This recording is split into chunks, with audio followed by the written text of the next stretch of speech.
Hey guys, welcome to Green Bean Fiction. So in today's video we are gonna see, what if Deku became a Primarch in Warhammer 40K? Part 4. Before starting, make sure to hit that like button and subscribe the channel if you are new so you won't miss our latest videos.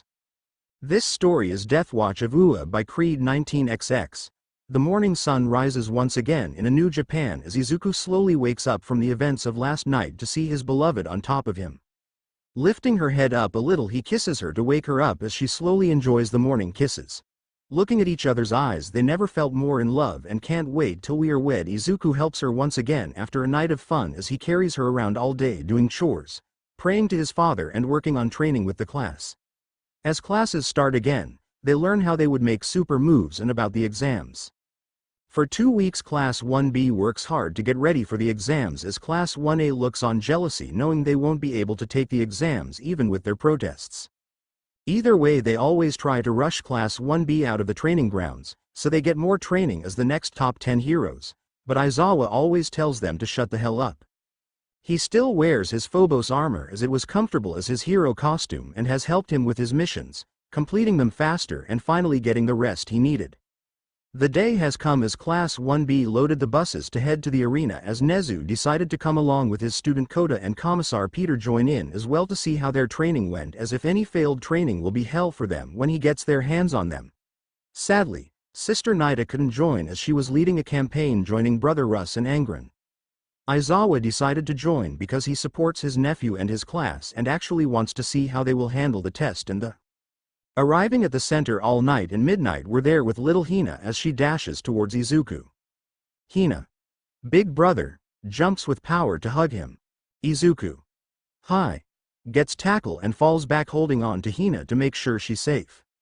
Izuku, by the Emperor she's strong for a little one, gets up and put Hina on the ground. How are you, little one, behaving in school, helping Kota? Hina, yes, Oni-chan, I have his Kota here to watch too. Izuku, yes, he is Kota, come say hi to Hina.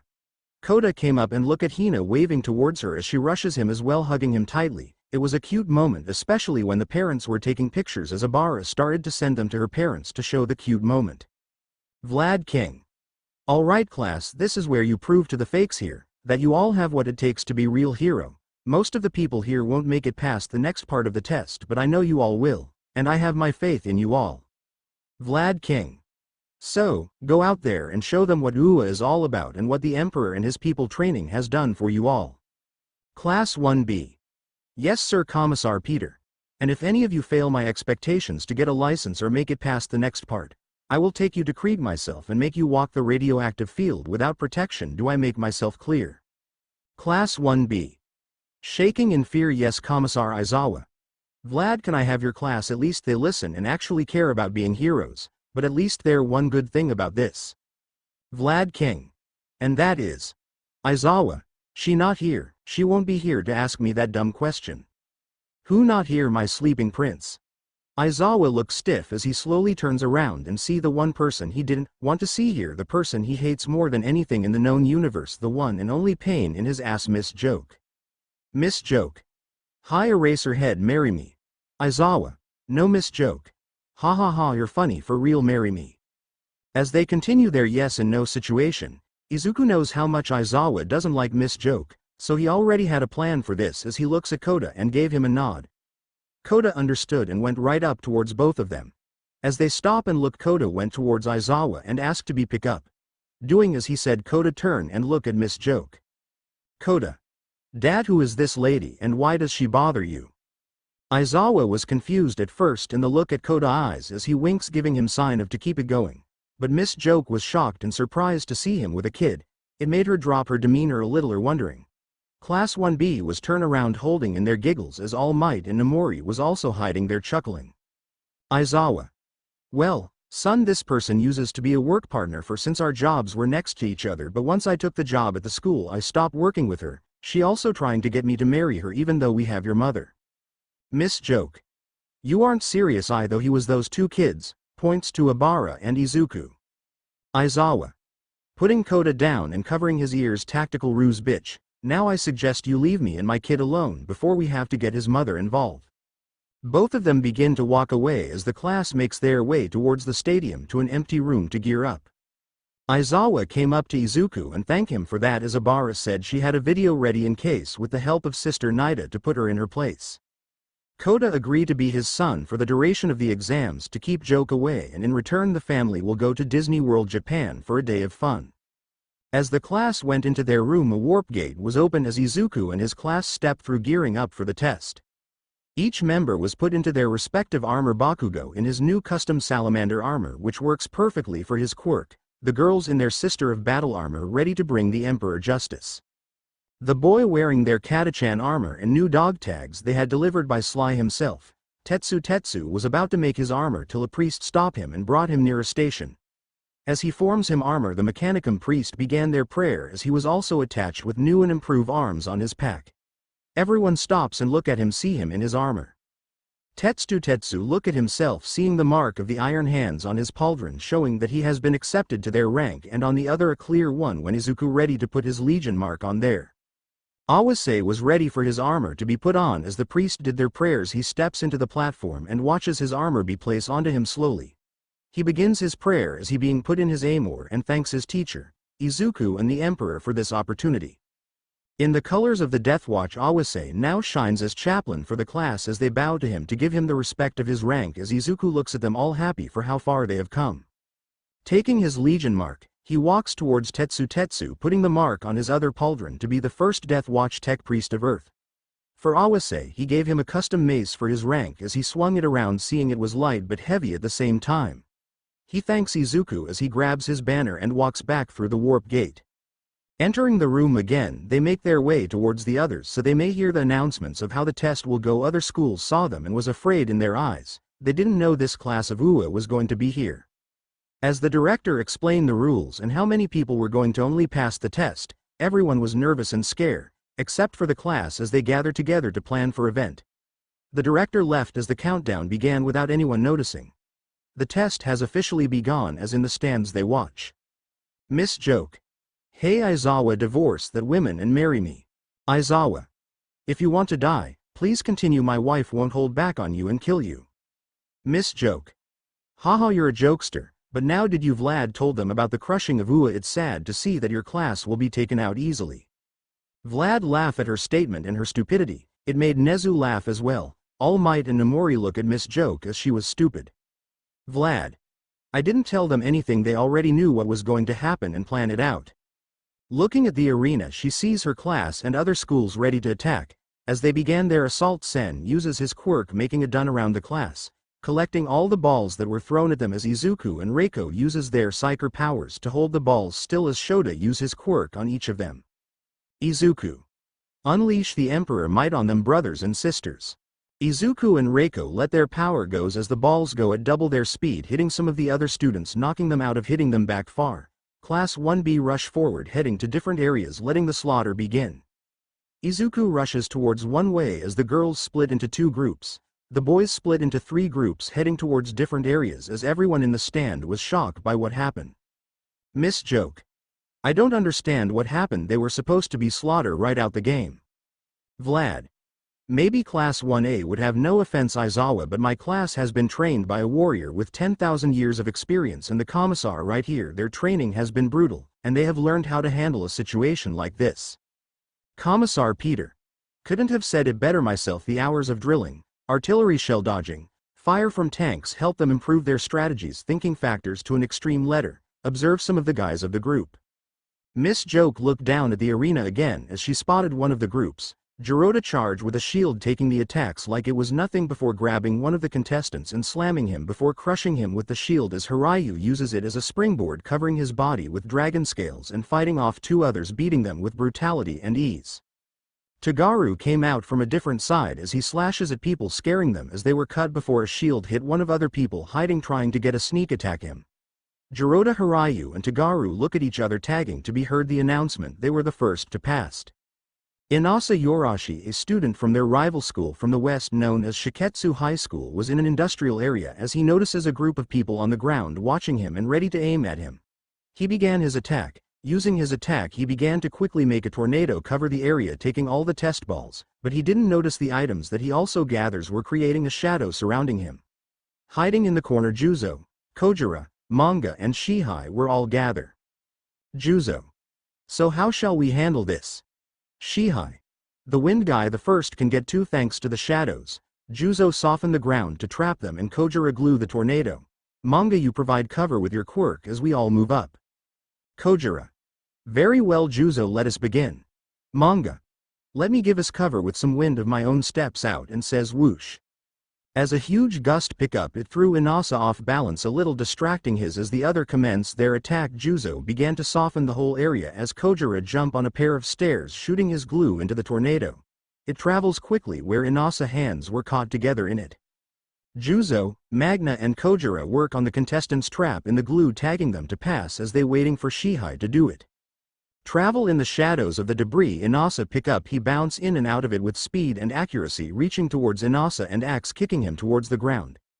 Inasa fall trying to get out of the glue till he saw a shadow racing down to his side. As he was about to hit the ground, Shihai drop kick him from the shadows and kick him right into a building, crashing him deep into a wall.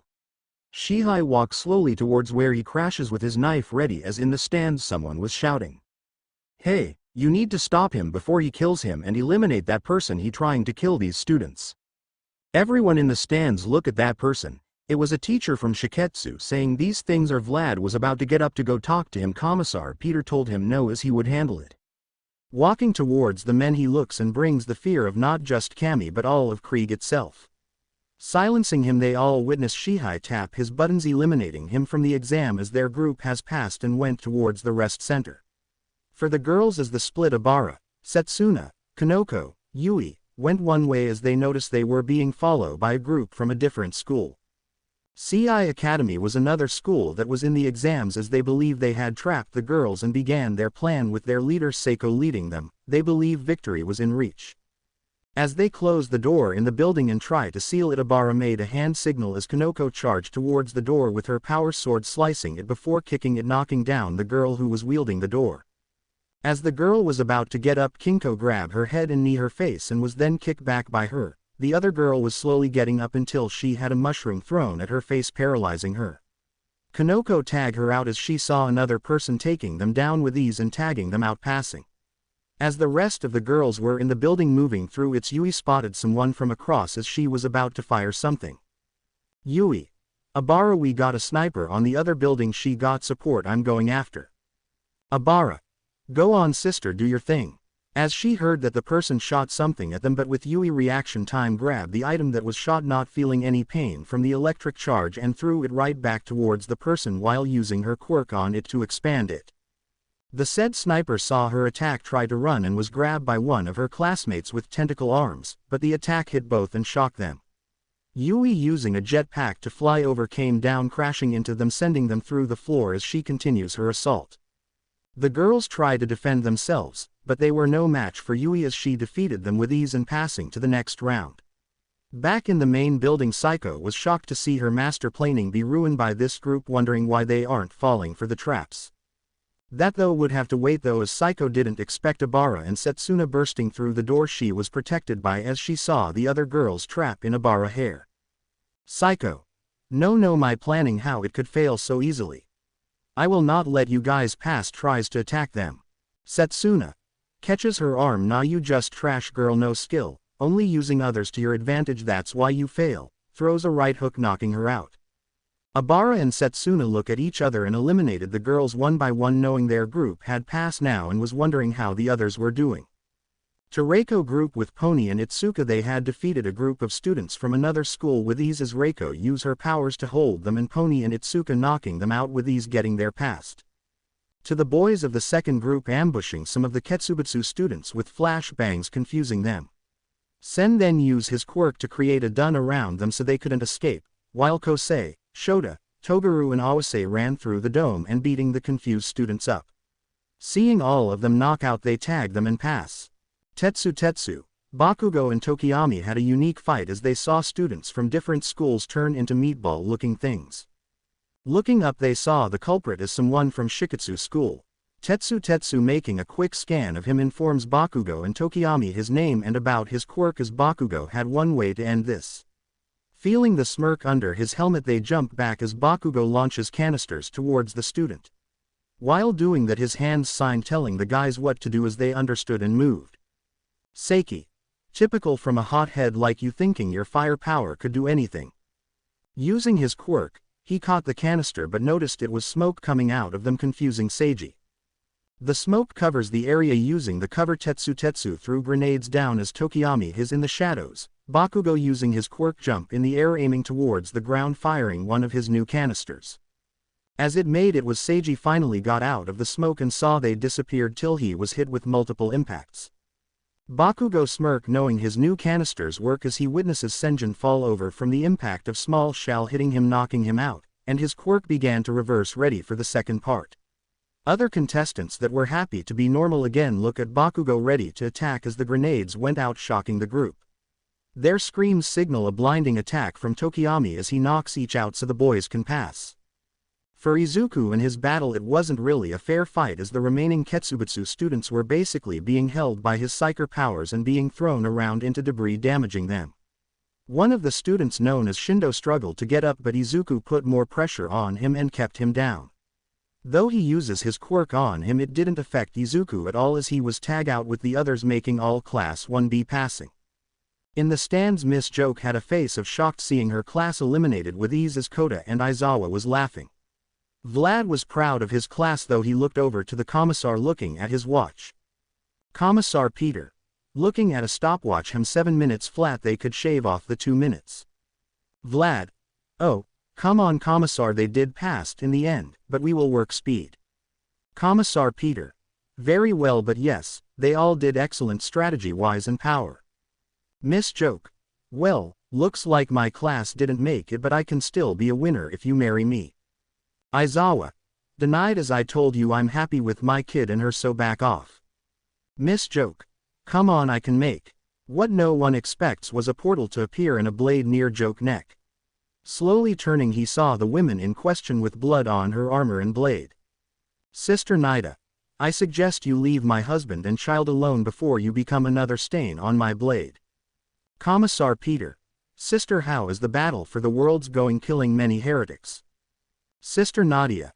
Hello Commissar, the battle goes well, we driven the chaos forces from a few planets, but a sister got a break to rest, and another group of sisters are fighting, so I came to see my girls pass. Vlad.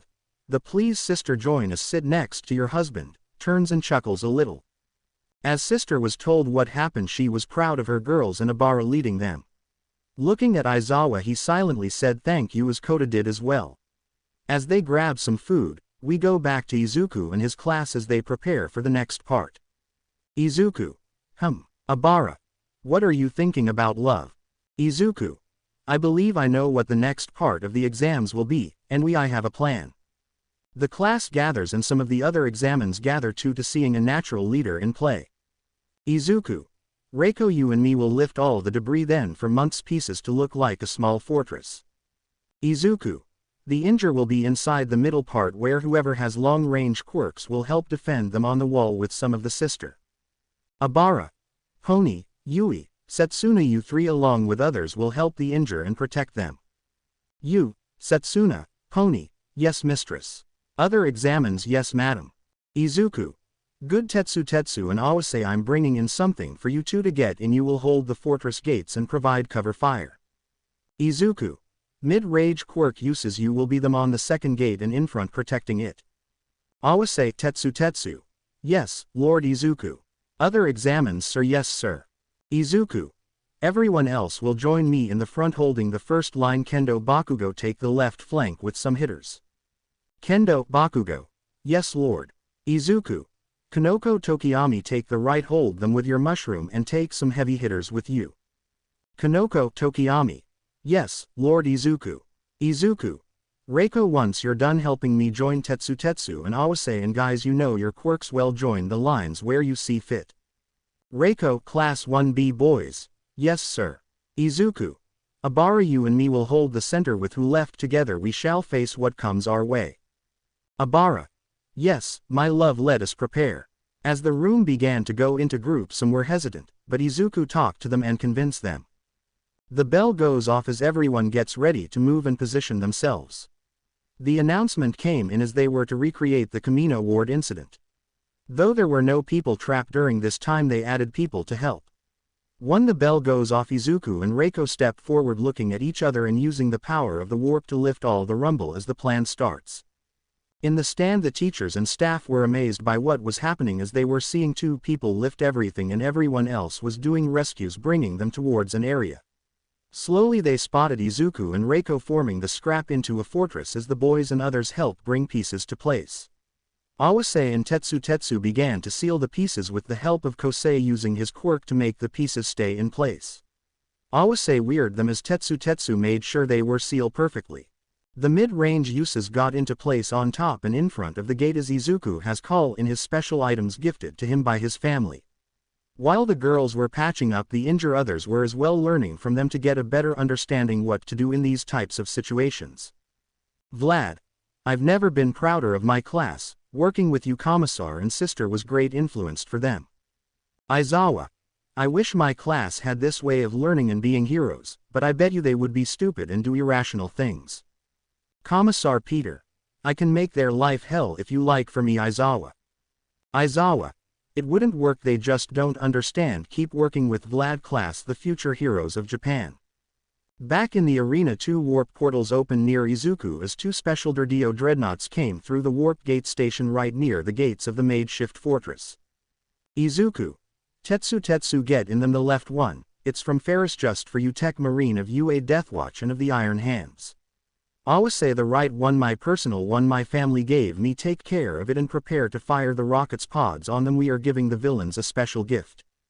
Rushing towards them they got in and started to get them ready as Izuku looked on the other side of the arena and an explosion occurred. An announcement came over the megaphone stating villains were attacked. Both locked their dreadnoughts in place aiming for their location and began their rocket barrage. Endeavor, Gang Orca Edge Shot, Kamui Woods and Mirko all came out of the hole as many of their sidekicks joined along to look for examines. Surprised to see none were out of the open, they were suspicious of where they were until items in the sky caught a sidekick attention. Sidekick, Gang Orca Sir looks up in the sky, points to the items. As everyone looked up, they were shocked to see rockets heading towards them as Endeavor, Edgeshot and Gang with some of their sidekicks tried deflecting and destroying them, but nothing worked till they saw them open up. Medicine balls weighing 6 pounds came out the rockets and started to land on the fake villains as many of the sidekicks took them and knocked out. The pros were doing their best to dodge but taking damage. The barrage finally ended and only 1/3 of the forces still remain. Endeavor, okay, that had to be my nephew causing this, I don't think we will survive another one barrage. Edgeshot, getting up injured holding his bruised ribs, indeed that first barrage was tough and most of us are injured, even Miriko, and she barely gets hurt like that.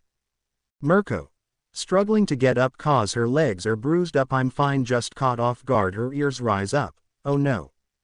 Gang Orca, I sense it, 2-second barrage incoming, looks at Kamui Woods knockout, try to run for cover before it's too late. Injured they ran as quickly as they could, but it was too late as another barrage of medicine balls came and hit them, basically knocking everyone out, except for Endeavor and Miriko who tried to get up but couldn't. Hearing footsteps they saw Izuku, Abara, and their front line all gathering around them and being told to surrender. Looking at each other they both raised their hands and surrender, ending the exam. The commissar and sister were laughing their asses off from the scene, not expecting to see dreadnoughts here, but it was entertaining to them. Vlad, Aizawa and Joke had their mouths wide open from the display.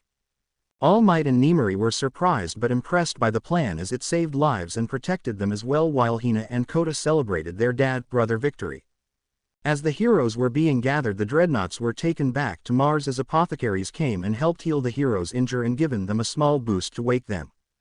Endeavors look at Izuku and laugh and congrats him for the display of power and strategy, but then had to hold Mirko back because she wanted to fight him for real. It took 4 people to hold her back and drag her away from the arena as the examines gathered to see their scores. Class 1B saw they were all top scores, all above 95, and cheering and celebrating for victory. They all agreed to have a get-together at Izuku dorm home.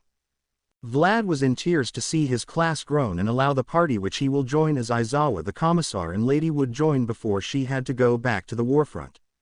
Miss Joke was happy but was still upset that Aizawa had a wife and the kid and walked away thinking how to get him from her. Aizawa thanked the sister for helping in the situation and told her if she ever needs anything don't be afraid to ask. Now as they arrived back, the families were there to congratulate their children for passing the exams and started the celebration in Izuku home dorm. Some members of Class 1A saw them and it was frustrating them because they all passed. They returned to their dorm to tell them the news as they were hearing the music from Izuku home. Izumi had a plan, and it was thanks to her Momo making a device to disable the cuffs on them but make it look like they were still wearing them. Committing to their plan, they made the cuff disable and was going to one of the school many training grounds to set a trap for Izuku. What they didn't know though was Nezu seeing on his camera what the class was doing and plan and went to inform Izuku, telling him to play along. A loud bang came through the front door as everyone went quiet, seeing it was Izumi, Katsumi and the Todoroki twins. Izumi. Izuku, you come with us, we need to talk, and if you say no, we will hurt everyone here. Do I make myself clear? Izuku. Sigh, very well you villain, I will come along. If you excuse me everyone, I'll be back. Izuku left with the four of them as they lead him to the school grounds of sight while Nezu already informed the teachers to be ready to catch 1A and cuff them as a screen show in Izuku home to show them what the leader of 1B and son of All Might can do. Reaching the training grounds, he watches as they all turn to him as he's standing a few feet away from them. Izuku. So, what is this about? I would like to be back celebrating with my family and friends for our class passing. Izumi. That is exactly what this is about. You should have never come back. You were a mistake to think the world wanted your back. Izumi. Because of you our lives have been ruined. We lost our families, our home and our way to the top thanks to you. Izuku.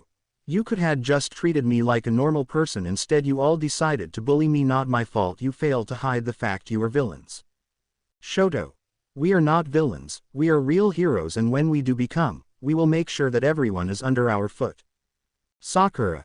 And when we do, we will make sure the quirkless are treated like slaves and work them to death. Izuku.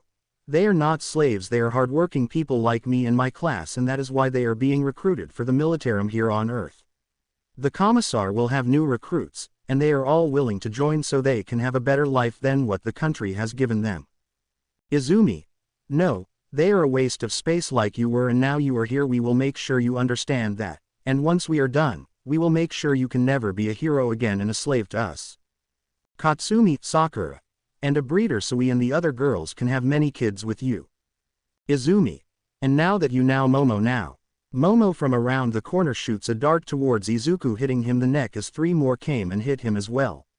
Izuku look at the darts and can see they were poisonous as they heard laughing from the group as the rest of Class 1A surrounds him laughing at his demise. Izumi. Look at that, the great warrior is about to be paralyzed and poison, failing to keep his promise. Momo.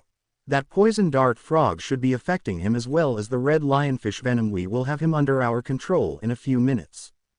They begin to hear laughter as they all turn to see Izuku laughing loudly. They saw him holding his stomach and wiping his tears out of his eyes. They wonder if this was the venom working, but as he stood up and looked at them with a serious face. Izuku.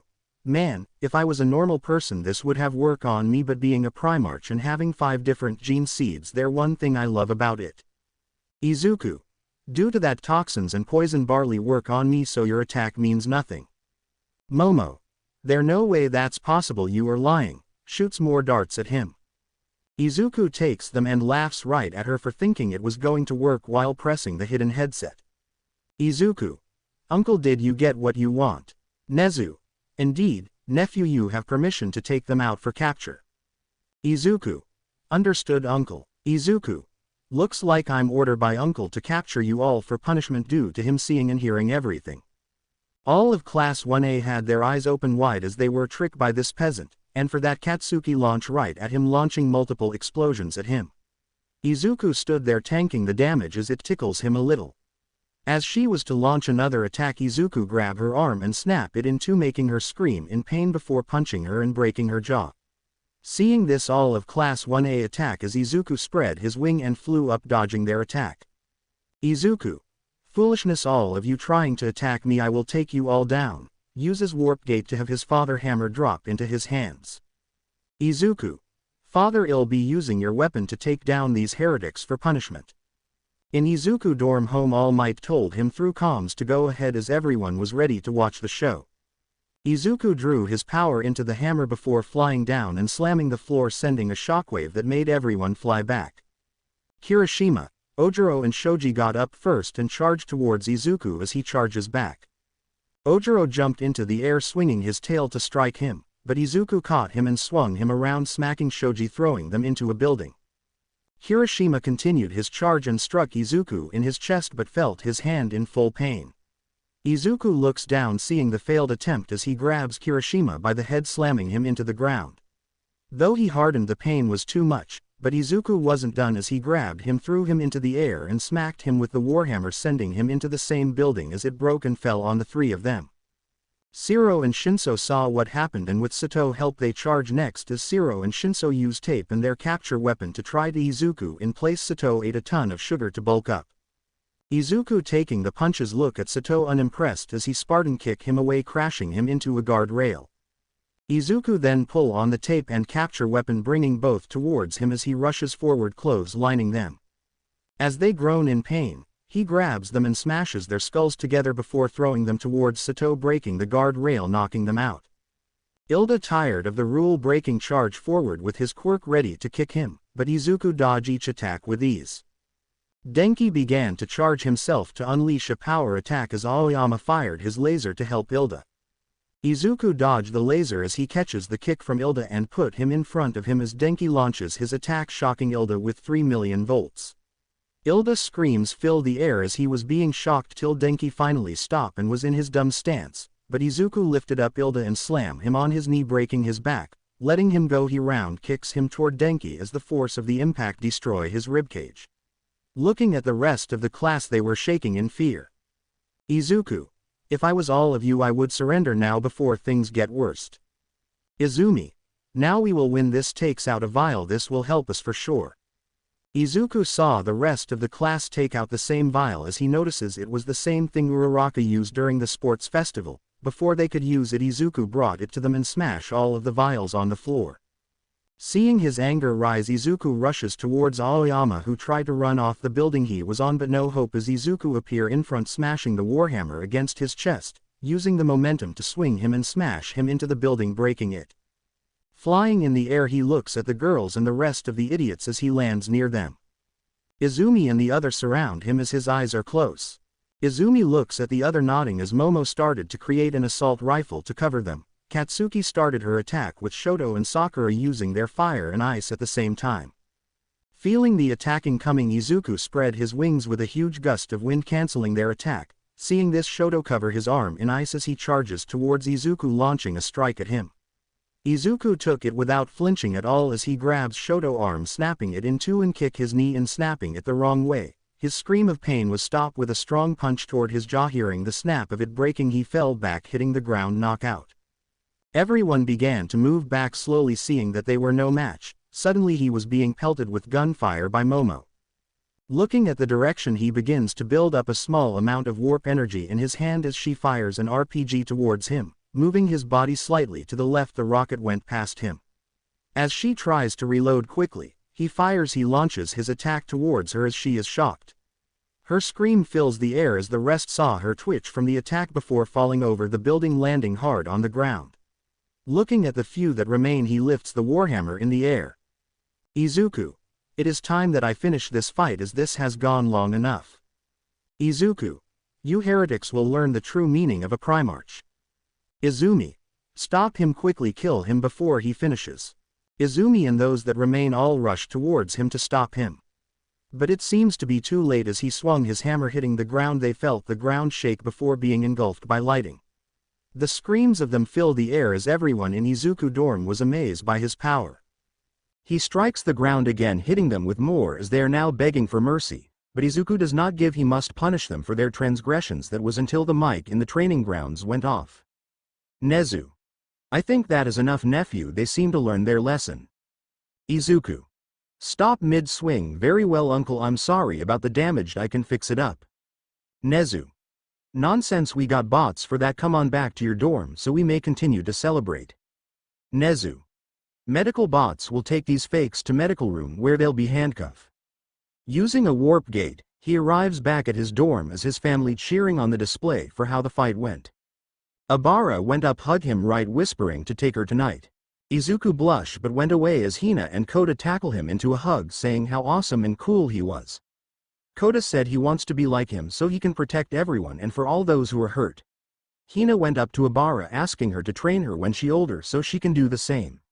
As the went on and the party has ended, Koda went with the boys for another game night as Izuku and Abara enjoy their night alone once again thanking the world and the Emperor for soundproof walls.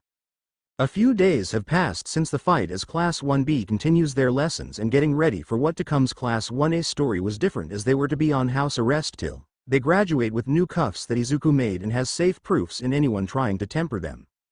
The class was outright furious saying it was inhumane for the next greatest hero to be treated like this, but Nezu shut them down. Due to this action the class finally had enough and made a call to tell the person on the other line they will join them when the time comes. Back to Class 1B as everyone was seated waiting for Vlad Sensei to walk in. Vlad King. Morning Class 1, want to congratulate you all again for getting your license and you're all doing an amazing job. Now for the next thing on the list, we have guests to talk to you about work studies. 3 students came into the classroom with Izuku knowing one right away but the other 2 he didn't. Vlad. Would you please introduce yourselves to the class? Tamaki. Hi. I. Looking at the class seeing them as potatoes but gets so nervous and turns around nervous as hell. Najire. I'm sorry about him, he gets very nervous and shy doing things like this, but this is the big flea Tamaki Imajiki, and I am Najire Hado. We're here to talk to you about how work studies work but first.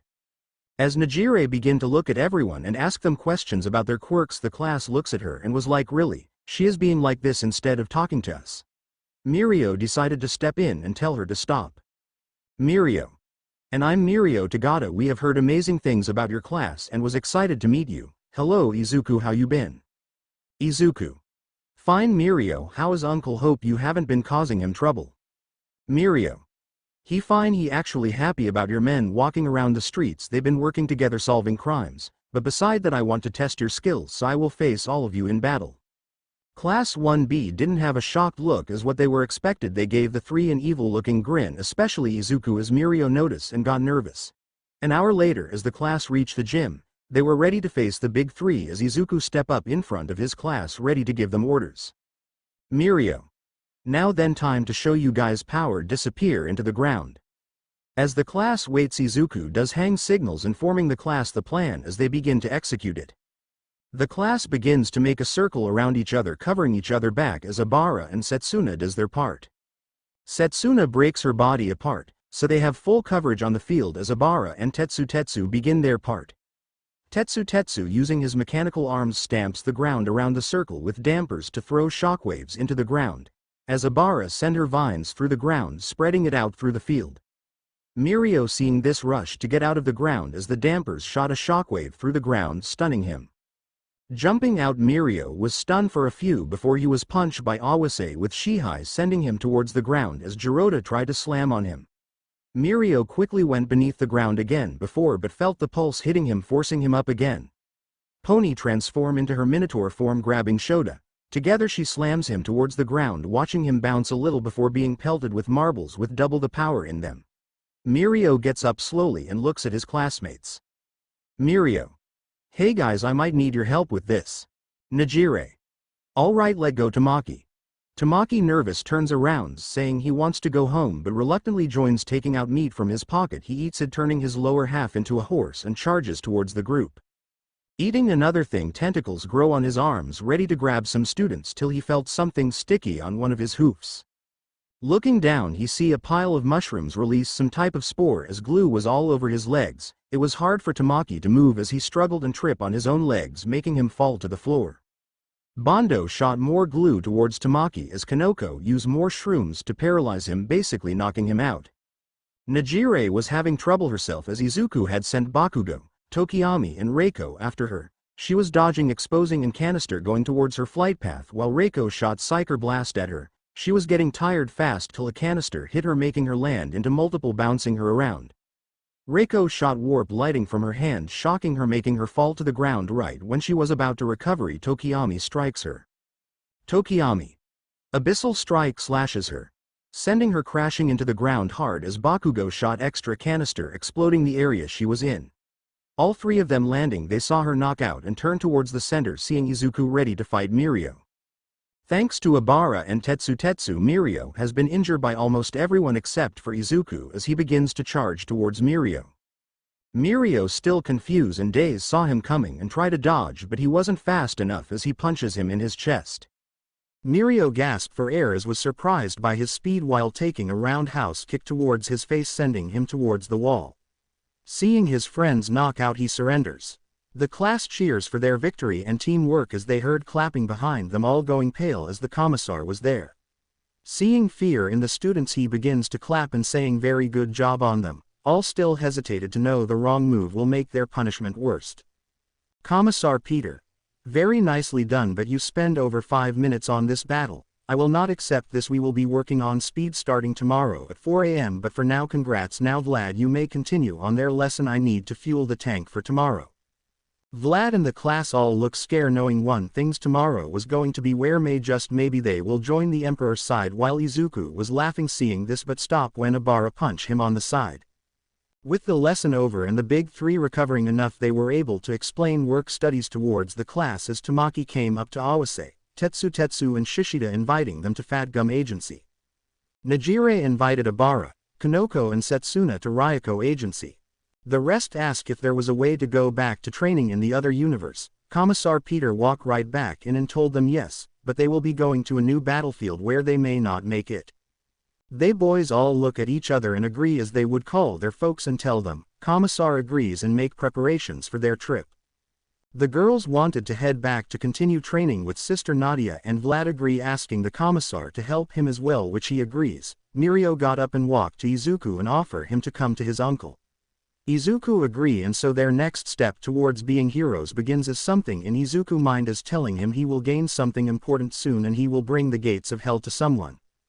We begin this chapter a few days after the events of the gym as members of Class 1B that are leaving all gathered in front of the dorms.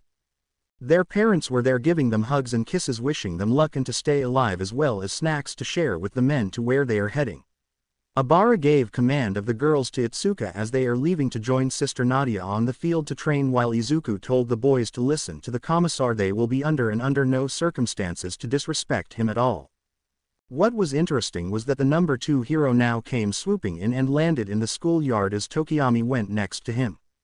He explains that he wanted to get more experience, and Hawk was interested in him. As they were still hunting down the Hero Commission, as some districts of Japan support them and hidden them. Bakugo kissed Itsuka to wish her luck as he was heading towards Endeavor Agency to learn from him, as Izuku understood since his uncle was the best way for him to learn more control. With that, the boys salutes them and gets ready to go be pick up. 2 web ways opened behind them, one for the boys and one for the girls. A chimera came through as it parted next to the boys and opened the back. The boys said their final goodbyes to everyone as they loaded up and moved out, entering the web way. When the boys made it towards the other side, the chimera hatched open as they took the lasguns that were supplied for them and lined up. Footsteps were heard coming towards them as they stood at attention and witnessed the man coming towards them. Wearing his commissar outfit, they saw a tall man with a mechanical arm. His red eye looked into their souls as fear was brought to them, but they stood tall. He checks them all and gives them a look of approval. You might be wondering who I am, so I'll give you that answer. I am Commissar Sebastian Yarrick, leader of the Steel Legion here on Armageddon, but you will address me as Sir. Do I make myself clear? Class 1B boys. Sir, yes sir. Yarrick. Good, now put these masks as they will filter the poison and pollution of our planet and hope back into that chimera. Yarrick. You will join me in the front lines as I train you for as long as your school allows. Now move out. And don't worry about your quirks, Lord Izuku told me about them and the front lines will help you with that. The boys rushed to get their mask on and rushed to the chimera ready to begin their task and training. Girls sighed. For the girls, they enter through the portal and ended up in one of the sisters' ships, seeing Sister Nida greeting them. Sister Nida led them to the main room where they were planning their next advance. Talking it over with Itsuka also putting input, they prepare to join the Knights of Mustafa in their next planet fall, with Nida making sure they get their training with their quirks and skills as sister. They prepare their weapons and blades ready for the task at hand, praying to the Emperor for guidance. Making their way towards the craft, they spotted the knights doing their drops as they begin the operation. Itsuka looking at everyone, ready to show the girls she can lead as well. The rest had gathered waiting for their senpai to take them to their internship as Najire gathered the girls and prepared to leave.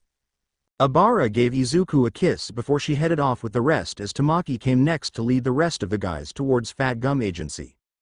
Mirio has run up to Izuku, excited to bring him to his uncle's work spot. Izuku held on shoulders and opened a webway towards the building, making it faster for them. Arriving at the door, they opened it to see a scene where Izuku just shook his head in disappointment.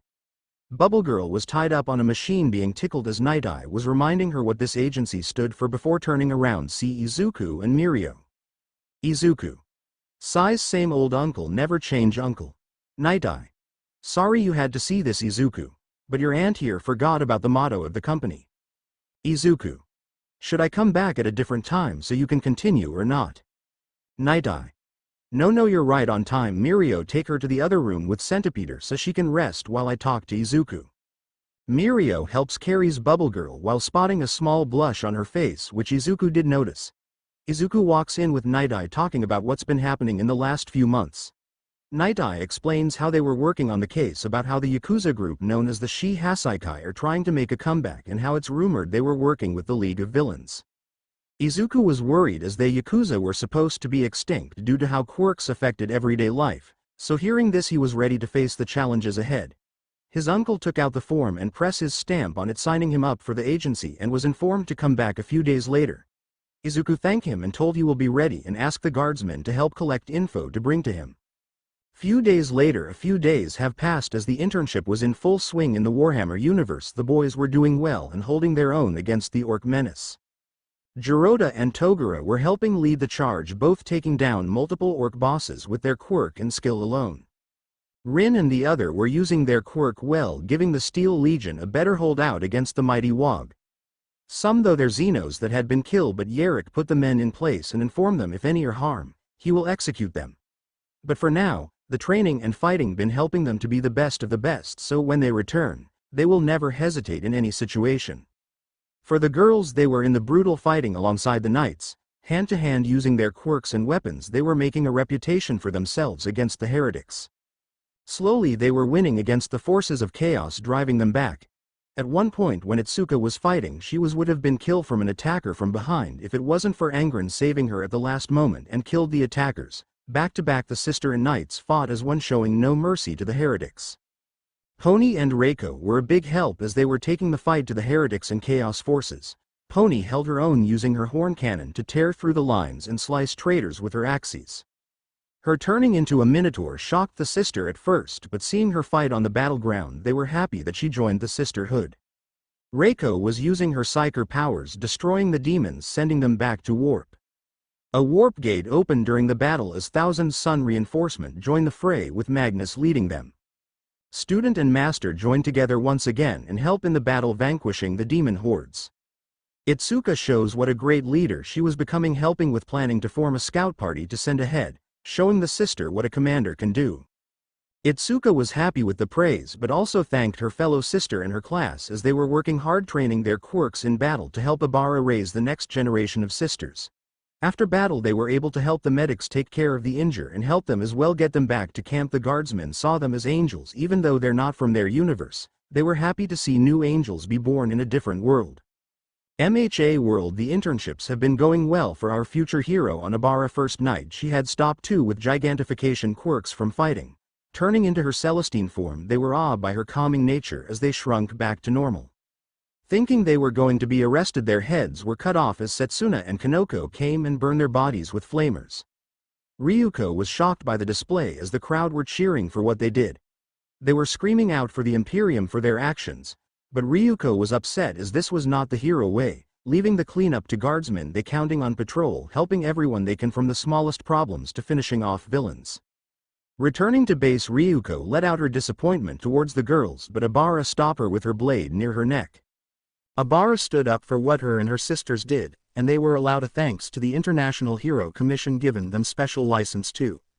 Putting the dragon in her place, they walk away to rest and pray towards the Emperor while Ryuko walk away thinking of sending them back to UA.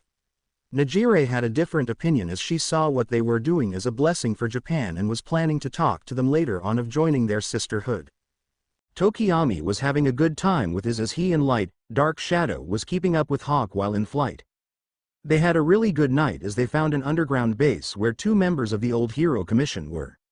The slaughter that came was brutal and deadly as guardsmen came in to help burn the facility down and kill those that survived while Tokiyami and Hawk rested from a job well done. Bakugo was doing well in the control of his explosion outside his armor improves so much, as he even helps Endeavour making better gear for him. Endeavor was impressed that the new gear helped control his fire much better and aim perfectly. A riot had happened at Tartarus during their time and well let's just say the prison was now a lot emptier than it was before. The press got hold of it and no one questioned or talked badly about them. They were actually happy with what happened, and the remaining villains learned that if they try that again they were going to be shown no mercy. For Fat Gum he was more accepting of what the Imperium acted and what the guardsmen were doing. Seeing how they've been helping the citizens and taking care of trouble he was thankful for their help. Tetsu was loved right away by Fat Gum as someone who can take hits like nothing. It was a perfect fit. Awase was also good as he was teaching Fat Gum the ways the Imperium works so him and his sidekicks had a better understanding and relationship. There were even some high-level cases saved thanks to Awase interrogation tactics and Shihai sneaking into villain bases to help them get raided and caught. The next day they went on patrol once more, everyone greeting them and bowing to show respect, but Awase always stopped the bow and returned one himself, giving them a blessing and prayer before moving on. The next day has come for them as they were doing another patrol but spotted trouble up ahead. Thugs were trying to shack down some people. Shihai disappear into the shadows waiting for the signal to strike as the rest of them step in to stop them. When the thugs spotted them, they were scared as one took out a gun and pointed it to them. Fat Gum, quickly protect the innocent, jumps in front of some. Tetsu threw a grenade onto the ground, and it created a shield around the citizens as Awase and Tamaki rushed to stop the villains. With that Shihai came from the shadow and sliced one of the thugs' necks. Awase was dodging the attacks of one of the thugs before he took out his mace, striking his chest. The winded thug looks up as Awase swung his mace, smashing his skull in. Tamaki wrapped the other one up and was about to handcuff him till a gunshot was heard. Hitting his shoulder, his quirk stops working and the thug began to run off with Tetsu after him. Awase took his shoulder ready to do medical treatment when he noticed it was a dart. Taking it out slowly his use helm to scan the contents of it. Fat Gum rushed over to check on him with Awase telling him he was okay, but something was off. With Tetsu he was still chasing the guy as he turns into an alleyway trapping himself. Tetsu. Surrender yourself, villain, or face the wrath of the Deathwatch. Villain. No I won't, but I'll kill you. I'll make sure you are done for. Takes a vial out and stab himself with it. Tetsu. Shit trigger. Charges towards him. Villain. Die you worthless hero. Uses his quirk sending blades to Tetsu. Taking the blade's head on his armor did not falter or gave in as Tetsu kept walking towards him.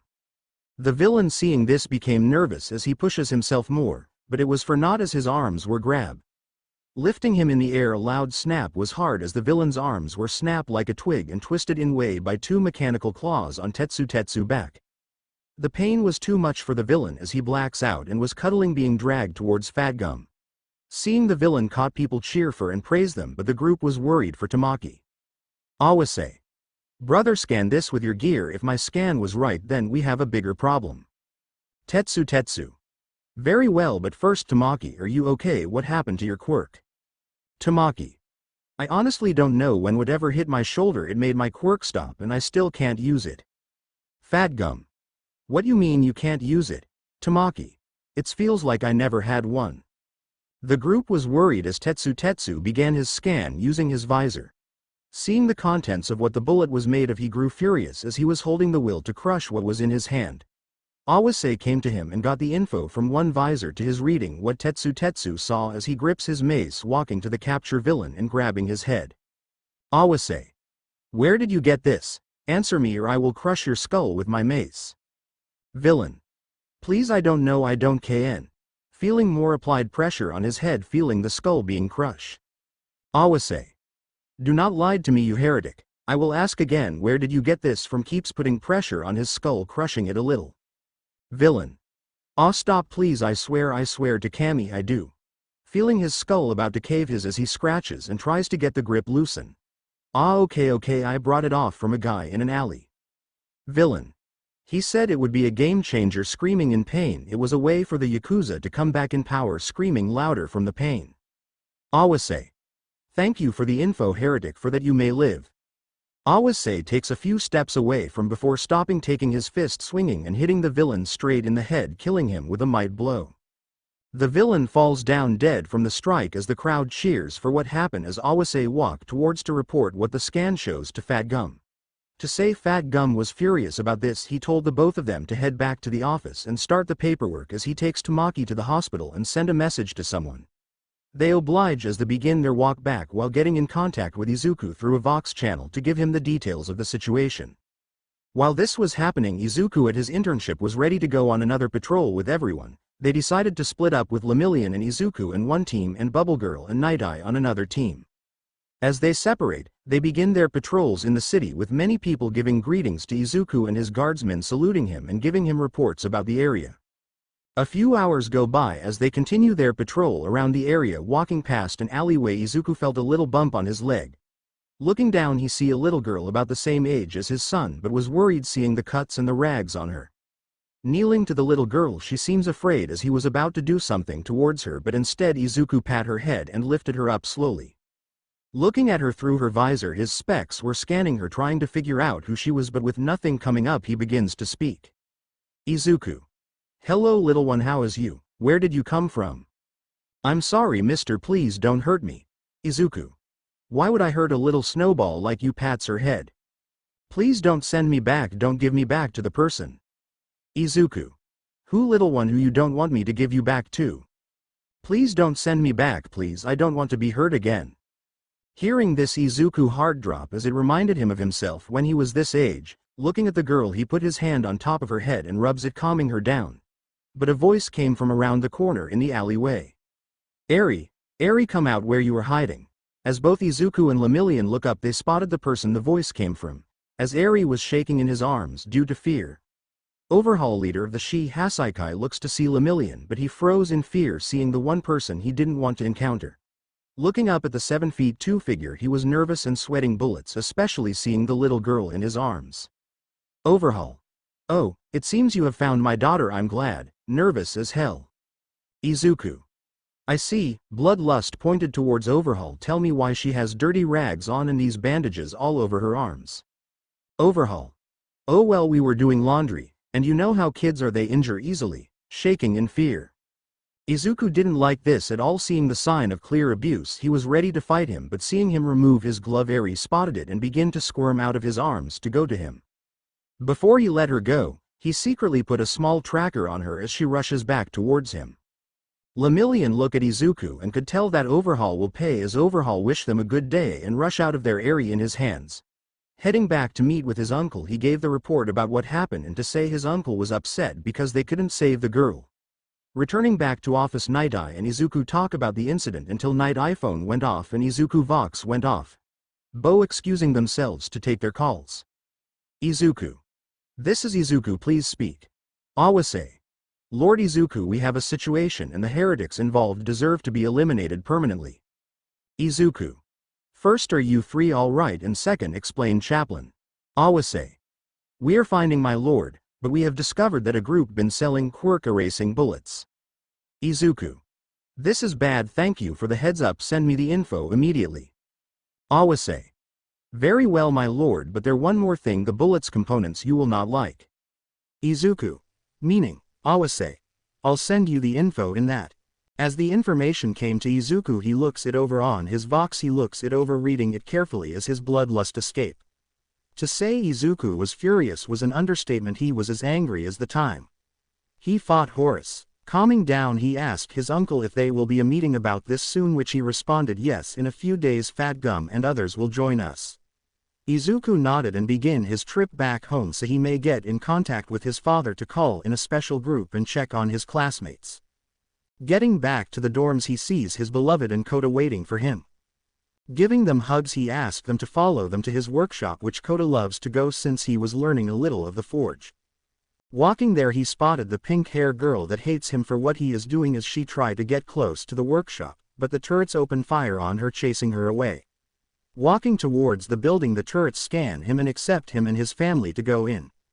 Kota rushed towards his workbench ready to practice his forge skills, but Izuku asked him to wait, they need to make a call first. Kota putting a Vox device on the floor, call his father, hoping he picks up, and was happy to see he did. Emperor of Mankind. Hello my son, I hope all been well, and Miss Abara, I hope you doing well too. Emperor of Mankind. And oh, who is the little one behind you? Izuku. Hello father, it been well these past few months, have been fine, and that right, I didn't introduce you yet. Izuku motions Kota to come over as he looks at the hologram, seeing the powerful man. Izuku. Well father, this is Kota Yagi, your first grandson. As the emperor heard this for the first time in so long, he had to go huh. Looking at the young boy, he sees him holding a sign he made in Gothic saying hi grandpa. He begins to laugh and rises from his seat screaming to the heavens, yes, I'm a grandfather. Thinking their father was in trouble, the other son burst through the door, weapons drawn ready to fight, but instead they see their father talking to the small child on screen. Emperor of Mankind. Have you been doing good studying and keeping grades up? Emperor of Mankind. Also, how did you become my son child, I would like to know. And so, Kota told the story about what happened to him, from when his parents died to having the talk with Izuku, making him happier. From when the camp happens, hearing the stories from their universe, to watching his dad face the man that killed his parents.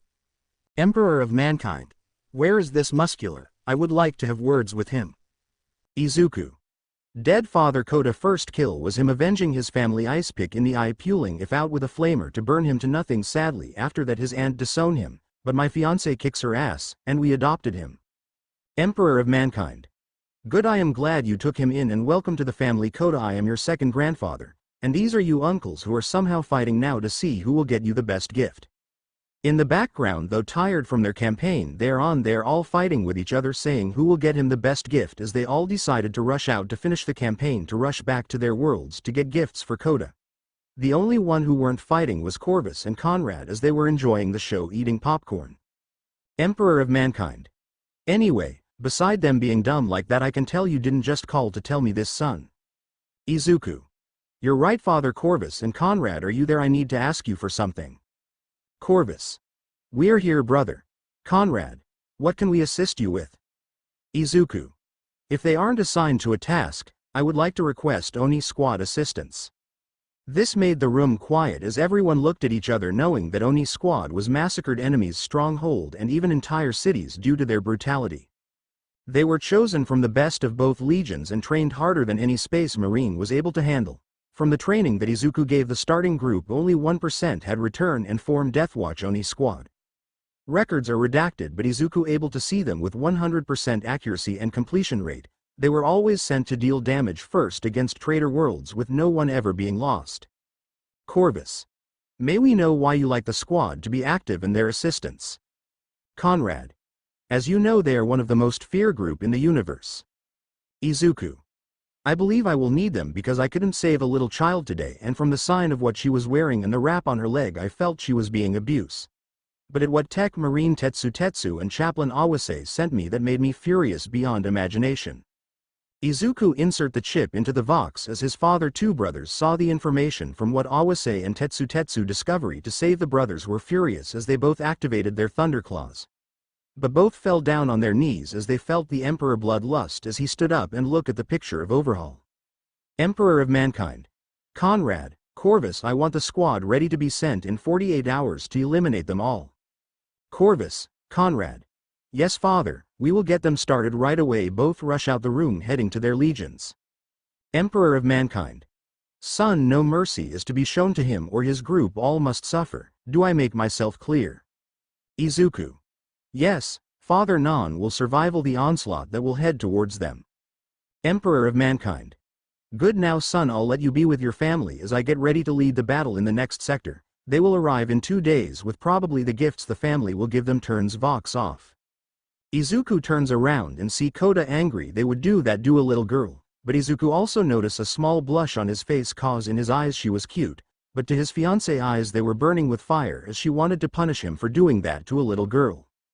Abara told Izuku that whatever he plans she will be involved as well and we will be taking the little girl in. Izuku knew this would happen and told his and her parents about the new member incoming while also sending a Vox messenger to his father the Emperor. 2 days later 2 days have passed since the information was given to Izuku and his uncle, as Oni's squad have arrived from the other side and met Izuku, learning what their mission will be. Let's say they are ready to gut and torture everyone in that gang. Izuku was called into his uncle's office but noticed that his fiancée, her sister and Tetsu, Shihai and Awase was following. Turning around to ask why they were following, they were told to go to his uncle's office as well. Izuku though about it, and it meant that they were gathering a team ready for this operation to save Eri. Arriving at the office they were able to see their mentors, though Ryuko wasn't too fond seeing her interns here as they were in their war gear.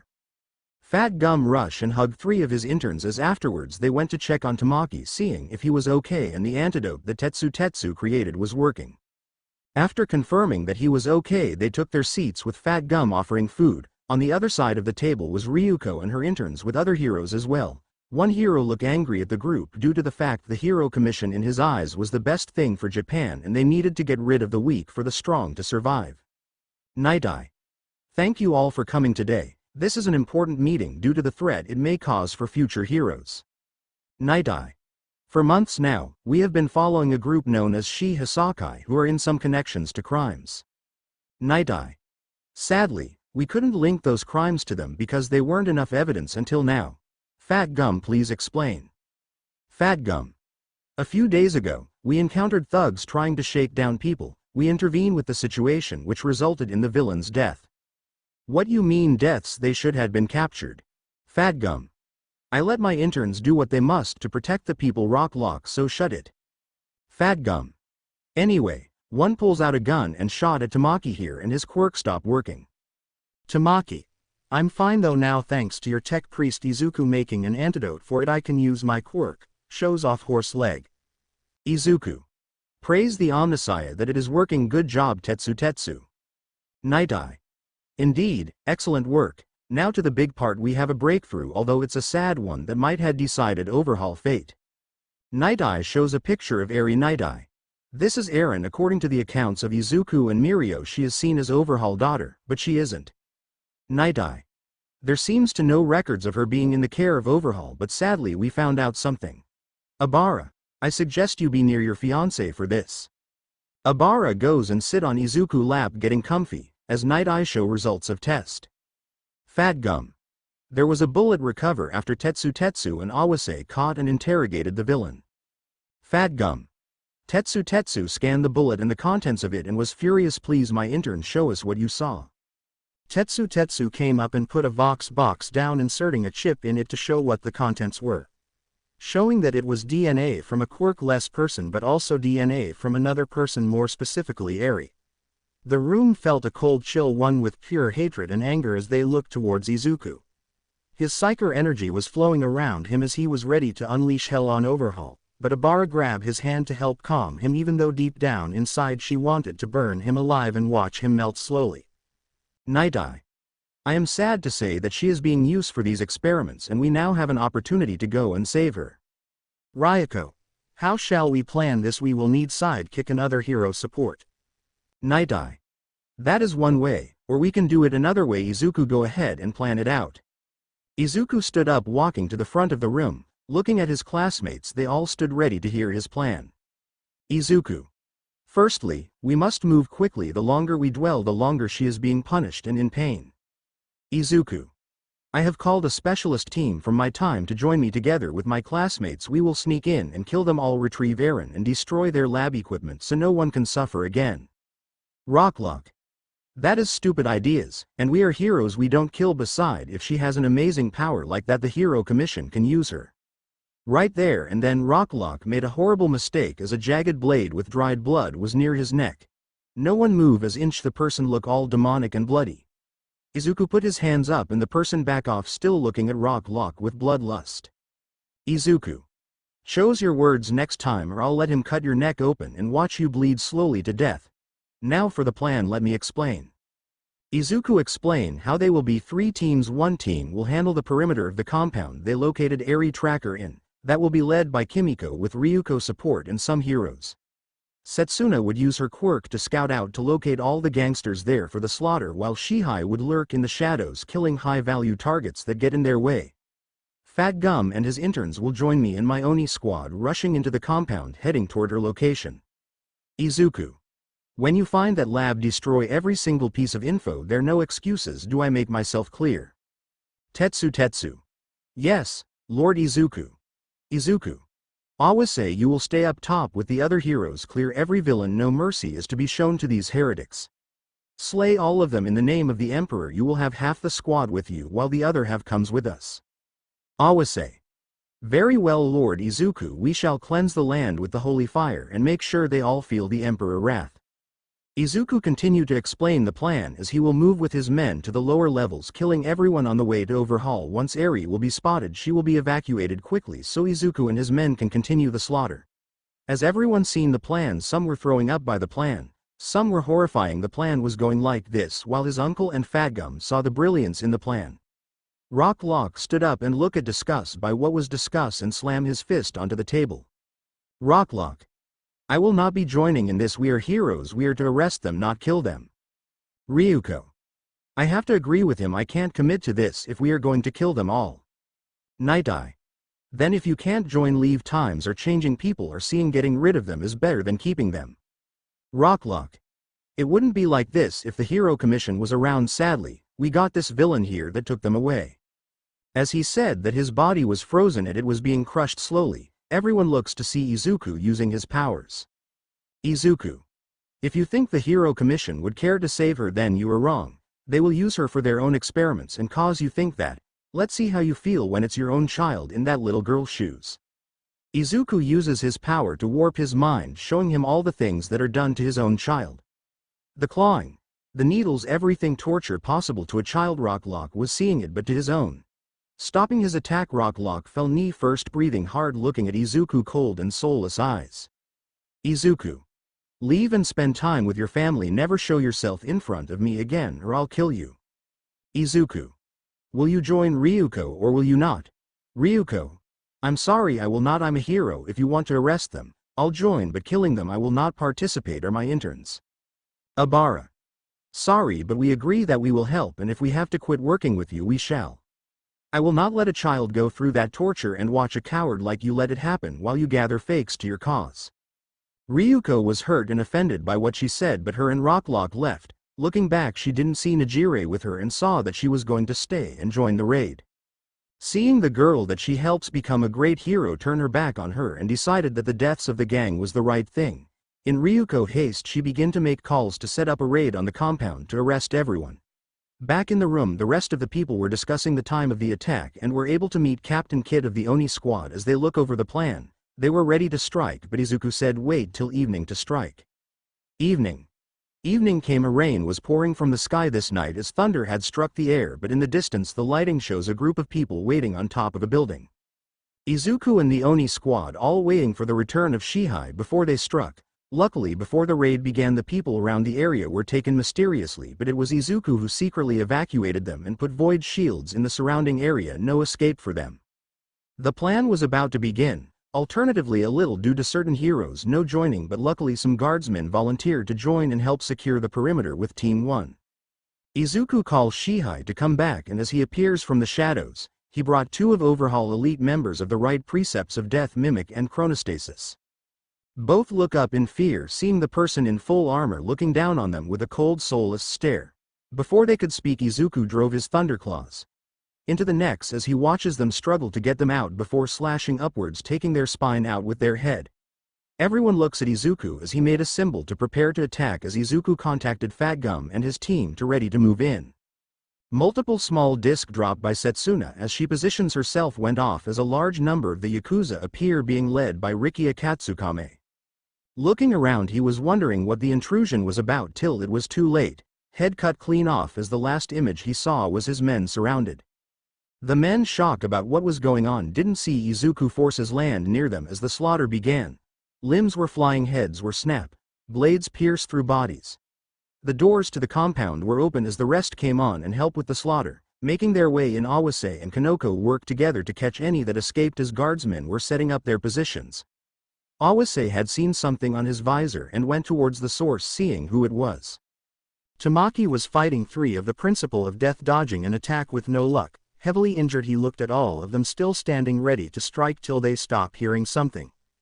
Breaking through the wall, Awase knocked one down, and as the other was stunned by him coming through. Looking down, Awase lift his foot up. Awase, burn the heretic, stomping on his head, crushing it completely. Awase, kill the mutant, slams mace into another one, splattering him completely.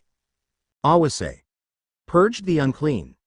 Awase stares down the last guy looking at him before taking out his boulder, blowing his head off as he picked up Tamaki and move on, killing more of the Yakuza, with Tamaki looking at him, seeing he shows no remorse, no care for what he did.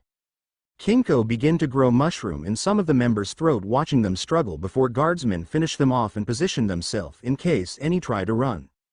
The rest of the group found the hidden door opening it. A grenade was thrown in, killing people as they begin to rush down the stairs. Each room along the way was being searched as more members were being killed, rip apart, slice in different ways following the orders of the Primarch. A hole had appeared on a wall as something caused Fat Gum and Tetsu went through it as Izuku screamed, "Continue your mission when you are done." As Izuku continued the slaughter, breaking a wall, Mirio saw that was fake. Fat Gum and Tetsu met their opponents. Kendo Rappa and Hekiji Tengai were in front of them. As Rappa didn't even hesitate and charge forwards, but to his surprise his punches were caught by Tetsu mechanical arms. Looking at Rappa through his visor, the soulless eyes of Tetsu show he wasn't going to give Rappa mercy. As he takes out his chainsword, he revs it up, looking at Rappa. Rappa, seeing his death, struggled to get out of the mechanical arms, but Tetsu reinforced them using his quirk, making them heavier with adamantium. Smashing his head with it, he revs and slowly cut Rappa in half, with his screaming being the only thing heard in the room. Cutting him completely in half, he throws his body away, looking at Tengai as Fat Gum goes behind him and punches him to the floor. Standing over him, Tengai says he surrenders, but Tetsu look at Fat Gum, only saying one thing while handling him: power gloves. Tetsu. No mercy for those that toure. A little girl slay him, sensei. Fat Gum, looking at the villain, put the gloves on and started to strike him over and over, smashing his head into the ground. Blood splatter all over her as he faces was cave in over and over till noting left as he stopped breathing hard, knowing what he done. He show nay regret or remorse, just a villain that was removed from existence for helping hurt a child. Looking at his intern, they both shook their heads in agreement and rush out the room to find the lab.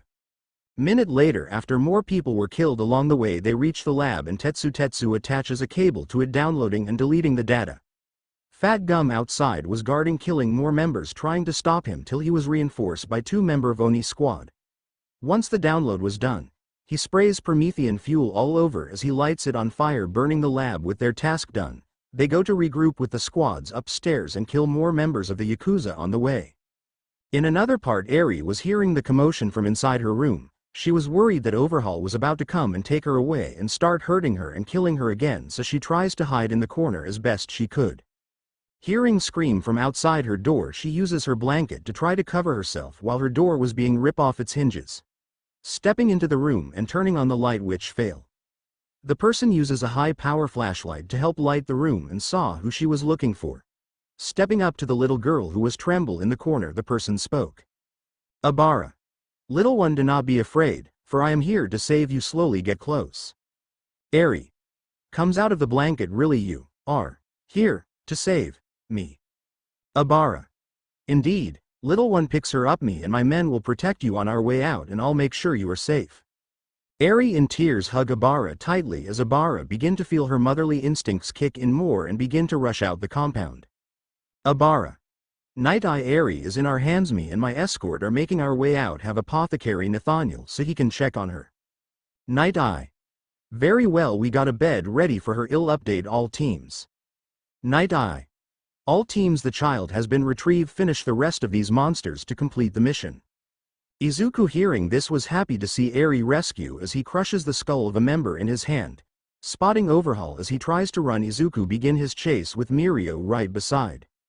Both chasing him into an open where Mirio grab him and trip him as Overhaul struggled to get up till he felt his leg was gone. Looking up, he saw the smoking barrel of a bolter shot. Izuku walks slowly up to him, putting fear into Overhaul as he tries to use his quirk on the ground to send Spike towards him, but using his psyker powers he destroys the spikes like they were nothing before stomping on his arm, crushing it. The screams of Overhaul could be heard in the room and in the hallway leading to it as Izuku grabbed him by his neck and lifted him up. Izuku. You harm a child, use her for experiments, for what reason? Overhaul. To cure the world of this virus known as quirks, so that I can be its savior and lead the Yakuza back to its former glory. Izuku. And that involve hurting an innocent child? You dare say to FUFILLED this dream you allow and commit these crimes? Overhaul. Yes, I did, and I did it with no regret or care for her. She is just a curse to the world. Izuku was furious by what he said and decided to end this piece of filth life. Izuku. Lemillion, if you can't handle what I'm about to do, please I ask you to leave and wait in the hallway, but if you can stomach to watch the punishment for me to have a witness, please stay. Lemillion looked at Izuku and shook his head in agreement to stay. As Izuku grab of Overhaul left arm his rips it cleans off him, hearing the screams as Overhaul struggles to get free. Moving to his left leg he grips it and twisted before ripping it clean off as Overhaul does anything to get out of the grip, scratching biting fingers, but nothing as his punishment continue. The last remaining limbs were torn from him as Izuku dragged him towards a slab that had fall, throwing him onto it. Turning him around, Izuku takes out his blade with Overhaul still alive, screaming no please no while trying to wiggle away. Taking out his combat blade he stabs Overhaul in his back, slicing it open and peeling it back. The cries of Overhaul were too real as Izuku using one of his hands grabbing his ribs and turning them slowly. This was punishment for him as Izuku last act stabbed his blade into the open chest cavity, leaving him to wallow in pain and die in slow death. Walking towards back to the entrance he sees the dead bodies everywhere. No mercy was shown to this scum of the earth. Leaving the area, he reaches outside of the hidden compound, seeing everyone safe and sound. No 8 bullets were left alive, all kill. Overhaul dead and the facility burned with its data deleted so no one could ever do a thing like this again, and seeing his men and friends all alive with no injuries at all.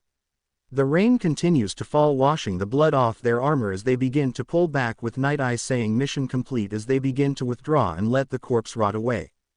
2 days later, Ryuko and Rock Lock came near the compound, with other heroes and people that supported the Hero Commission. Police forces, angered by the guardsmen doing their job, were there with them ready to support them as a lieutenant came to their door and told them to open up. But the door slowly opened as he saw a headless body. Moving back slowly he throws up as Ryuko steps forwards to see what's wrong as she looks at the body. Slowly opening the gate she saw the dead bodies still being eaten by birds all over the compound grounds. More Hero and Rock Lock step in, seeing the bodies. Many policemen threw up from the scene as Ryuko and Rock Lock slowly kept walking forward, horrified by what they are witnessing. Slowly entering the building, more bodies slaughter cut into pieces were found. Seeing 3 of the 8 bullets in one room dismember made even Ryuko's stomach act up.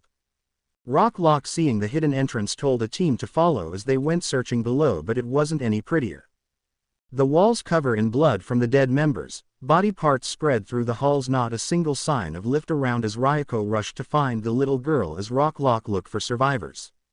Minutes went by with none of them having that luck. All they saw was death and decay from the bodies being eaten. They spotted one room with the door rip off. Looking inside they saw it was a little girl's room as they searched and saw nothing. Knowing this was airy room they fear whoever did this took or killed her, but what they saw next made them lose their stomach. There lay Overhaul back open with rats eating him from the inside. One had one of his eyeballs in his mouth, crunching on it.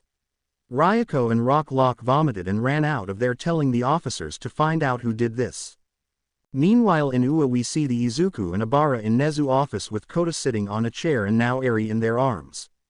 Looking at everyone she was scared and hid in Izuku's arms, but he made sure to tell her that everything okay and promise her no one will hurt her. After being rescued and check and healed by Apothecary Nathaniel, she didn't want to leave Izuku or Abara's side, so they brought her home to meet their families. Let's just say that the parents went on a shopping spree like they did for Kota, as they saw Eri as their granddaughter already for how cute she was. As their parents went to go spend money, Nezu was helping finalize the paperwork for adoption, making her officially Eri Yagi. Eri. Excuse me Mr. Nezu, what does that mean? Nezu. It means you are now Izuku and Abara Kid Little Mouse, hehe. Eri turns around, looks at Izuku and Obara looking happy and small tears in their eyes. Eri, you're my mama and papa now. Izuku, yes, yes we are, and we promise you Eri till our deaths we will give you your best life. Eri hearing this burst into tears, hugging Izuku tightly. Careful of his strength, he hugs her back while Obara and Kota join in the hug, showing what family is about. Izuku inform Eri that she will be able to meet her aunts and uncles in a few days once internships were done and more gifts are coming since a ship was making their way towards UA. Walking back to their dorm, they see the parents with a banner saying welcome to the family as she was let go to hug her new family. Izuku and Obara took any pictures as he downloaded them to a Vox to show his other father as they see a ship come down. Eri, seeing it, rush back and hid behind Izuku's leg as the ship landed and the hatch slowly opened with troops unloading the gifts for both kids as one person walk out with 2 special gifts. Lehman Russ howls into the air, feeling the air from Izuku home for the first time. Haha, hello little brother, it's been some time.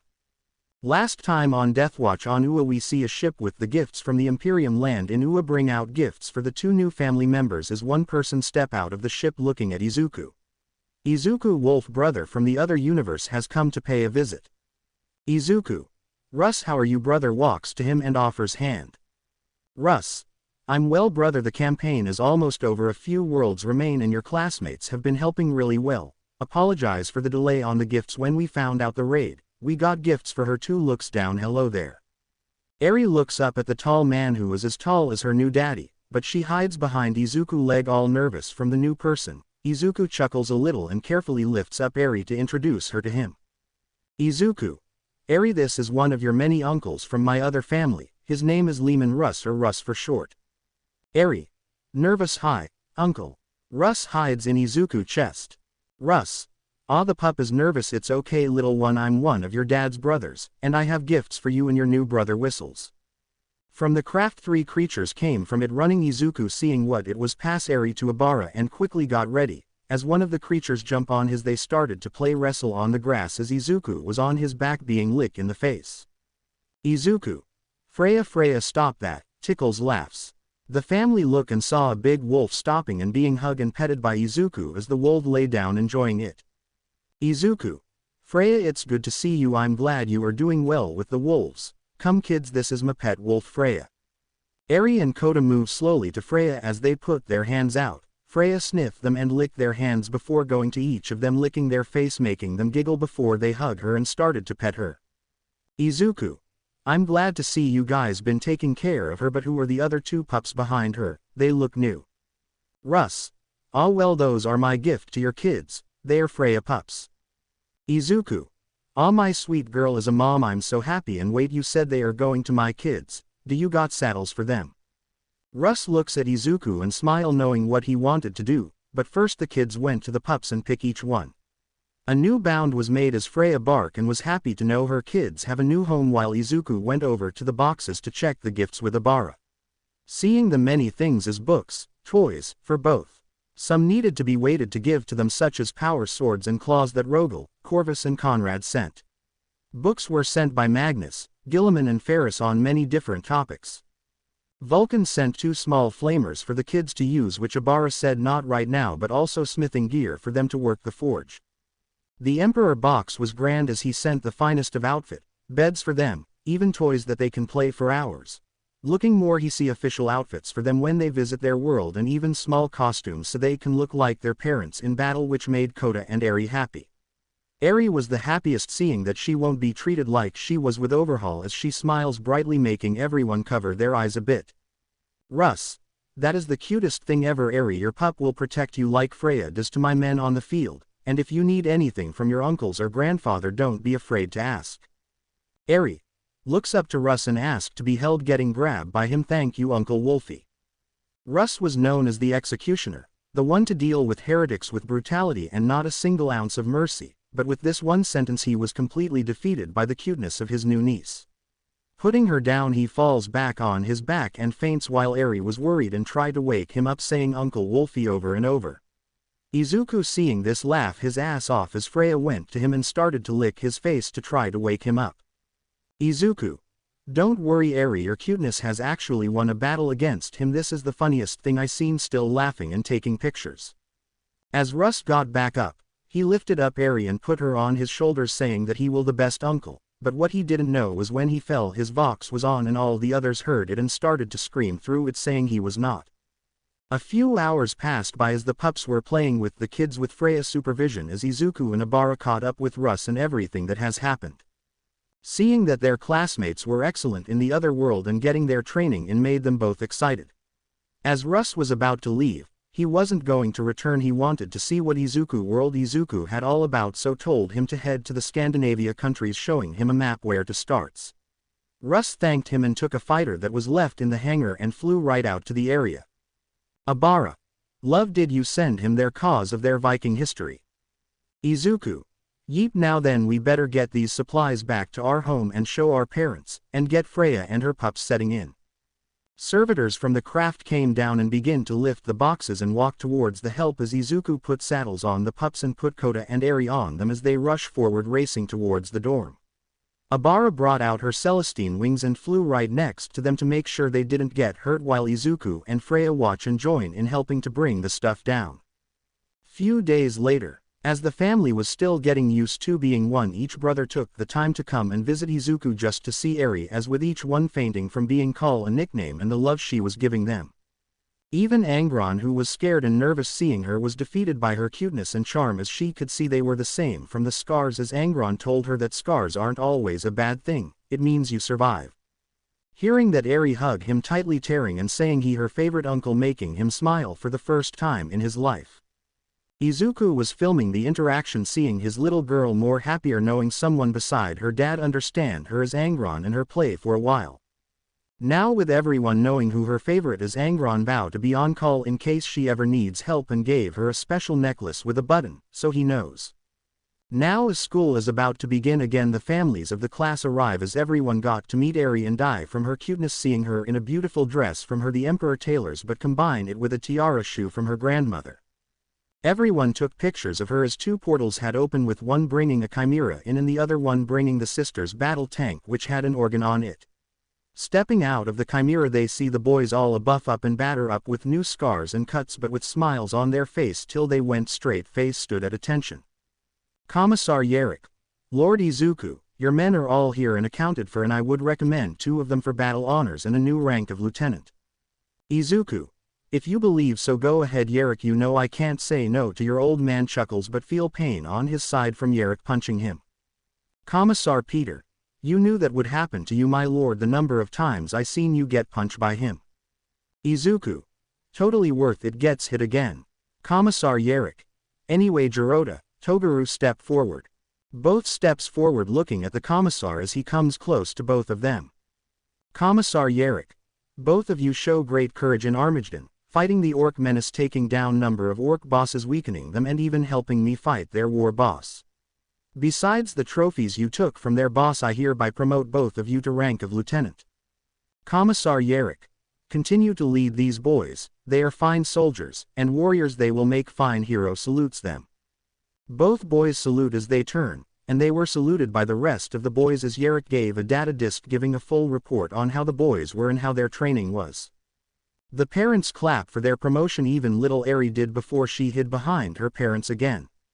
Commissar Yarrick went towards Commissar Peter and returned command and their training back to him. The same with the girls as they all came out from their tank with new seal on their armor. Obara walked up to them welcoming them back, seeing how they are all as they were happy to see her. Sister Nida had given the info to Obara stating they were magnificent and earned their place in the Bloody Rose Sisterhood. Once dismissed and both commanders returned through the portal without the vehicles, saying it was a gift, the parents went and hug and check on their children. Eri, taking a peek from her father's legs, was amazed to see more people who look like his dad and step out while everyone looks at her and wonder who she was. Reiko. Obara. Izuku, who is this cute bean? Izuku. That's right, we were waiting for you guys to tell you this. Picks up Eri. Everyone, this is me and Obara's second child, Eri. Yagi smiling. Eri. Hello, other uncle and aunties wave and smile. Everyone stood still, all stunned by the brightness from both of them before cheers were around as each one took their time to meet with Eri. She was happy to know she has new uncles and aunties with one thing in their minds. Everyone. Death to anyone that hurts her or tries to. Few days later. few days have passed by. Eri was getting used to being around everyone and was ready for her first day of school with her brother and Hina. Izuku was cautious about sending her, but Eri wanted to be a big girl and be strong like mama, so she asks to go with her brother. Izuku agreed but will call the school and explain everything, which she said okay. So, waking up and gathering her school supplies, she went downstairs to see her family ready with breakfast and her puppy ready with the saddle. Izuku, Abara. Morning princess, ready for your big day. Once you leave with Kota, we will have to go our class, okay? Eri. Okay, I'm just nervous, that's all. Kota. Don't worry, I'm here for you. I'll make sure no one hurts you, and our puppies will too since they will be with us. Hearing this made her feel better as they enjoy their family time. Before putting Kota and Eri on their pups, Freya decided to tag along to make sure they were safe. Izuku. Okay Kota, be a brother, help her out, and Eri, don't be scared, teacher is nice as know her, and Hina and Kota are there, okay? Eric. Okay daddy. Abara. But if you do need us, we have them Uncle Nezu number and are okay. Eric. Okay mommy. Breathing slowly, I'm ready. Izuku. Okay Freya, lead the way. Freya barks loud as the big wolf and her pups begin their journey to the school. Lucky it was only 3 blocks away and heavily guarded by guardsmen, so they will know when she arrives. Seeing their kids leave, Abara seems sad, but Izuku kisses her cheek saying to come to get ready for their classes. Getting ready, they leave their dorm and head towards classes with the rest on their way as well. Returning to the school, the other students move out their way for respect, giving them salutes as some look like they were training with guardsmen. Entering the class, everyone was there talking, enjoying till Vlad King enter and it became quiet. Vlad King. Good morning classes, I'm glad to see internship have done well for you all look a lot strong and tougher. Vlad King. And again, congrats on stopping the Yakuza. Izuku and having a second kid, Nezu already planning to teach her when she ready something about a little dictator. Izuku. Shakes his head. Ima, talk to my uncle after class about that. Vlad King. Laughs anyway. Today class 1 got an announcement. The school festival is coming up as each class needs to put on a performance. I want the class to take their time today to think about what they will do and give it to me by the end of the day. Vlad King. Till next class you have free period to think about it. Everyone put their mind together ready to think about it, while Izuku was thinking of something that would hurt class 1A spirit and one person in general as well. Coming to the front, Izuku explains how they will have a concert, but a concert on the world of Ball Brother Sanguinius home. Everyone was surprised about this and how spectacular it could be and was wondering what their tasks were. Izuku. Abara, you and 2 girls take this webway to Ball, see if my brother is around and ask him to borrow the amphitheater and areas around it for the crowd, our parents and himself with my other brothers. Abara. Very well Kanoko Kendo, please come with me as they walk through the webway. Izuku. Setsuna, Awase, Tetsu take half the class and get the instruments rented out. Takes out a card, here use this card to rent them out, should give you a discount too. Izuku. The rest of you let's get started on building a stage. Luckily I have a copy of the amphitheater so we know the measurements. Shihai, please take our paper to my uncle in his office and ask for present Mike to join us. Shihai. Got it boss. Disappears in the shadow to head towards the office. Izuku shows the blueprint of the theater as everyone that stay started doing the measurements and calculations for what they need and how much they need to spend on material. On Ball, as they enter Sanguinius Palace, guards saluted the girls as they see Sanguinius looking at this to put in a box. Seeing the girls, he went and greeted as they converse about what Izuku asked. Hearing the request, Sanguinius accepted and was delighted to have a show shown on Ball. Sanguinius ordered his work crews to get the area ready for his brother and help in any way as he vox the emperor and his other brothers on what's happening. Sanguinius also told his troops to increase security and defense to protect everyone. With that settled, they had some tea as they both discussed what was going on. Back in My Hero universe, Shihai had delivered the papers to Nezu as he went back to help the others. A knock on his door came from his disappointment class of 1A as they told him they would do a concert but was informed that was already picked by class 1B. Hearing the news, they were furious and pick a stupid play to do. Going back to the dorms, they informed the rest on what happened and was furious about it. Jirose was crying because she was going to use this as a way to win his heart. So, they decided to make a play about how they will be better heroes and better than anyone in the school, the girls all plan to ask how what life would be like as Izuku as a stay-at-home father. They rush off to start off their project with Aizawa looking on with more disappointment and was ready to turn in his resignation papers till Nezu sent him a text giving him a raise and a location to go to on a Friday night. It only says wear something nice. Funny enough, in the Warhammer universe, Abara gave a message to Sister Nida to come to their world Friday night at a location for an important talk, working with Nezu to set them up in secret. A few days went by as the stage was finished being built. They were preparing to transport it to the theater as Izuku and Bakugo took Abara, Tokiyami, Manga and Reiko to the music room so they may begin practicing the songs with his uncle Mike help. As they continue to practice, Jirota is helping move the stuff with the rest of the class to the theater, as everyone was wondering why they not using their hall for their project. To 1A it looks like it was an easy thing as they practice their pathetic play, not caring and taking other things from other classes and threatening them if they try anything. Shinso, saying he wanted to prove he didn't have a villain quirk, sadly was using his quirk to steal items and force other classes to do their work. Seeing it on the camera, Aizawa wanted to hurt them, but Nezu said he will handle it and told him to go to that meeting he set up. Back to Class 1B as they go through to Webway to Ball Servitor as they're ready to help as the people welcome them. This goes on for a few days till Thursday came, and tomorrow was the big day for the concert. Going through the order of songs of how they will play it and thinking of scenarios of how to enter then till a message came through his Vox as Izuku opened it, showing a orc threat near one of his agricultural worlds. As Izuku saw this as the opening for the first song. Looking at his class, he told them the plan and how he was heading out to fight the invasion while using the fighting as way to go with the song. Though they were saddening that he had to leave, but to use the attack as an opening seemed like a good idea. Abara told him to be careful and come back with his kids, tearing a little that he had to leave, but he promises them he would be back in a family day ahead of them. Informing his parents and Nezu, they let him head out through the webway for his world to prepare for the defense of his worlds. Friday morning. As Friday came along, the beginning of the school festival was about to begin. Nezu did inform the classes that if any type of villain attack would stop the festivities, but thanks to the security improvements by Izuku he wasn't worried, and for good reason.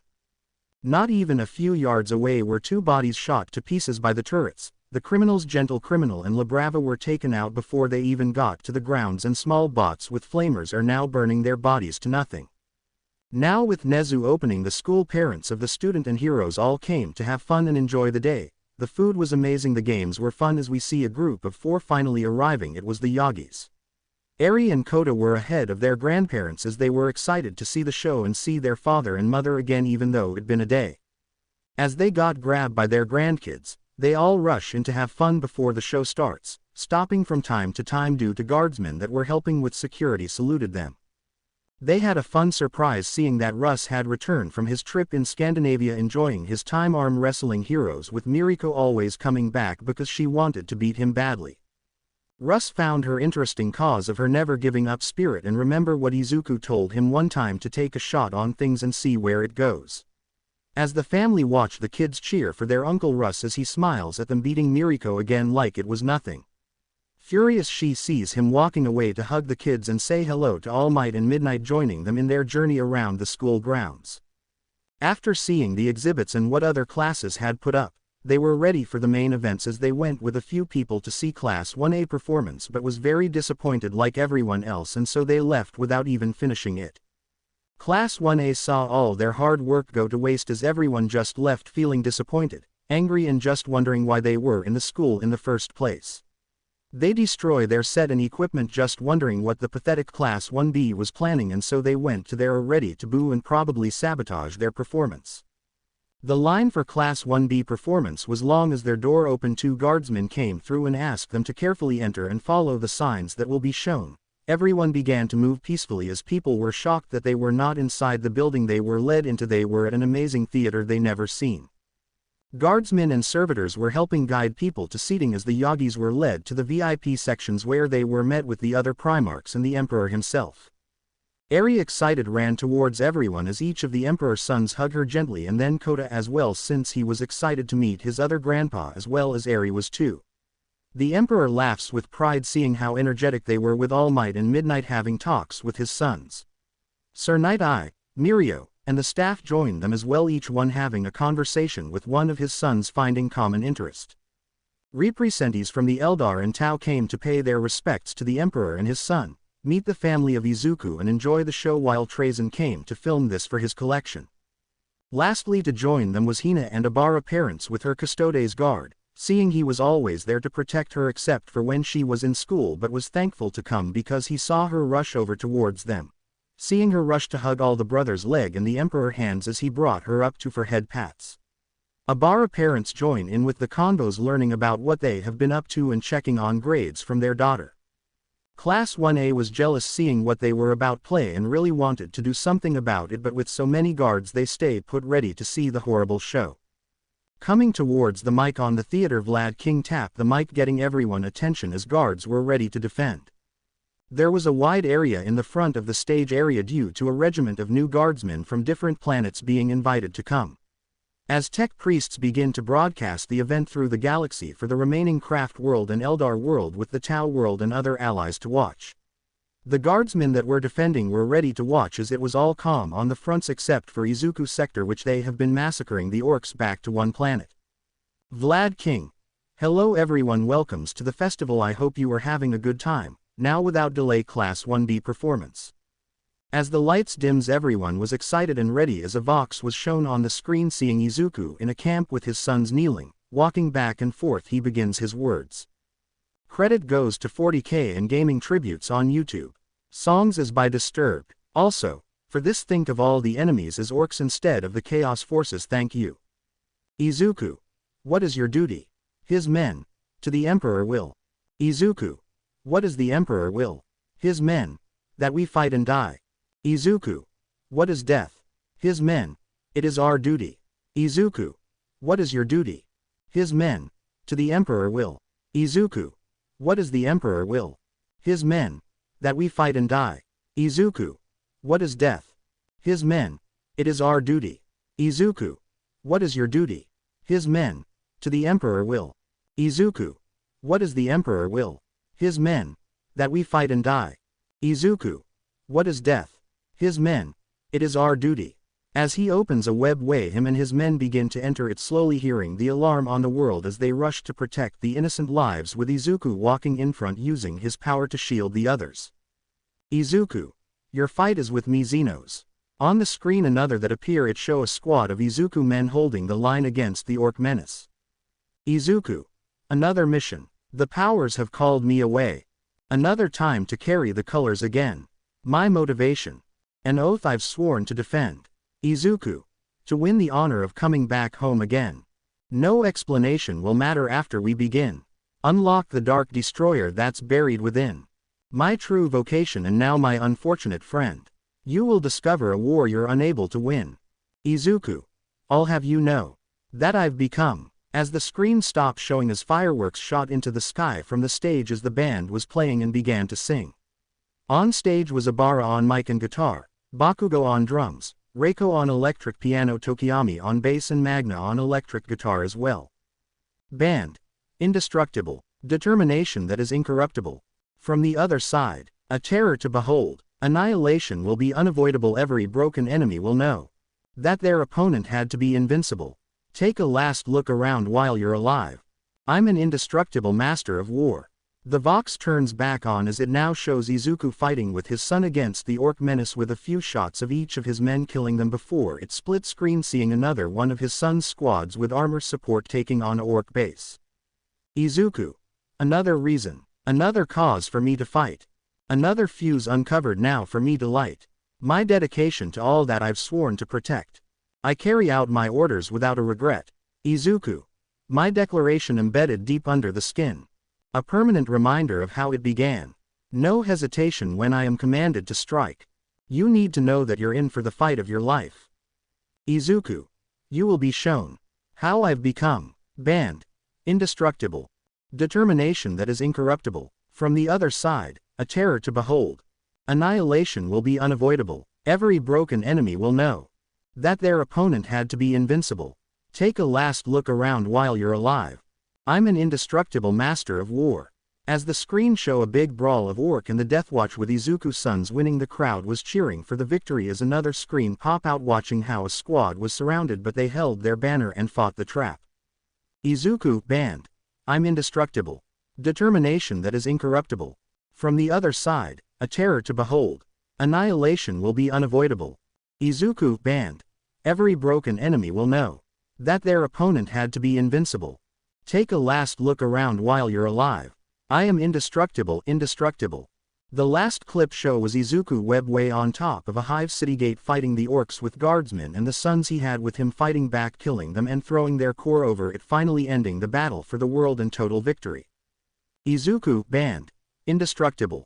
Determination that is incorruptible. From the other side, a terror to behold. Annihilation will be unavoidable. Every broken enemy will know that their opponent had to be invincible. Take a last look around while you're alive. I'm an indestructible master of war. With the song ending, the crowd guardsmen were screaming for the Emperor for the Deathwatch. In the VIP stand present, Mike was tearing, seeing that they worked so hard for that, and it pay off, while the kids were cheering seeing their brother winning. A webway open in the middle of the stage as Izuku stepped through, holding the head of the war boss as the crowd and citizens of Balt cheer for his victory. Izuku kneels before his father before he gets up towards the mic, giving the rest the signal to start. Izuku, are you ready? Credit goes to 40K and Gaming Tribute on YouTube. The song is credit to the band Disturbed. Katsuki. Get up, get up, get up, get up, get up, get up, get up, get up, get up, get up, get up, get up. The guardsmen of all the squads all got up and stood at attention, seeing Izuku coming down the stage, walking in front of them. Seeing his gaze, they felt honor and was ready to fight in the battlegrounds where they will be heading towards. 2 regiments that were about to start their service in other battlefields also tune into the song, hearing the words from the Primarch. Izuku. Well, are you ready now? For the revolution. For too long your power has been taken away. It's been taken away. Does your heart feel heavy now? Savor the solution. Izuku. Take those mental shackles off and throw them away. You've got to get them out of your mind. Don't you let their vision leave you blind. Moving steady now. It's a revelation. For so long your focus has been taken away. Now you're breaking away. They may think they know you, but here's an education. No, they can't control you. Izuku. Once you've broken away, they're done patrolling your mind. When they're searching for you, they will find a force they aren't ready for. Izuku looks at all the regiments and asks Awase to come near him so he may give them a blessing from the Emperor so they may fight well in battle. Each regiment kneel before and accept it, ready to give their lives for the Emperor. Tanks, regiments and 2 knights came into the open area of the theater to join the regiments there. Katsuki. Are you ready? They aren't ready for you to be strong. Are you ready? They aren't ready for you to prove them wrong. Are you ready? They aren't ready for you to be turned into someone who cannot be preyed upon. Izuku. That's enough already now. You don't want to take it. All your reservations have been taken away. They've been taken away. So, you think you're ready now? For the revolution. Izuku. Yeah, they can't control you. Once you've broken away, you've got to get them out of your mind. When they stand before you, they will find Katsuki. A force they aren't ready for. Are you ready? They aren't ready for you to be strong. Are you ready? They aren't ready for you to prove them wrong. Are you ready? They aren't ready for you to be turned into someone who cannot be preyed upon. Are you ready? Izuku goes back onto stage and starts to headbang to the band as the crowds go wild for the music and seeing how the words are inspiring the troops everywhere on the different Vox screens. Izuku. You've got to get them out of your mind. When they stand before you, they will find Izuku Katsuki. A force they aren't ready for. Are you ready? They aren't ready for you to be strong. Are you ready? They aren't ready for you to prove them wrong. Are you ready? They aren't ready for you to be turned into someone who cannot be preyed upon. Are you ready? Izuku Katsuki. They aren't ready for us to be strong. Are you ready? They aren't ready for us to prove them wrong. Are you ready? Then you know you're ready to be turned into people who cannot be preyed upon. Izuku Katsuki. Are you ready? Are you ready? Are you ready? Izuku Katsuki. We cannot be preyed upon. Are you ready? Are you ready? Are you ready? Blank shells fire from basilisk that were positioned near the stage fire to end the song with the band as the crowd once again went wild for the music. Izuku, seeing everyone happy, got on the mic. Izuku. Thank you everyone. I hope you are enjoying the songs. To all the Imperial Guard regiments that are currently fighting, defending our proud Imperium, protecting our allies' worlds and systems from the Xenos and traitors that try to come back. This is for you all and your noble sacrifice. Credit goes to First Otherwise and their song Soldiers, great and beautiful song. Second credit goes to the creator Spartan Music and other creators of the video he uses to make this. Izuku. It's time to strap our boots on. This is a perfect day to die. Wipe the blood out of our eyes. In this life there's no surrender. There's nothing left for us to do. Find the strength to see this through. Izuku. We are the ones who will never be broken. With our final breath, we'll fight to the death. We are soldiers, we are soldiers. Izuku. Whoa, whoa oh, whoa oh, whoa oh. We are soldiers. Izuku. I stand here right beside you. Tonight, we're fighting for our lives. Let me hear your battle cry. Your battle cry. Izuku. We are the ones who will never be broken. With our final breath, we'll fight to the death. We are soldiers, we are soldiers. Yeah, Izuku. We stand shoulder to shoulder. We stand shoulder to shoulder. We stand shoulder to shoulder. You can't erase us, you'll just have to face us. We stand shoulder to shoulder. We stand shoulder to shoulder. We stand shoulder to shoulder. You can't erase us, you'll just have to face us. Face us. Izuku. We are the ones who will never be broken, be broken. With our final breath, we'll fight to the death. We are soldiers, we are soldiers. We are the ones who will not go unspoken. No, we will not sleep. We are not sheep. We are soldiers, we are soldiers. Izuku. Yeah, whoa, whoa oh, whoa oh, whoa oh. We are soldiers. Whoa, whoa oh, whoa oh, whoa oh. We are soldiers. The crowd cheers once more for the song as the Emperor applauds as well. The morale on all troops across the battlefields rose as they kept fighting back the Xenos with new vigor.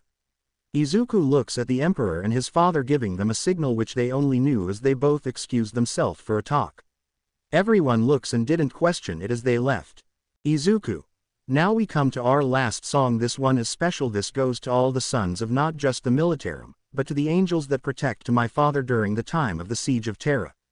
This is for the fallen on that day. We never forgotten you and never will. Credit goes to Dude Productions on YouTube. The lyrics credit goes to custodian _of_the Emperor comments on this video. And lastly, the song is Last Stand by Sabaton. One of my favorite bands do their music using history, battle and figures as inspirations. In the heart of the Holy See. In the throne of world of humanity. The seat of power is in danger. There's a foe of 1,000 swords. It been a Horus Chaos Lord. He falls from grace will pave their path to damnation.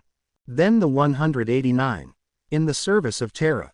They're protecting the holy line. It was circa 30,000 gave their lives on the steps to the palace. His will be done. The Vox show multiple images of the guard, Astartes defending the gates and walls of the palace from the forces of chaos. For the grace, for the might of our Lord. For the home of the holy. For the throne, for the Emperor's words. Gave their lives so boldly. For the grace, for the might of our Lord. In the name of his glory. For the throne, for the way of the sword. Come and tell their story again. Under guard of 42. Along a flagship avenue. The final battle is waiting. They're the guards of the Holy See. They're the guards of Christianity. Their path to history is paved with salvation. Then the 189. In the service of heaven. They're protecting the holy line. It was in the 30,000. Gave their lives on the steps to palace. Gave their lives on the steps to heaven. Thy will be done. The Vox shows the men even though with their brothers and sister that fallen they did not falter with Izuku, Sanguinius and Ferris by their side. It also shows the heavy fighting that Conrad, Corvus and Jagagai were doing behind enemies' lines. For the grace, for the might of our Lord. For the home of the holy. For the throne, for the Emperor's words. Gave their lives so boldly. For the grace, for the might of our Lord. In the name of his glory. For the throne, for the way of the sword. Come and tell their story again. The stage turns dark as a webway opened in the middle and out came All Might and the Emperor playing the solo part as everyone was amazed by the skill of both of them. Dying for salvation with dedication. No capitulation, annihilation. Father commendation, reincarnation. Glory is your destination. Dying for salvation with dedication. No capitulation, annihilation. Father commendation, reincarnation. Glory is your destination. For the Emperor. The Emperor covers the stage in light, making everyone turn their heads a little as when it fades. Izuku in his armor, Abara in his Celestine armor, Bakugo and Tokiyami in their chapter's armor, All Might in his custody's armor, and the rest of his class in their armor and war gear on with the banner of each loyal legion, while the Vox show the victory after the siege even though it cost so many lives. For the grace, for the might of our Lord, for the home of the holy, for the throne, for the way of the sword, gave their lives so boldly. For the grace, for the might of our Lord, in the name of his glory, for the throne, for the way of the sword, come and tell their story. Gave their lives so boldly. Come and tell the praetor's story again. The crowd went wild for the display and the show, as everyone cheer whistle in the VIP stands. Eri was picked up by All Might and put on his shoulders as she smiles, knowing she was safe, happy from the show, and smile widely. As everyone was being led out slowly back to the My Hero world, they were happy, full of spirit from the amazing show, knowing real heroes were going to lead the next generation. Class 1A all left furious, seeing how they were outshining once again, how their show didn't mean anything to people, it was more of a joke, a disappointment, and now they will plan their exit from the school and take it down to put them all in their place. Secretly they had met with one more person to join them when they initiate the plan. Once back into the school ground, Class 1B celebrated the amazing performance as the Emperor came through with them with Angren, Conrad, Alpharius and Omegan, as they wanted to see what the festival was about. Eri, seeing her father, got out of All Might arms and with Koda rushed towards Izuku. Eri, Koda. Daddy, Dad. Eri. That show was amazing, all the fireworks, the songs, the music, it was amazing. Koda. Yay old man, it was awesome, the people also love it. Izuku. Thanks guys, but remember your mother and your aunt and uncles did their part too with building and setting everything up. Abara. So, don't forget them either. Alright okay kid, hugs them from behind. Eri and Koda nods their head as they held their hands and went to enjoy the rest of the festival with their families, playing games, enjoying food and just enjoying life. Bonus: the night had come as Aizawa was in a casual suit ready to infiltrate the location that Nezu had gave him. It was weird to wear this suit, but he must have, though he was going to a villains club, and this would help him get in with the load of money Nezu gave him as well. What he didn't expect was to see Sister Nida. At the same moment Sister Nida came to the same location, after Abara and Itsuka inform her to meet up here for a meal so they can talk about more training, and about the battles they had, and so they agree, letting them pick an outfit for her as she went to the location, seeing Aizawa there. Both looking at each other wondering what was going on, but also at the same time blushes were on their face. Aizawa. She looks very beautiful. Sister Nida. He looks so handsome. Both looking at each other trying to speak as a group of people were watching from a rooftop in New Phobos armor with stealth generators so they can't be seen. Izuku, Nezu and Toshinori were giving each other's high fives and hugs, and Nomori, Abara and Itsuka all squeal in happiness. Aizawa. Miss Nida, I believe we have been set up. Sister Nida. I believe you are right Mr. Aizawa, I shall make sure to punish the girls with hard training the next time I see them. Aizawa.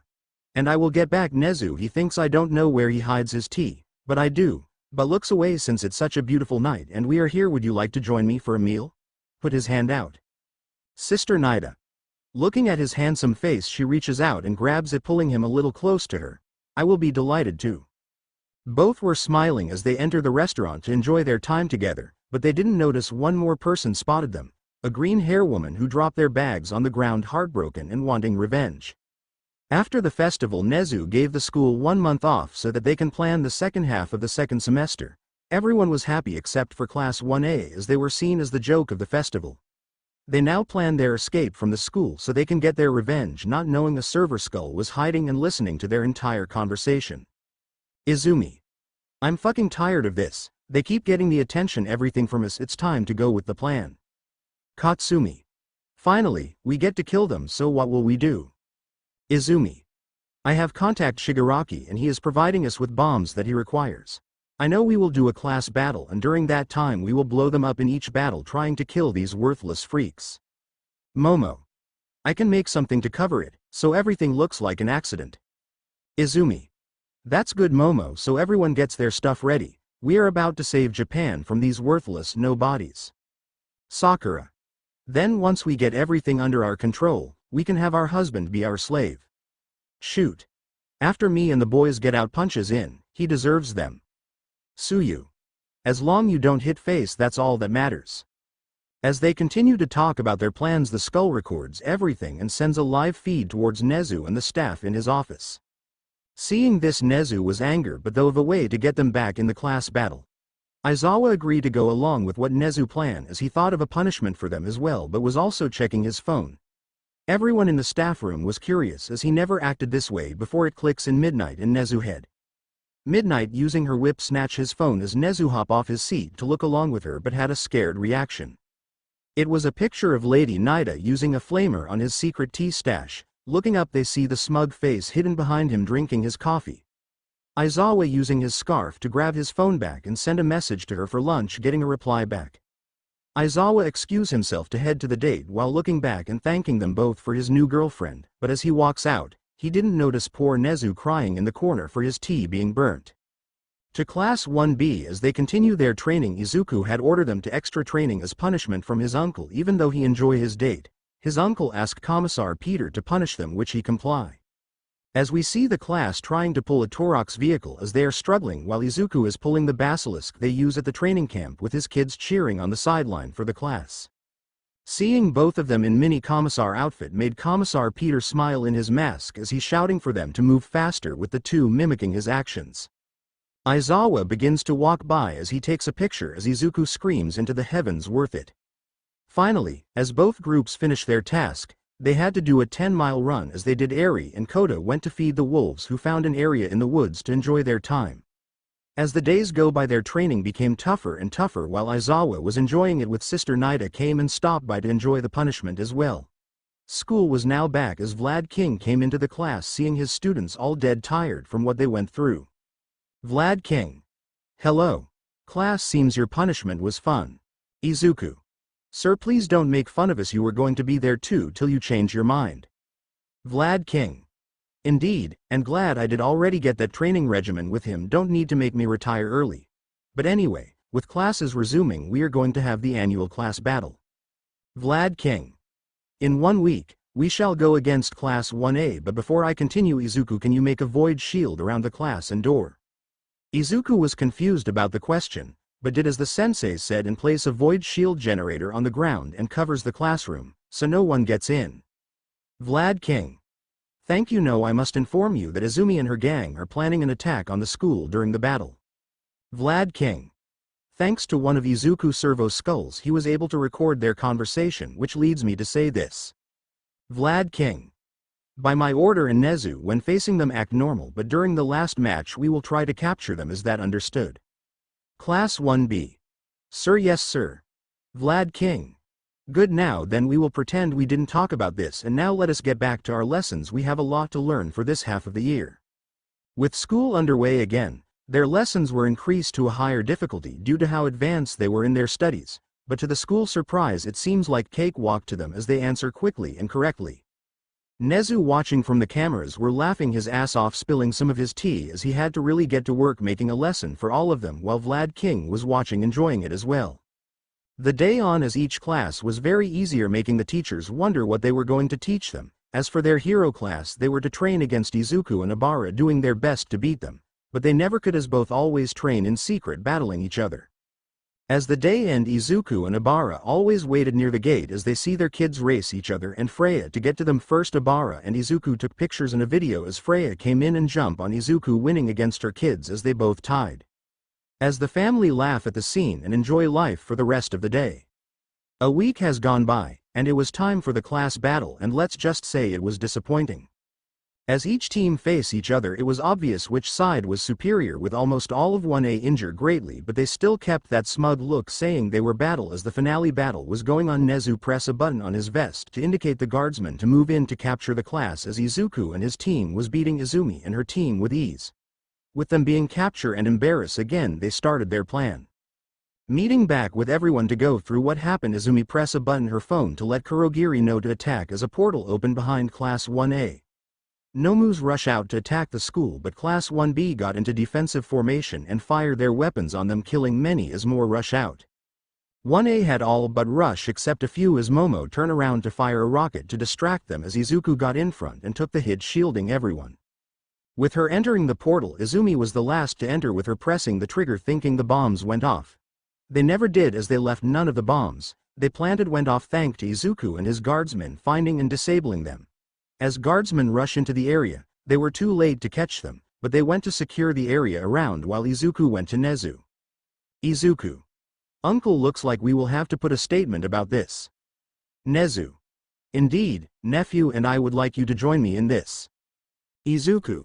Very well, I'll get my uniform. Both walk towards everyone as they check on each other and the Nomus for any clues on where they came from. In 1 hour, times people from the news all over Japan came to UA for the press conference, all sitting waiting patiently. As the doors opened, Nezu and Izuku came towards the table ready to give a statement, but everyone was looking at Izuku and how serious he was in his uniform. Both of them took a seat at the desk as the crews from the news station await what they had to say.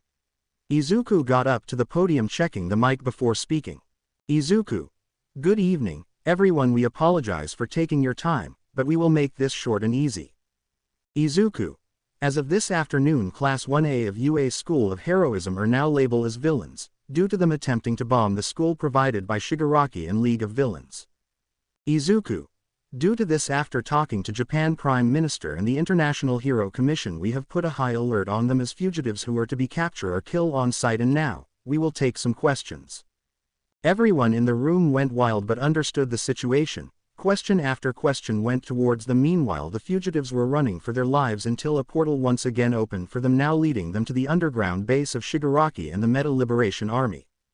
On the other side, where Izumi and the others met with Shigaraki, they were furious to learn from the news report that there was no explosion. Izumi grabbed a chair and smashed it against the wall in fury, but calmed down and followed Shigaraki towards their new hideout. Seeing the Meta Liberation Army, they were preparing to take over Japan.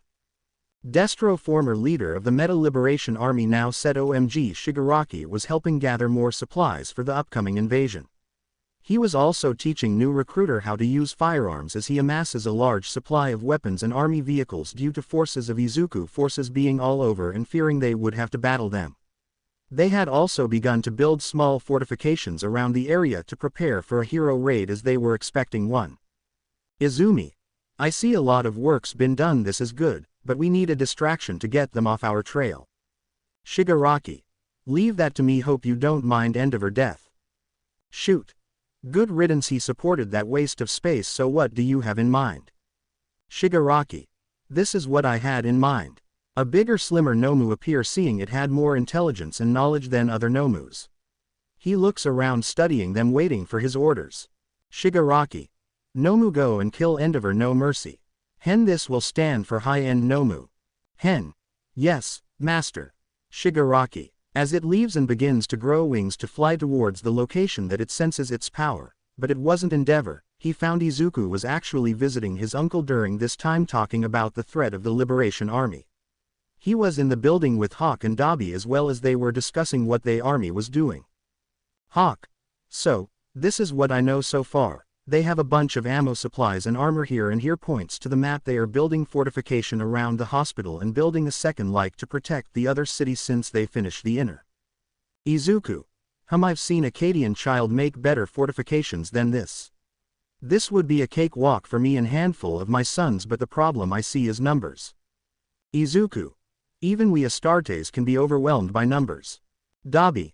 Not only that, but he also has anti-armor shells and some tanks brought from Russia, China, and even the black market in America. It's a lot of firepower. Izuku. Indeed, but you are not telling me something, are you? Why? Dabi. I don't know if what they are saying is true or not, but they said a portal had opened and a group of people had come out of it. It had turned some of the people in the area differently. Izuku. Dabi explains what they looked like.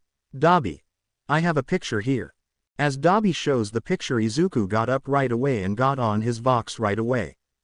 Izuku. Commissar Peter, come in, this is Omega level alert.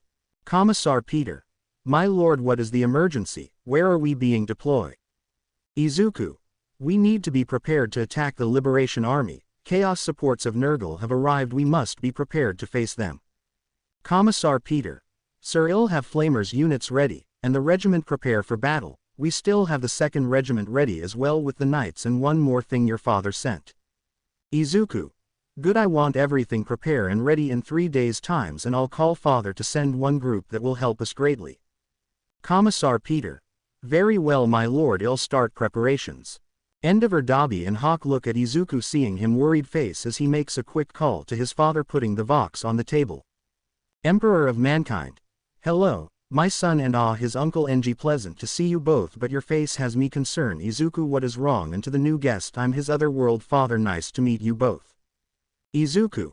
Hello father, hope all well, your grandkids love your gifts, though Abara has not let them use their weapons yet, but we have a serious situation, we need the Flame Falcon's help with the battle coming. Emperor of Mankind. Why, what has happened my son? As Izuku show the picture, the Emperor face worried himself, seeing the situation that it could lead to and seeing how it can affect his home and his world if it got out of control.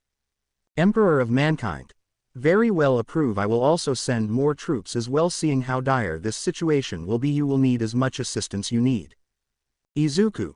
Thank you father, and if you don't mind, I want to place the unit under my uncle here, he has a fire quirk so he should fit in perfectly with them. Emperor of Mankind. Granted son, we'll begin sending transmission, they should be ready in 2 days. Izuku. Thank you father, of one more thing, download the file I have sent, they're pictures of your grandkids having fun they wanted you to have. Endeavor and Hawk look at Izuku more about what was going on, since they knew he was speaking High Gothic towards his other father. Sadly his uncle fell behind on his lessons due to his wife cravings and rushing out to get what she wants. As for Hawk, since he was busy spying he didn't have much time to study. For Dabi, he understood due to taking his time in his private chambers to understand what Izuku was saying, and he smiled a little knowing his father was going to lead a good group of men. Suddenly on the scanners on top of the building the alarm of a threat was going off. Looking outside the window, they see the unidentified object as a bit rushed towards them. Missiles from the top of the building fire on the object as it dodges the first one, but the second one hit it as it started to crash into the ground. Guardsmen started to evacuate the citizen in the area as they got into position to the creator. As they see something moving, they prepare to fire as the creature appear and look around, healing the damage slowly. Hen. Must find strong fighter, everyone here weak. Izuku look through his helmet visors and see the threat spreading his wings. He jumps out the window and ruses towards the position of the Nomu as another missile went past him towards it. The high-end Nomu, feeling his prey come to him, looks at the direction before the missile struck him and sent it back once more. Guardsmen line up as Izuku landed near them, ready to fire on the Primarch command. Endeavor and Hawk was halfway there while also contacting their sidekicks to come and secure the area. As the Nomu look at Izuku, it smiles, finally seeing the strong person it wants to fight. Hen. You strong, we fight, you die. Izuku. It seems Shigaraki has a new pet to test. Men open fire, let's see if it can take the Emperor weapon. Guardsmen open fire with their laser guns shooting at the Nomu, seeing the Nomu screech from the pain as its limbs and bodies were being shot to pieces, but it somehow quickly regenerated but kept feeling the same pain. 2 grenades were thrown, blowing it up to pieces, but some limbs started to crawl towards each other to form up once again. Izuku. Fall back men, I'll handle it, helps keep the citizen safe. Guardsmen. Yes Lord. Izuku runs to different areas. Izuku. It seems I have a good match ahead of me, so come at me beast, show me the resolve of your pathetic leader. The Hen Nomu getting up charge at Izuku as he charges back, increasing his speed with his wings, dodging a strike as the battle had begun. The crowd watching from the televisions were surprised to see the attack as the fake heroes who were watching try to rush to get into the action so they can get some sort of fame. In UA Class 1B was watching the battle, cheering on their classmate and Primarch. As for the kids, they knew their dad would win and began to make signs for his victory when he returns home. Endeavor and Hawk tried to support him, but the pressure from the punches kept them away, but to them though Izuku was losing the battle. In reality though, Izuku was having an easy battle, not showing his true strength and only matching the Nomu's strength till it was time to unleash his fury. The Nomu throws one punch but Izuku grabs it with his, pulling him towards him to give it a clothesline from hell. Lifting it up right after, he grabs his face and slams his body into an empty building, watching it crumble on top of the Nomu.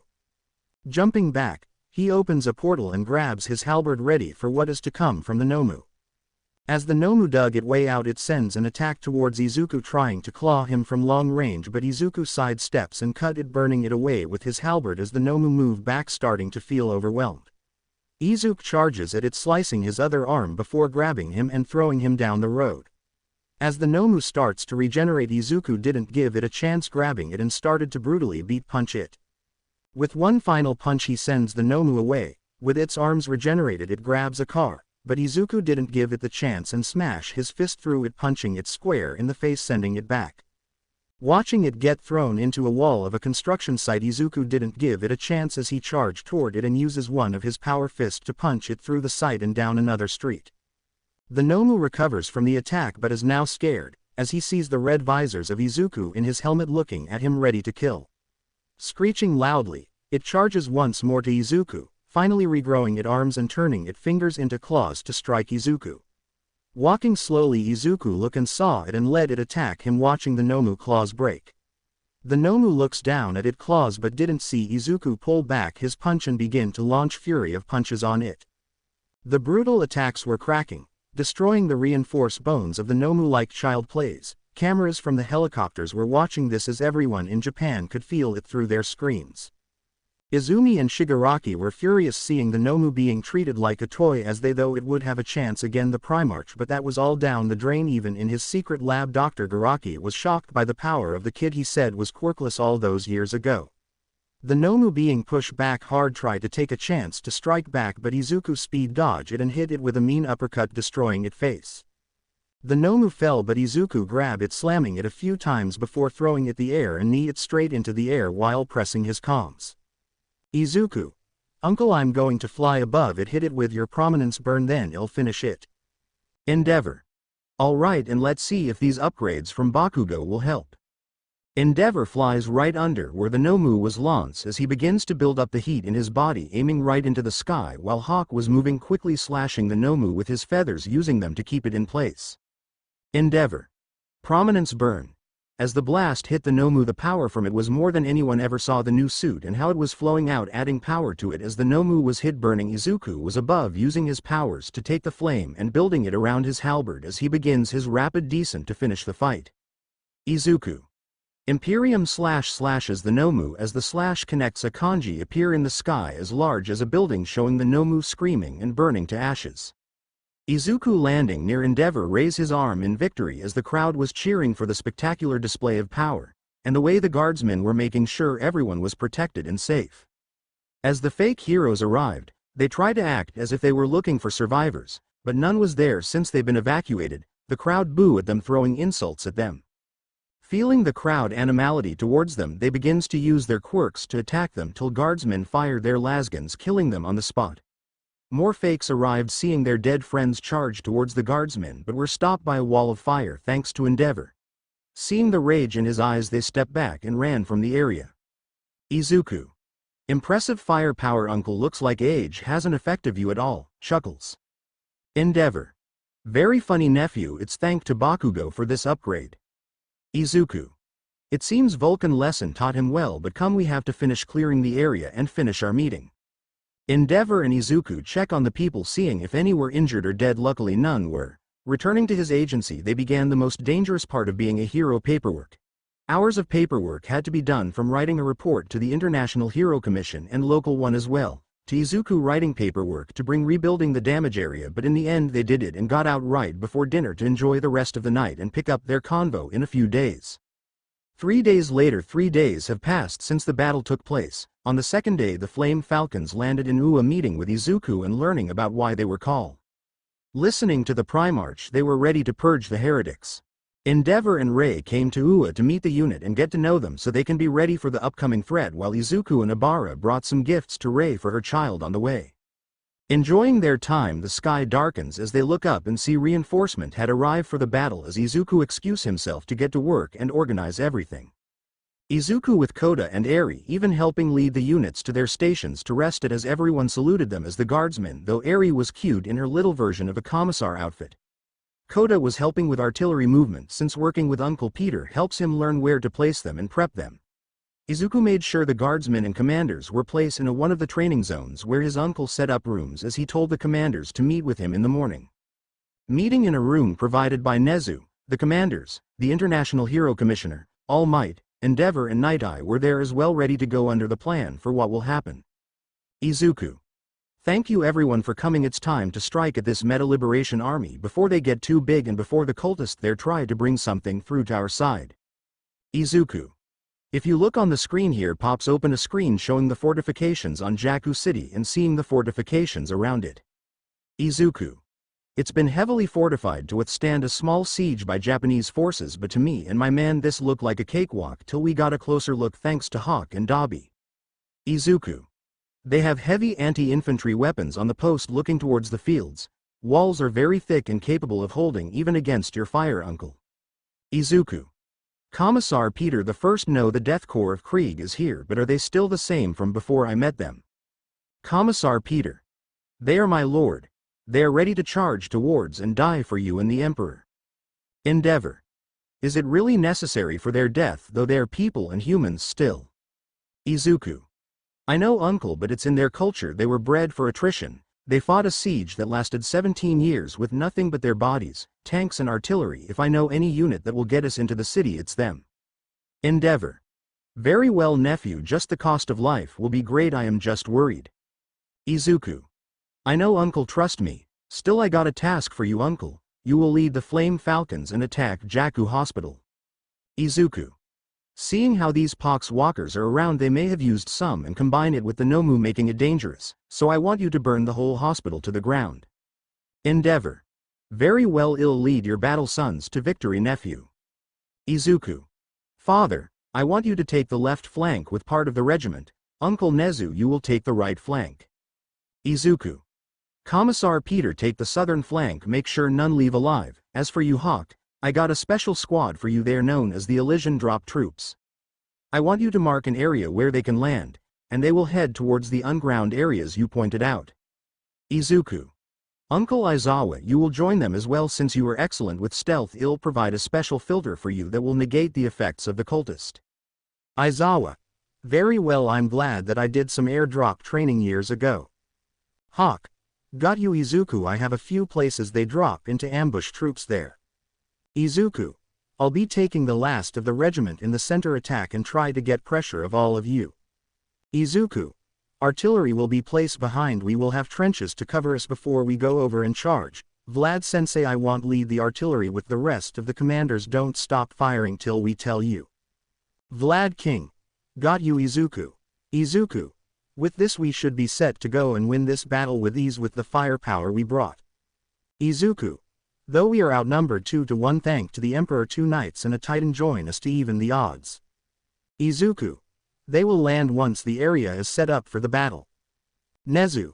Very well, nephew, but how will we get them near the area without being spotted? That will be very difficult, especially when they run the town. Izuku.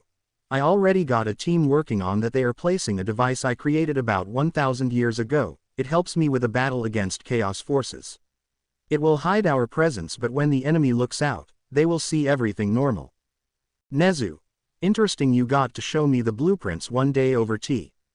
Izuku. Glady, while the device is active, we will have a chance to dig the trenches and artillery positions. The squad is also taking out Hero that had joined their cause. They're making sure they don't get word back. Hawk. Is my student with them? I know he and another one were good at stealth. Izuku. Indeed. Tokiyami and Shihai are leading this operation, taking out the fakes as brother Alfarius sent us some of his men to take their place in secret. IHC. Izuku, if you need anything, we are here. Star and Stripes want to come and try to help with the battle, but knowing you, this is a matter that can be dealt by your forces. Izuku. Yes, sir, I'm sorry. As much as I would love her support, because of the cultist and the way the plague can spread, we can't risk it. If one spore or sick person gets out, it can infect the world. and we will have a crisis in our hands. IHC. Very well when it comes to the fake heroes though what shall we do and to the traitors as well? Izuku. Capture the traitors for a public execution. As for the fake All Might and Endeavor Agency will hold them back. We are creating a 10-mile radius from anyone entering. IHC. Understood. I'll send some extra heroes from countries that volunteer to help you with keeping them away, so if they try anything it will be seen as an act of war. Izuku. Very well sir, until we get all clear from the group. We can't move, but all troops are drilling and keeping up with their training, with some students joining them as well. Till the call comes we are on standby for war. As everyone agree, the talks continue, providing more info where medical tents were going to be in case anyone was injured, and where supplies are going to be to make sure all troops are ready and supply. With the meeting ending, everyone had decided to leave the room and went to prepare for the event to come. Aizawa, Vlad King and Izuku walk back to the dorms, still talking about if 1B should also participate, but Izuku stopped them, saying yes due to them being part of their legion. Vlad excuse himself so he may inspect his troops and learn about the artillery pieces he will handle, as Aizawa went back to his room to text his girlfriend and read his jump manuals again to make sure he was ready to meet up with the troops. 3 days later. Days have passed since the meeting as the class agree to join in this battle as they begin to prep their equipment. Suddenly a call on Izuku hidden box channel came in as everyone stop and look ready to hear the report. Izuku. Primarch Izuku here, report. Tokiyami. Lord Izuku, it is down, all their supporters outside the staging area gone. Tokiyami. The devices have been set and ready to activate. Hawks also send out a signal, he marks 3 locations for the drop. Izuku. Excellent news, brother finds a place to till we arrive, and what of brother Shihai? Tokiyami. Still moving in the shadows, he been taking pics of important targets, and we have spotted 2 giant creatures, sir. Izuku. Do you have pictures of these creatures? Tokiyami. Yes, I'm sending them now. The pictures came through the box and Izuku was shocked by what he saw. Izuku. A great unclean one, the cultist must had use what energy they had left to bring it. If that gets out it could cause a mass pandemic. But the other person, I do not know who it is. Gran Torino. I can answer that, brat. Izuku. Grandpa, welcome, we are about to head out for battle, but you know this beast. Gran Torino. Indeed twerp, it one of all for one in Graki experiments, its name is Gigantomachia, skin as tough as steel itself. We were looking for traces of the love in a forest until we were attacked by it. Somehow, we escape with all our lives. Izuku. I see uncle looks like the knights and the titan will have fun with them, kind want to see what a volcano cannon can do to that Gigantomachia. Izuku. Besides that, grandfather, will you and Uncle Miria helps us with eyes on the skies, we got drones they won't be able to see thanks to the town, and it will help us keep everyone ready for surprises. Gran Torino. Very well, just give us the area and we will be ready, I'll call him right away. Izuku gives him a nod as he goes to his dorm and presses a button setting the alarm for battle. All the guardsmen begin to rush towards their Toroks and Chimera's gear on and guns loaded. On the makeshift airfield, Valkyries were being loaded up by the drop troops as Aizawa rushed towards one with the commander of the group. They help him get into the drop gear as all birds were calling in ready for liftoff. With Aizawa looking out, he sees his sister Nida as he gives her a nod saying he will return. With the Valkyries rising, they begin to head to the drop points, activating the devices so they don't get seen. For Class 1B they call their parents so they know they will return to from battle with everyone ready except someone was missing. A webway appear and stepping through it was a someone from the Raptors Legion. Standing in front of the class, he slowly took his helmet off, revealing it was Shota as he looks at everyone with a smile. The class was wondering why he had to take a leave of absence from school. Now they see why, as he was now part of the Raptors and was going to help with long range to cover everyone. Izuku saw that his class Vlad King the Commissar, his uncle, all loaded up in their vehicles as he opens the gate of UA, loading in his personal repulsor executioner tank, order all vehicles to head out. The convoy began to move as transports, tanks and artillery begin to move towards Jakku area with crowds lining up watching them pass by as wishing them luck and saluting them. Coming out of the top hatch of his tank, Izuku looks at the people thanking them and telling them to prepare for the upcoming storm. An hour has passed in their journey as Izuku continues to guide the driver towards the location. While looking at the convoy, he sees no one falling behind as they enter the outskirts of Jakku. Going through the city, Izuku gets on the comms. Izuku. All units to your positions, begin preparations for war. All. Yes, my Primarch. As the groups move on, Izuku and his men rush out of their transport and begin to set up markers for the trench lines and artillery lines. With the commanders getting the order, they rush towards the guardsmen and Kriegsmen as they begin to dig their trenches. Vlad King and the artillery begin to head to their areas, with Vlad making sure to guide them with hand signal, so everyone get to their area. Izuku Vlad was a good commander. Looking at his records from his time in the military, he was an excellent trooper to his core, as Vlad looks at Izuku and gives him a nod of approval. With each unit on the move and soldiers digging trenches, they were getting closer to war. In the air, the Elysian drop troops were giving the green light, standing in their Valkyries, the hatch open in the back as the cold air hit them. With one signal, they begin to drop out of the Valkyrie. Aizawa look nervous but calm him nerves and jump following the men as they free fall towards the mark points Hawk set up. Once reaching the right altitude, they use their booster packs to land safely on the ground and begging to move to cover. Aizawa uses Vox. Izuku, we have landed behind enemy lines. The supplies are also drop with us. We are making our way to the ambush point. Izuku. Very well. When the artillery barrage beings, that is when you and the men will move. Led them well with the commander's uncle. You shall return to your beloved, this I swear. Aizawa. Thank you, Izuku. Please tell her to battle hard and I'll see her when it's over. As the Vox ended, Aizawa look at his new lasgun customer made for him from Izuku. He swore he will use it till his last breath to protect everyone as he hides in the bush. The last few transports were hidden near the hospital. They would wait till everything was set for them to move on the hospital.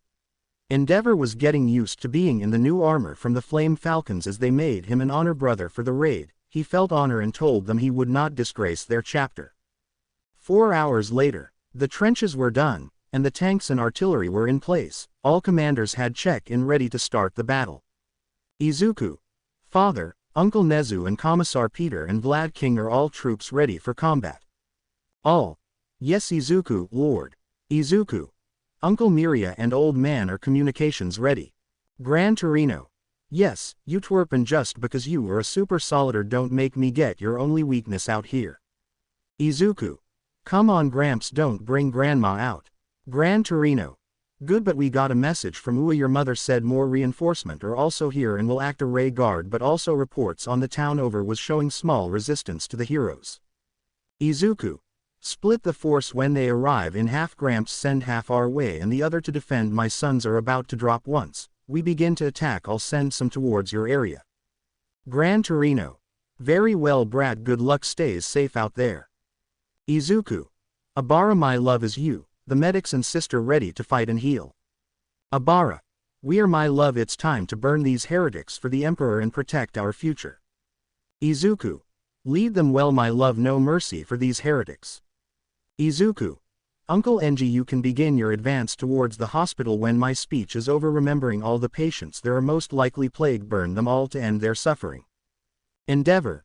Very well, me and Captain Asher will begin our advance. Happy hunting, nephew. Izuku turns on the Vox to address all the troops, his class and heroes who are watching the shield from the outside. Izuku. Today we bring the wrath of the Emperor to these heretics. Who try to bring the chaos demons to my world, a world where I was raised and where I return to defend. Izuku. Victory comes at all because we shall not leave a single one alive. Go defend my world, defend my home from these monsters, defend each other and the brotherhood that we are. Izuku. My sons, my soldiers, my friends, today we show the power and strength of the Deathwatch. Show them the strength of the Imperium, show them the strength our resolve. Artillery, begin barrage. Izuku. On Vox, my sons, begin your drop onto the battlefield. Come crashing down from the heavens and purge these heretics.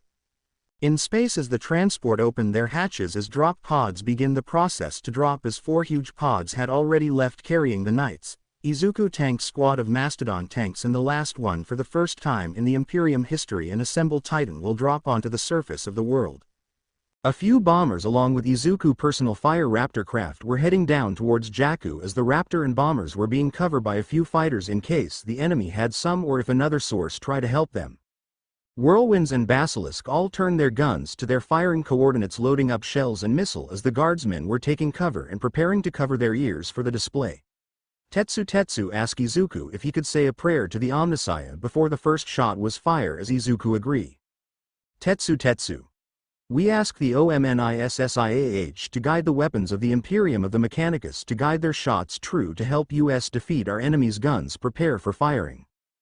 Guns were ready to fire waiting for the order by Izuku. In another part All Might and Nezu gave their speech to their man with cheers and shouting for the Emperor as their first line was ready to go over the line. In the trench with Commissar Peter the men were ready but some were nervous till they saw the hulking moss that is Awase walking by standing near them.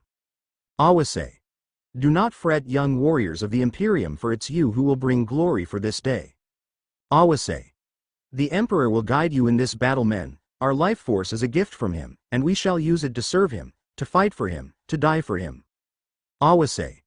He is the one true light of mankind. Even if you are in a different universe, he still shines his light with all your brothers and sister that are here with Lord Izuku's sons that fight next to you. Awase. So, do not despair, warriors, for in death is where our duty ends, but even in death we still serve him in the eternal battle against his enemies. Rise, soldiers of the Imperium, and let us bring this world to peace for the Imperium for Lord Izuku. All. For the Imperium for Lord Izuku. Lastly, we check on Ibara as her and the other sisters in Class 1B all prayer for the Emperor guiding light in this battle as she hugs each one of them, telling them where to hurry to prepare for battle. Ibara. Girls, this battle will be bloody and dangerous. Remember, the Gold Emperor is watching all of us. He will be there to protect us and guide us. Protect the men and heal them as best you can or help guide them to the other side. Girls, I will see you all at the end. The girls salute her as Lady Nida came up to her, giving her approval as they see them rushes through the trenches towards their areas as Ibara and Nida step to their section, giving Izuku the already sign. As Izuku see that everyone is officially ready to begin the attack, he looks at his watch, seeing it tick down till the hour. As time get closer and closer, he lifts his hand as Vlad see and ready to tell everyone to begin.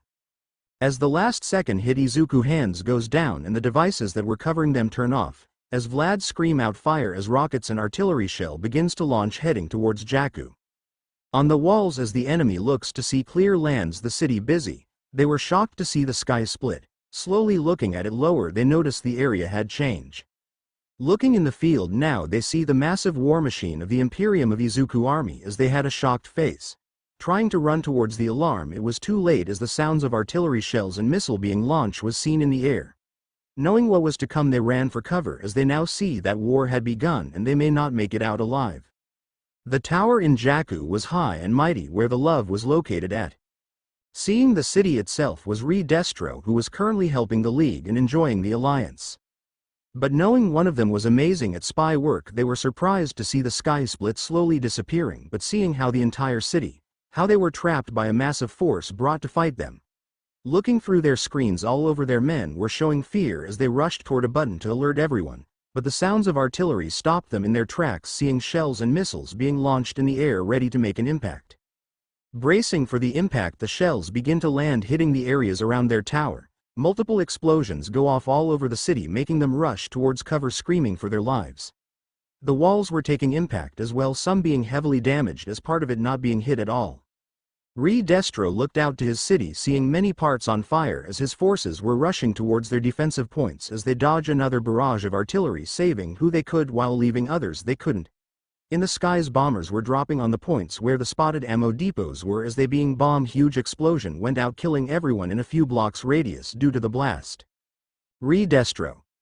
Everyone get into their postitonswho ever left in the field, get them to the walls. Now we have to defend till Shigaraki is awaking, feels his tower shake from the blast.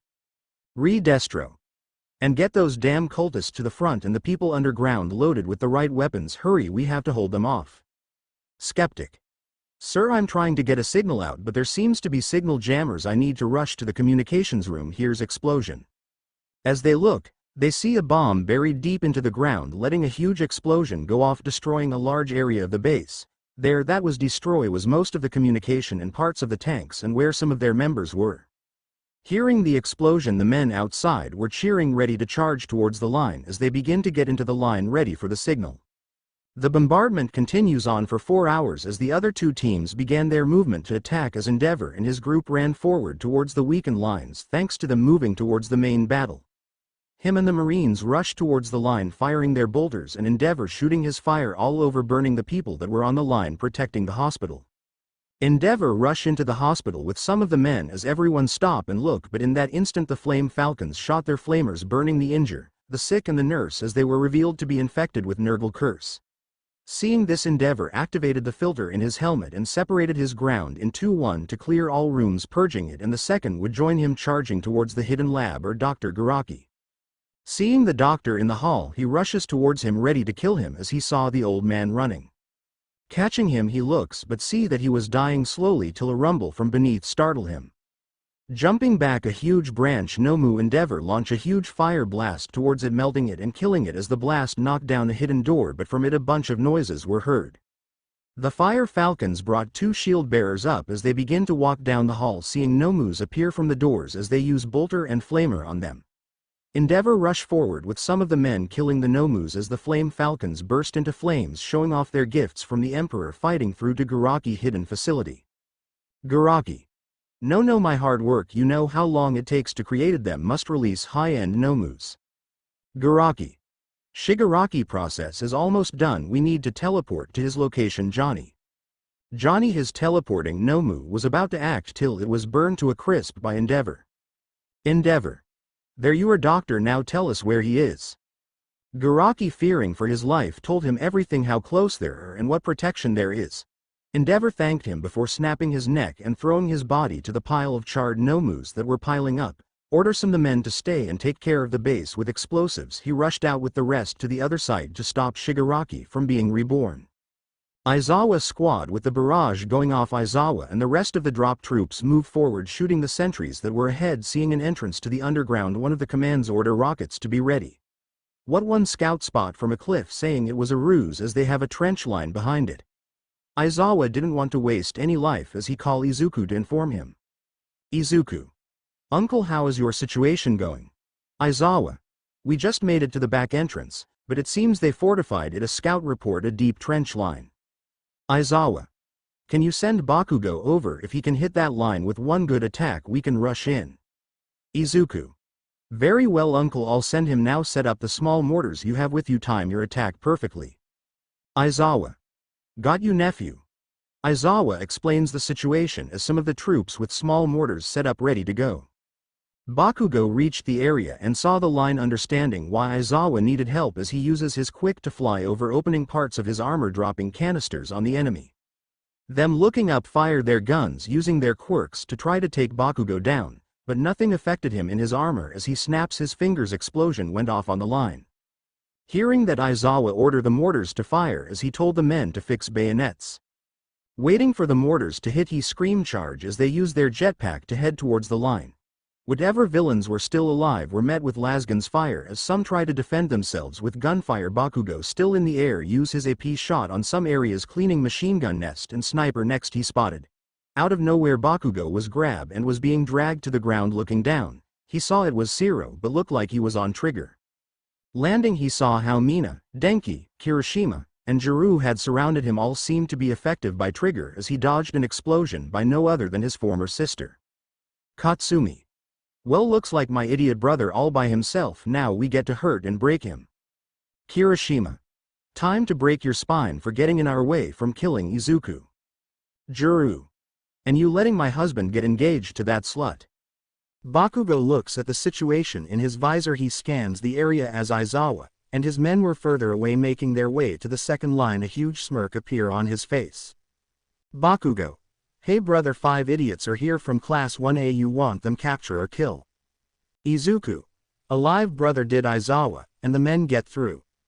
Bakugo. They did brother. Izuku. Good, take them down and bring them alive. Cuts calm. Bakugo looks at them, showering her power glove hand ready with explosion as he charges towards the 5 as they charge back for a battle. Back on the main front.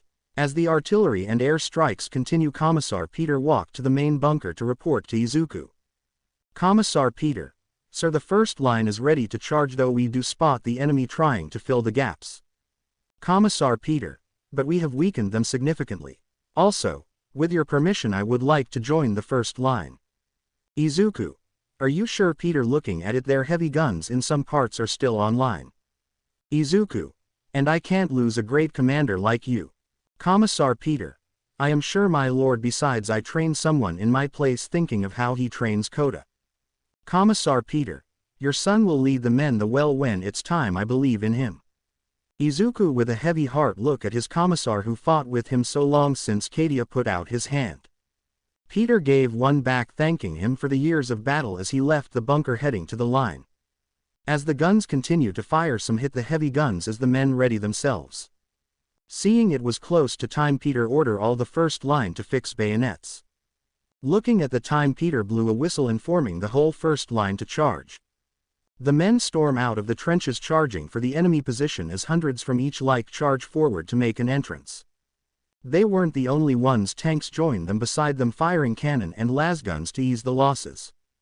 On the walls, the villains that are still alive and able to fight begin to fire their weapons and use their quirks, doing their best to take down the line. Some of the heavy guns were still somewhat operational as they fire, but at a slower firing rate, causing heavy casualties, but they did not stop. They kept charging till some got to the walls.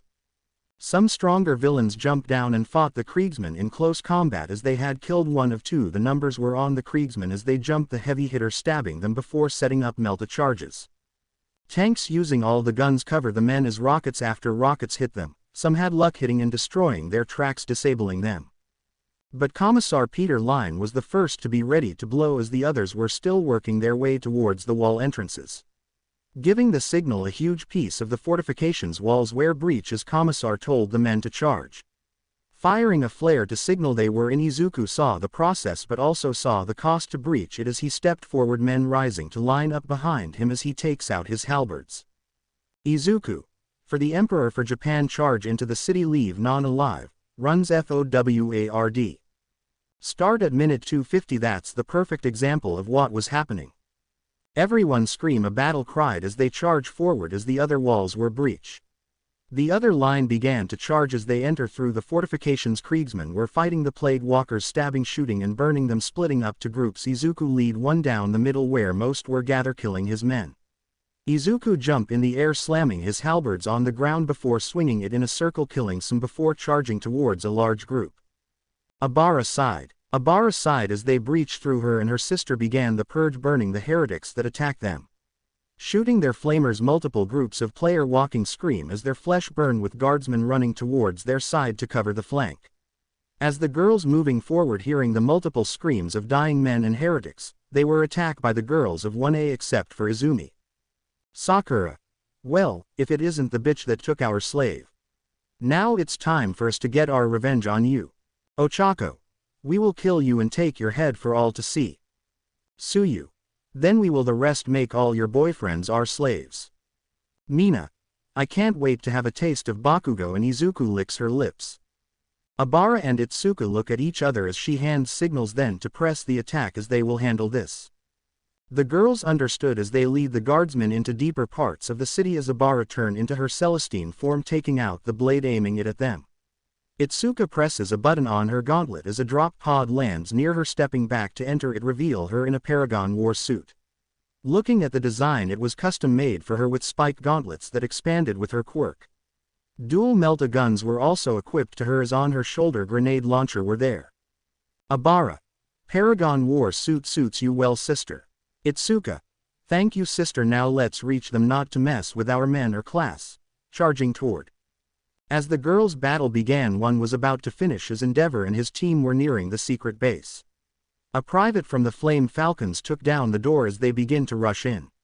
Seeing the area full of Nomus burning, reaching the room, they finally see the target, Shigaraki, but he was dead. Seeing the other high-ends and regular Nomus there, they spotted someone. Endeavors couldn't believe it, but it was Izumi taking the quirks from the Nomu. She spots them and looks at them. Izumi.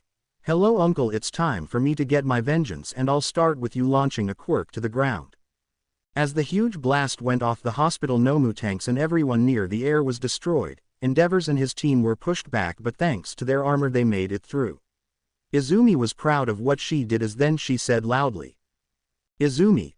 Gigantomachia, come to me, serve your master and take out these peasants. Seeing the scene unfold, Izuku saw what he had to do as he spread his wings, flying in the air. Izuku. All team main threat spotted. I'm going after them. Continue on the mission. No mercy for these heretic. Flies towards Izumi. As Izuku flies towards the guardsmen continue to fight. For a whole hour's blood was spilled. Villains, guardsmen, cultists all lied dead as each block was being fought for.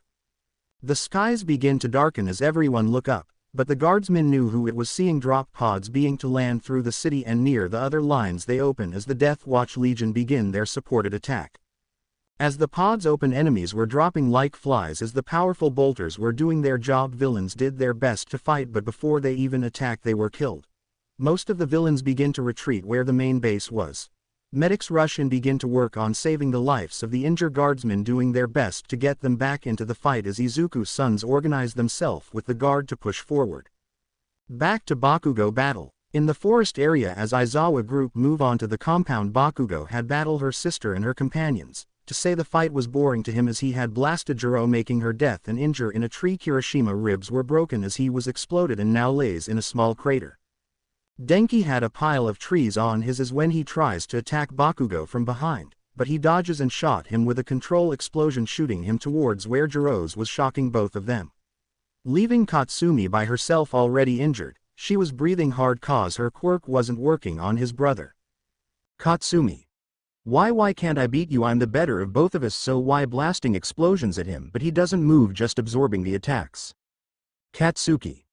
Your attacks are weak, all you thought about was fame and never trained, so now face me, coward. He launches toward her, kneeing her in the ribs, sending her up in the air before appearing behind her and slamming her towards the ground as he continues to beat her in the air. Letting her fall, Bakugo's shoulder pads open as launching rockets toward her position, exploding, launching her through trees. Landing, he see them all knock out as some guardsmen salute him, handcuff them for extraction till a loud noise was heard as he looks at the direction rushing towards the area since it where Aizawa was. Aizawa group making their way towards the back entrance. The villains try to regroup but were being massacred by Lasgan's fire. As they reach the second line, they became pinned down for a moment till a Lehman Russ came shooting its fun, providing covering fire.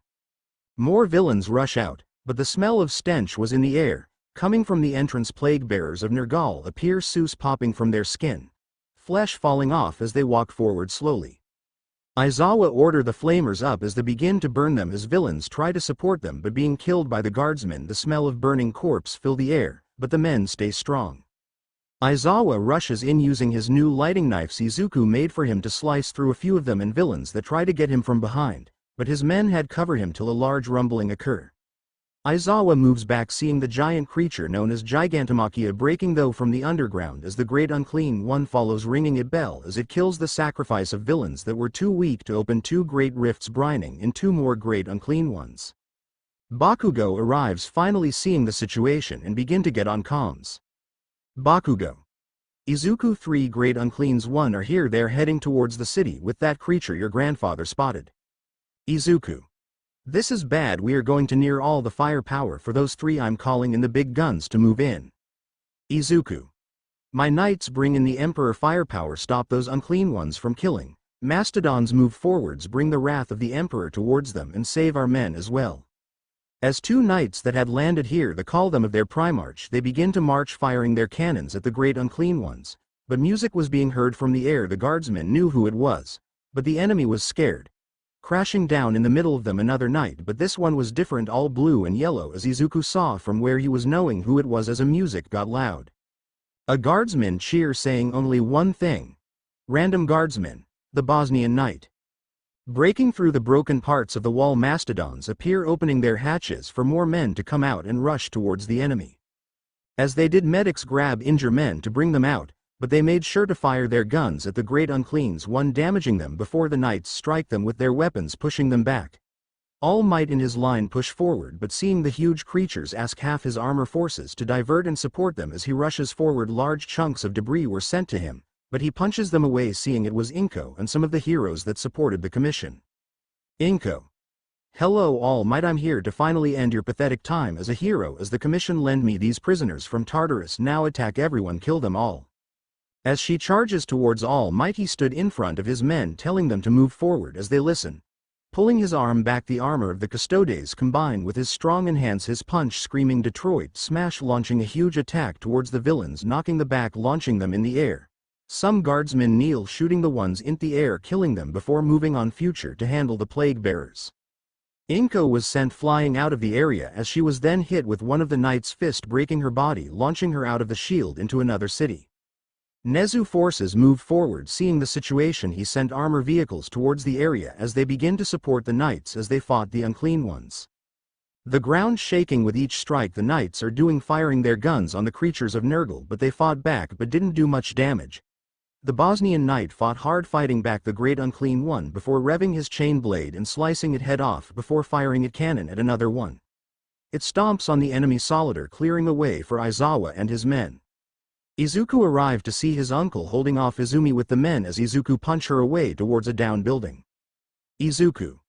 Uncle, where Shigaraki, though he was supposed to be here? Endeavor. No, she kills him and took the quirk. She now has all for one. My men and I are a little injured from that blast. Izuku. Mastodon 3 reporting to my area. Pickup priority Alpha. Don't worry guys, pickup will come as Izuku see his Fire Raptor fire missile and drop bombs on Izuku location. Izuku, I will end her right here, and now flies towards where she landed as villain gather, but the flame raptors begin to launch their flamers to cover them until the Mastodon arrive. As Izuku get near, Izumi rush out the rubble and charge at him, throwing a punch, but it did nothing against his armor as he punched her away from everyone that was fighting. Destro saw the situation and decided to join the attack, letting all the stress get to him. He jumps from the building ready to land on the troops till he heard Oklahoma smash. As he was grabbed by All Might and thrown through his tower to the other side, crashing hard in a few buildings. As Destro got up, he was in shock to see All Might there be ready to fight him. Destro. So, the former number one is here though you retired. All Might. I did, but my son asked me for help, and I will always be there to support him. Destro. Well, when we finally push back these fools that are attacking, I'll make sure to kill him with my bare hand as he charges toward him. All Might. I will not let you get near him at all. Charges back, powering a punch. Both titans clash with their punches, doing their best to push each other back. Destro believed he was winning the battle as the stress was adding to his might, but it really didn't.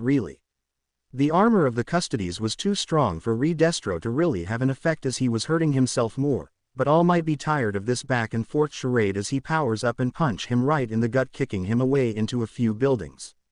All Might jump into the air using his booster to shoot him down, landing his knees on Destro, creating a little crater. Destro felt his ribs break as All Might grab him, headbutting him, smashing his nose.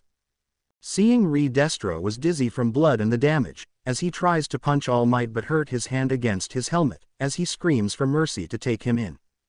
All Might. There is no mercy for heretics like you. The end of the Meta Liberation Army is today. All Might pull his arm as he punches Destro with a full power punch, destroying his whole skull in the process as he drops his body after and shot his body to pieces. All Might.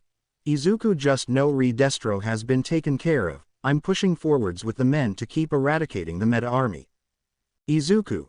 Excellent father, instead of doing that, head to these coordinates and you will see why. All Might. Very well, heading there now. Look at his fellow commissar. Commissar Lucius, lead the men to victory in my place. The commissar saluted All Might as he told the men to push forwards, watching them move through the rubble as All Might had jumped to the area Izuku wanted him to be. Landing there, he saw a giant close box. As he enters, he saw a tech priest asking him to follow him. Up into a lift, the lights turn on as it shows a warlord titan with his colors on it. Apocalyptic missile launchers, lasgun to support it, rampage as the main two things were it, volcanic gun and rare for a titan lighting claw. All Might look at the impressive machine, as the priest lead him inside to seat as the crew follow after, saying they are ready. Lord Yagi, we shall use this against the monster that heads towards the enemy leader.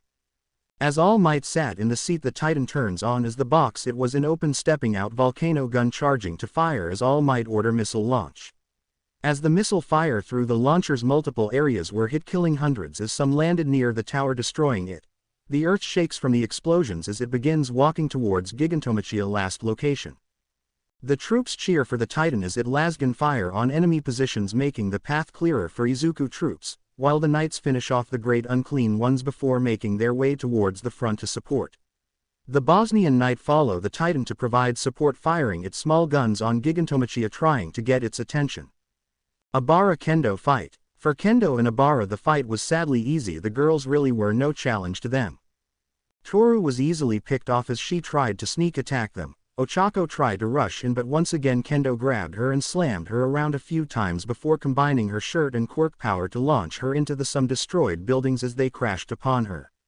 Sakura and Tsuyu look at each other trying to figure a way to beat her in that suit. As for Abara, she was blocking the weak attack by Momo. Momo, your weak husband cost me everything. I hope he does today so I can laugh at his corpse. Abara, the only one that will suffer today is all of you for your heretical order, and you have yet to strike me, you porcelain bitch. Momo grit her teeth on anger as Abara keeps blocking her attack. As Abara grows tired and slashed the staff out her hand before throwing a hard right into her face, knocking her teeth out, as Abara then kicks her into some rumble. Momo tries to get up before Abara kicks her up, combining it with a heel kick sending her into more rubble, knocking her out. Kendo on her side grabs Tsuyu, tongue pulling it hard, and clothesline her, looking at Sakura with hate. He brings up her suit bolters aiming at her as Sakura wets herself from fear as she drops on her knees. Itsuka, not taking a chance, knocks her out and starts putting them in quirk resistance handcuffs. Itsuka and Abara look at each other till Itsuka move and took 3 stabs from plague bearers that tried to attack Abara as Abara killed them, holding Itsuka close. Abara, I need a medic or apothecary here now. Itsuka, it's okay, I'm here, sister. Itsuka. Abara coughs some blood. In case I don't make it, tell Katsuki I love him, please. Coughs more blood. Abara held Itsuka close, praying for the Emperor to help heal her as the light reached Itsuka, purging her, healing her wounds as Abara thanked the Emperor. A medic finally arrives to double check on her, saying she just need to rest, and they will take her to the Mastodon. Abara thanked the guardsman as he rushes towards the line, ready to finish off the rest of the heretics that injure her friends and sister. Crashing into the middle, she begins to eliminate them with the guardsmen. Izuku fight. As Izuku lands near the open field where Izumi had landed, she got up in full pain, but the healing quirks were doing their best to keep her standing. As they both look at each other, knowing this battle was decide the fate of Japan in a way, they both charge forward, throwing punches at each other, blocking hits at will. Izumi, with only training from school, though she had the advantage through the battle, but Izuku was toying with her as she kept using more quirks to try to give herself more power. Izuku was waiting for this as he makes his move, using his psyker powers to begin her torture. Izumi, I will use this power that I took from that fool Shigaraki and make you, your pathetic girlfriend and family suffer. You will rue the day you came back. Izuku, I'll make sure you never do, and I'll make sure you and that weak power doesn't escape today to cause chaos anywhere. Izuku uses his psyker power, punching Izumi, who tried to use any defensive quirks on herself to protect herself, but it didn't matter as it broke through her defensive, hurting her ribs. Sending a blast, she sends Izuku back a few feet so that the healing quirks can take effect. Izuku didn't stand idle though and charged once again towards her as she shoots all the type of range attack, but his void shield in his suit blocks it, making her furious as she put massive bulk and spike on one of her arms, swinging towards him, but shield took the damage as he does a spin kick on her. Crashing hard into the ground, she gets up quickly and charges at her, using her quirks to try to punch through his armor, but nothing as he grabs her, smashing his head into his knee, before punching her away into a small hill. Slowly getting up, she struggled to stand but kept pushing herself till loud stomping appear, seeing it was her new pet Gigantomachia rushing to aid her as he mutates in a new form, growing bigger and stronger. As Izuku looks at him, he shows no fear, no need to back off at all as he prepares his halberd till missile hit him, pushing him back. Izumi, seeing what happened, looks shocked and see the mechanical beast that appear firing at guns on Gigantomachia, with it saying one thing. All might Titan. Never fear, for I am here, shoots its volcanic cannon at Gigantomachia, blowing his arm clean off. As Gigantomachia scream in pain as his arm was shot clean off, he roars and charge the Titan as the bolters from the lighting claw begin to fire, cutting the armor more on the beast.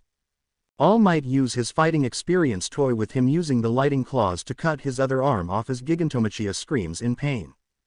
All Might drive the Titan knew how big the threat would be if it's still around, and so he strike into neck, using the Titan power to rips it head off Gigantomachia body. Izumi was shaken by what happened, seeing the now dead body of the beast, but turning around seeing the Liberation Army forces running away from the city, but Justin forces lining up by the Ruble kept firing as bombers from above drop bombs on them. The Lehman Rush Punishers line up on a small hill made by the building, shooting at the retreating forces, killing them, tearing them apart. Izumi stood exploding in power as she combined her quirks, launching a huge blast towards the tanks, damaging but not destroying them, but some of the men behind felt the effects being blown away. Izuku spread his wings and charged at her, grabbing her head and holding her still. Izuku, you and the other heretics that joined this fail coup will suffer, but for now you will suffer first, uses his psyker powers on her. As Izumi screamed for her life, she felt Izuku powers, her mind was being destroyed little by little. She saw all the memory of what she did to her brother and how she didn't care, as all she wanted was to be the best hero, but the power kept destroying her mind as he stopped and watched her body drop and twitch. Izuku, all forces finish off who left of the traitors I have captured. Izumi and heard all other had been captured, no mercy. 4 hours have passed, 4 bloody hours, as the rest of the Nurgle forces were kill and burn. The people that supported them from near the communications behind just in line rushed to help, but they were all gunned down by his rear guard protecting it. Corpse was brought to burning piles, not giving the traitors any type of dignity in death. Though sadly they were also gathering the dead men of his forces to bring them to UA. Hearing a medic call him, he walks over and see it was the Commissar Peter. Izuku. Sad tone. Commissar. Medic. I'm sorry my lord, I did all I can, he has little time. I'll leave you to be. Izuku kneels before his longest companion, holding his hand. Izuku. Commissar, you have done well my friend, you lead the men proudly. Tears about to drop. I couldn't have asked for a better leader for them. Commissar Peter. Breathing slowly. I did it, in the service of the Emperor, the service of our fellow Kregmen, and in service of you, my lord. Commissar Peter takes off his hat and mask to look at his lord one last time. Please, given these two. Kota, tell him to lead the men when he older, coughing. Commissar Peter coughs. Please, give these words to Kota. We're the death corpse of Krieg, nephew. Commissar Peter. You think that was just a pretty name. Coughs more. We never retreat. We fight. We die. That is the Krieg way. Commissar Peter breaths in one last breath. It was an honor, my lord. I'll be at the Emperor's side.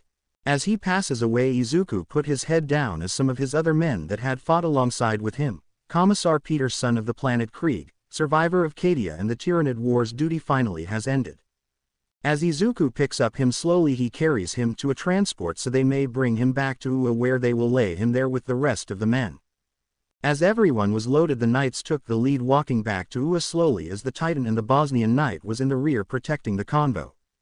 An hour later, as the heroes of the schools came up, the flags of UA were half-mast to honor the fallen. As the gates opened, the first to enter was the prisoner transport with all of Class 1A in cuffs, taken out, paraded like the villains they were as the students booed them, throwing vegetables and other things at them, humiliating them even more. The second group that entered were the men that were left, heading back to the makeshift camps to do their drills and clean their gear. Kota and Eri with their grandmother came down, saluting all the men and women that came back, but they had saddened faces, making the kids wonder why. The third group came in as Izuku's sons and guardsmen lined up ready to do their duty. Multiple groups of men slowly carry the fallen out as they were led to a burial site Nezu made for them. Everyone in the school watching bow to the fallen, thanking them for their sacrifice. A portal opens next to Kota, Eri and Midnight as the Emperor appears, seeing what was going on. Everyone stops to kneel to him as he put his hands up, saying to continue as they keep removing the fallen to their resting place. Parents arrive to see their kids okay from the battle as Itsuka and Bakugo never let go of each other. The Emperor and Midnight was worried not seeing Izuku or All Might till one last transport landed. Stepping out, Endeavor a little injured from the battle with the Flame Falcons supporting him. All Might and Abara stepping out holding the banners of the Deathwatch and the Cadian Kregmen. Lastly to step out was Izuku with the fallen Commissar in his arms as he places him in a coffin to put on a special carriage that Izuku used to carry important figures like the guardsmen that save him and his father. As they slowly move the carriage, all the troops that serve under him kneel in his honor. Some of his battle sons that serve with him, fought with him, also kneel to show respect. Kota and Eri had tears in their eyes seeing that their uncle was gone. As they went up to the carriage, they burst into tears, crying over his body, saying they will miss him. As Abara held Kota and Izuku held Eri as they pulled the carriage to the burial grounds. The Emperor, knowing how important the Commissar was to Izuku, did a small bow to his passing carriage as Izuku and the rest of his class follow behind, head down. Making it to the site as he was lay with the rest of the men that died. Over the course of hours till the sun set, each fallen warrior was buried with honors. A Shinto priest from the local shrine came blessing the men for their sacrifice and honored them for what they did to defend a home that wasn't theirs. The emperor and other countries' officials were there as well to thank the men as well, since their forces also help other counties stop the liberation army. Other countries' operations begin. Izuku step up the ready to give his speech next to his commissar site. Izuku.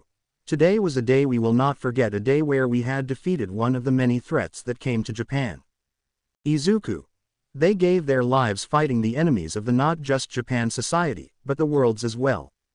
Izuku. They fought like how they would have fought for the Imperium. They died for my country, and they will be honored as such.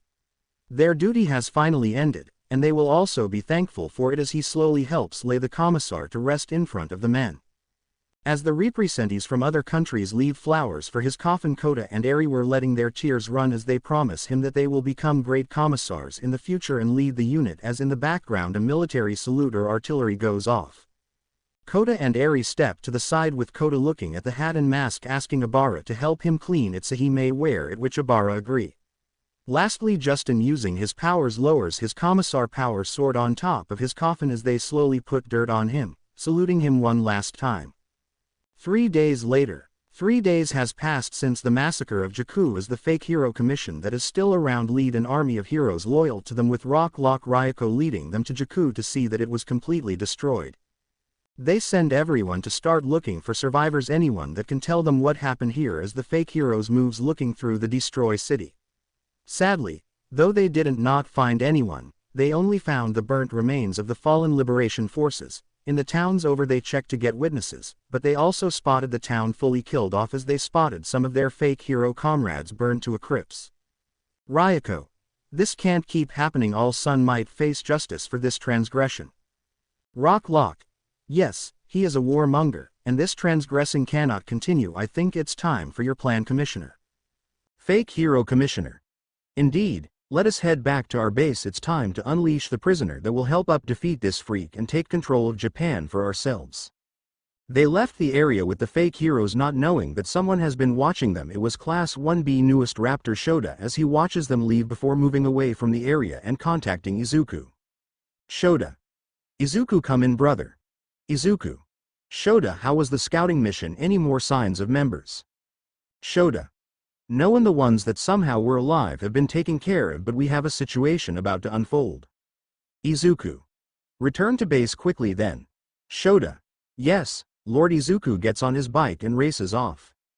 Riding quickly towards the school, the gates drop down for him to enter as he parks right outside and make his way towards the new command center. They contracted in UA.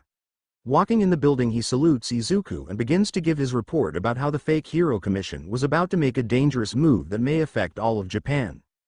Izuku. So, they are about to make a move, and we don't know that type of move. As he presses a button, one of the fake hero cameras comes on screen showing him at a meeting. It shows most of the 11 ranks and below heroes who didn't like Izuku and his men there, as the top 10 came to UA to discuss something and had walk into to see this meeting. Ryuko. Heroes from the Tohoku and Hokkaido prefects are ready to join us against Izuku and his men. Kanto heroes are moving away since there are a heavy presence of his men there defending the palace grounds and the entire area. Rocklock. Kyushu, Shikoku, and Chugoku prefects are also willing to join us hero and citizen-wise, as we made sure propaganda there and a quirk use are blocking their mind in good senses. Rocklock. This will give us a lot of troops. Hiro and Shiketsu High School also lending their students to come and fight for us since they did not like what UA did to them. Fake Hero Commissioner. Good, I also got Saijin High School, CI Academy, Isamu Academy to join. They as well are worried that they won't get the fame they want, but I'll make sure they will. Fake Her Commissioner. Ketsubutsu Academy join right away. Miss Joke said she want revenge on the bitch that took her husband, and students want revenge on Izuku, making them the laughing joke in Japan for fakeness. Ryuko. Kinki Prefect has decided to not join us at the current time. We got our men ready to take over, just give them the order and hey, we'll kill the governors of the prefect. In UA, as they are hearing all of this, Izuku was concerned seeing how they were going to pincher them in, but then the worst news came in from the view. Footsteps were heard behind the heroes as Chaos Warriors were shown in the light. But it wasn't just them, one more person made Izuku's eyes open wide. Izuku. It can't be Abaddon the Despoiler. On the screen he is there still injured from the fight from Kadia, and guided by some of his men Izuku look furious at the screen knowing that this will not just be a war but a massacre on human life as the fake hero commissioner and him shake hands providing an alliance. The screen turns black. Everyone was quiet till a loud smash was heard as Izuku broke the desk knowing what was to happen, as everyone stood at attention ready to listen to Izuku's plan. Izuku. Uncle Night Eye calls the International and World Hero Commissioner. We need to evacuate citizen in our prefects immediately. Izuku.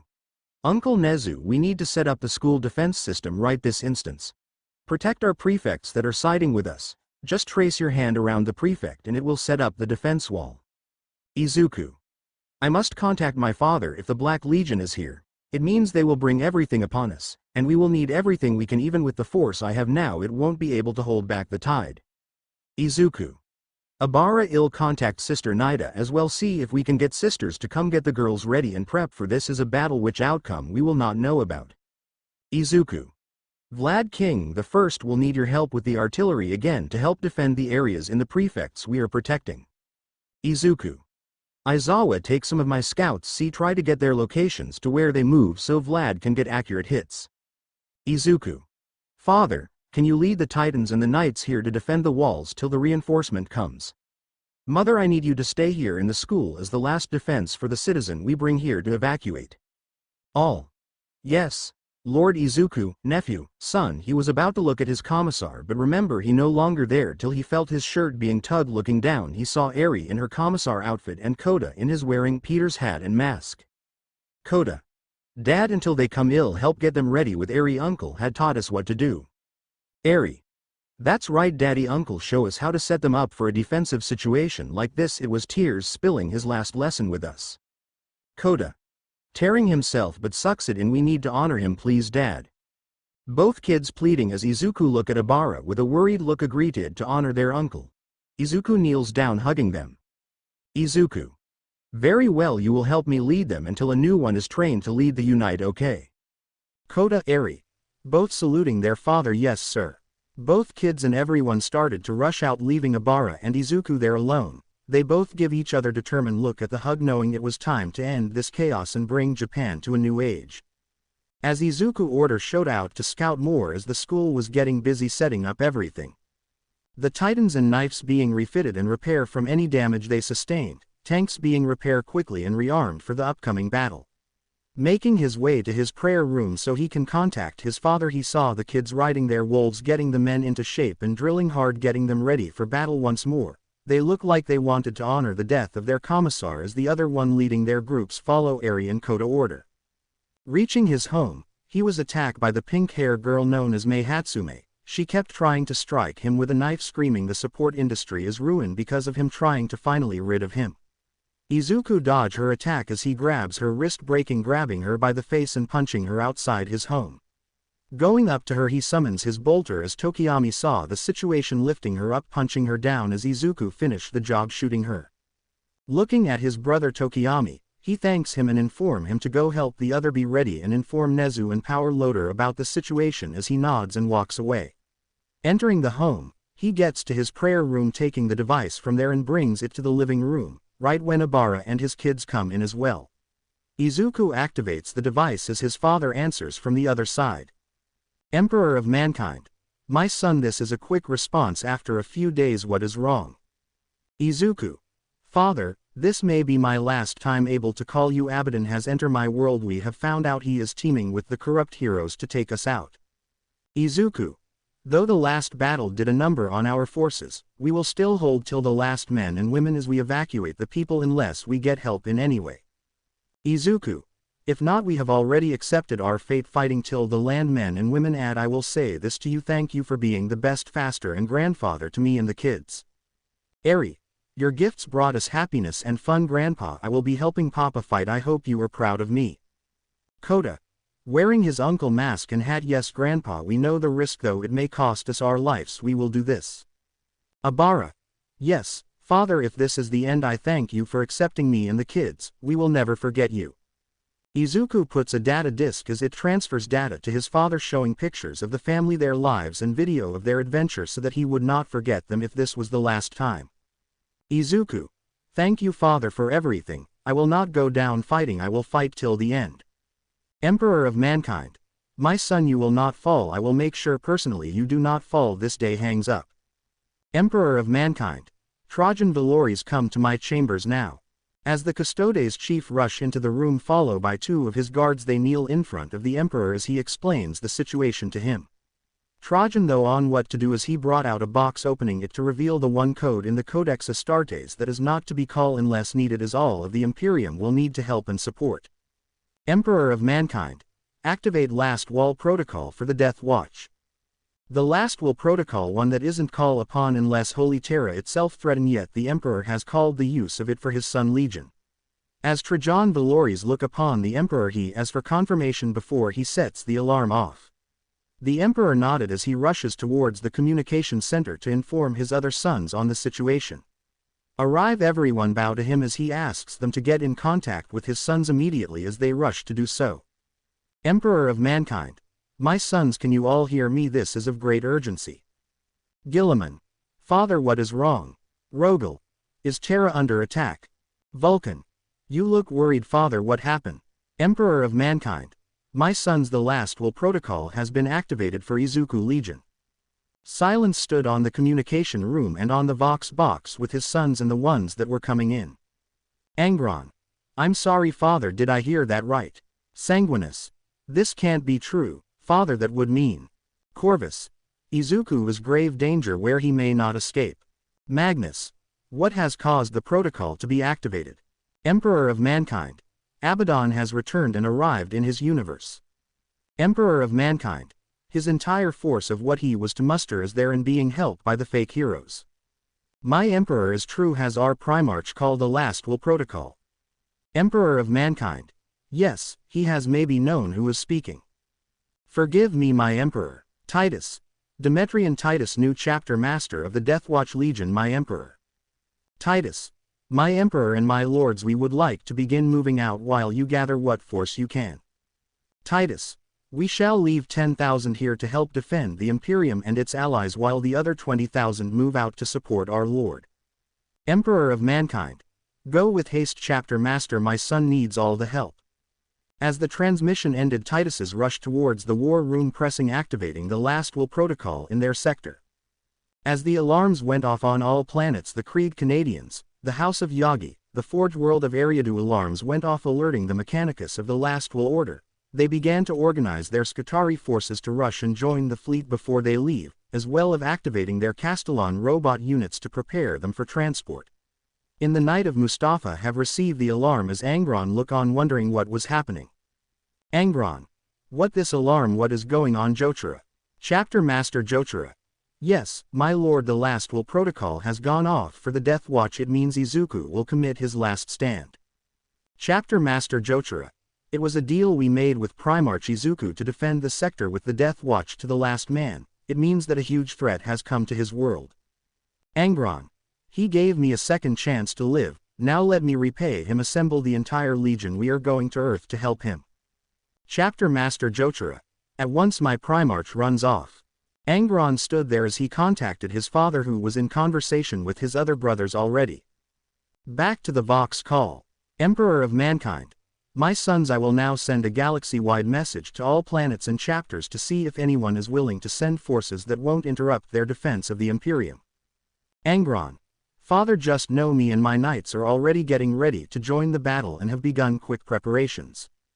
Emperor of Mankind: very well my son, please do all you can to support him till we have arrived.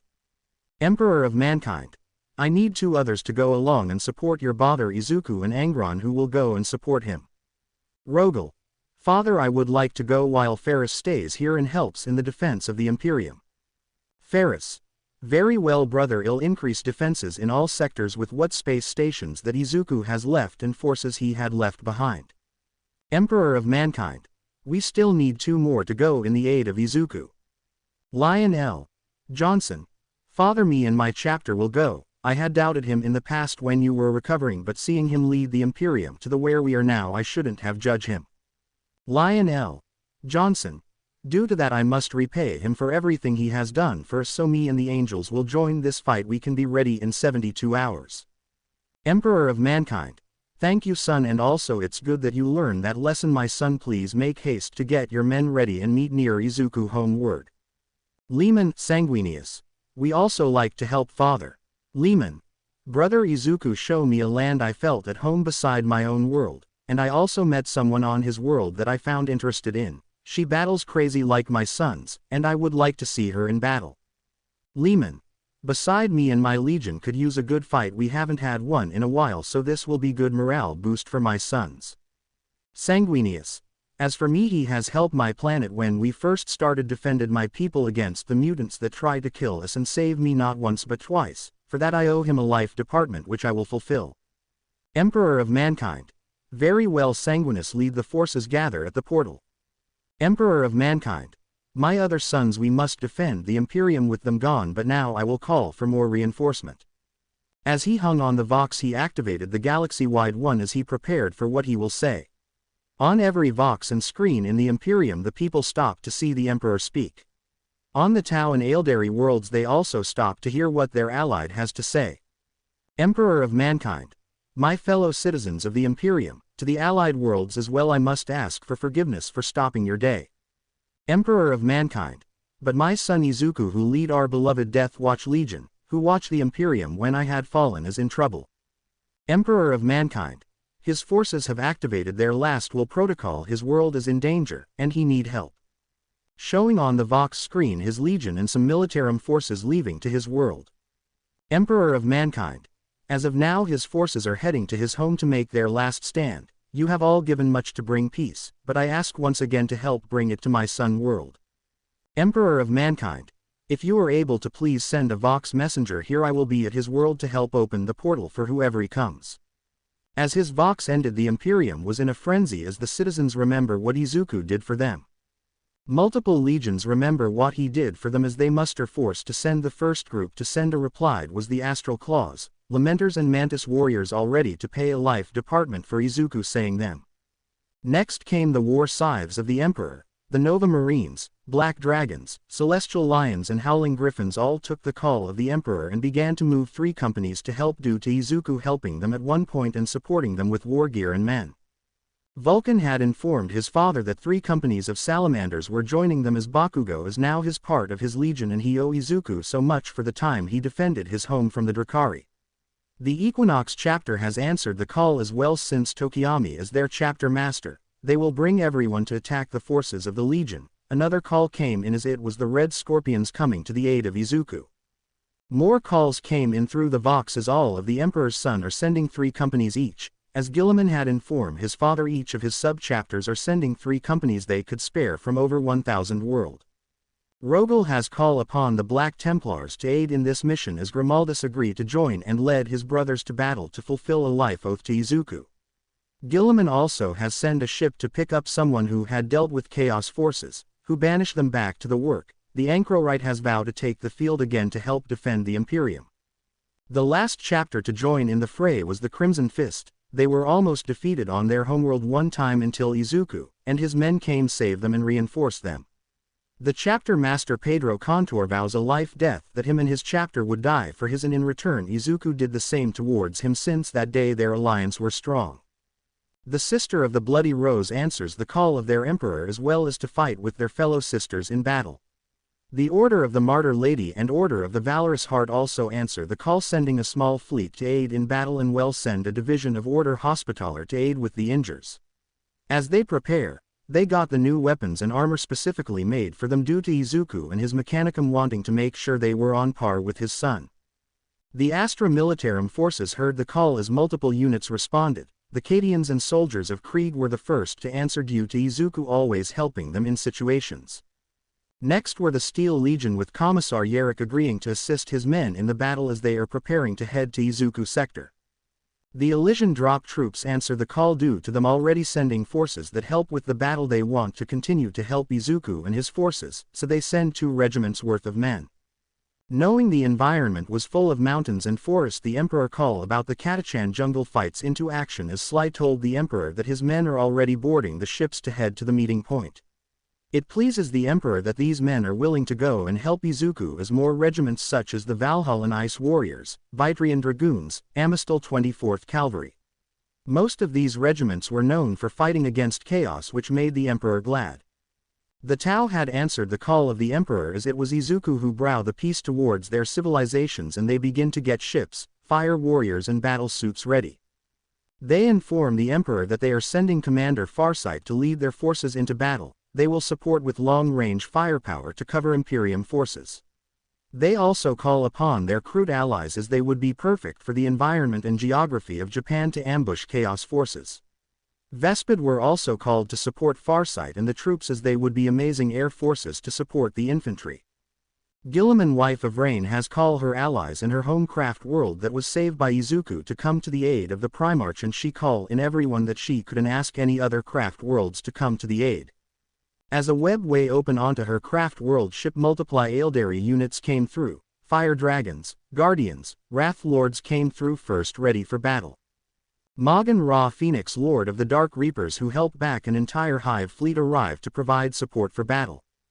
In the craft world, Armory Fire Prism and their crews were getting ready for battle as well, Shining Spears ready to charge into the lines. Last of Rain had summoned a being known as the Avatar of Cain that came through the portal as well a few Phantom Titans ready to fight for the cause and defend the home of the person that saved their Wraithbone cores and their people's souls from being consumed by Slaanesh. Seeing this, the Emperor asked Trajan to come to the communications room. As he arrives, the Emperor informed him to follow him as they walk to a section of palace that hasn't been visited in eons. As they arrive at a door, walking into it, the room, an old commissar came out of the shadow looking at the Emperor, asking him if it's time.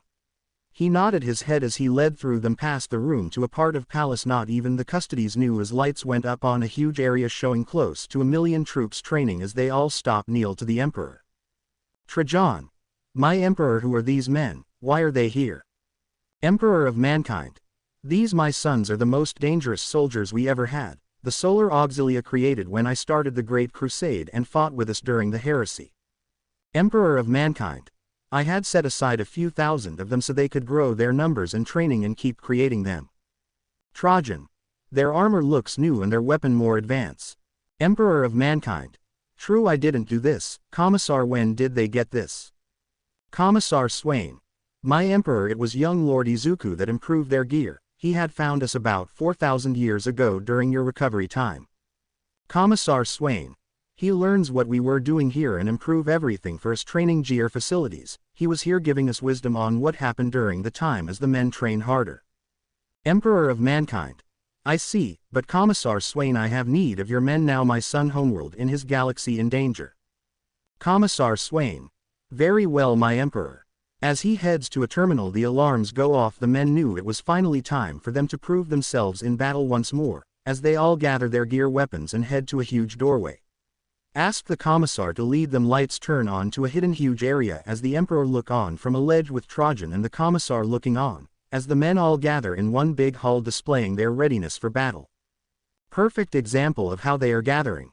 As the Emperor was amazed by how many were getting battle ready, another door had opened as the Commissar show led them to another part leading to a part of the palace the Emperor or Trajan didn't know, as Commissar Swain said this was built by Izuku during the Emperor's slumber.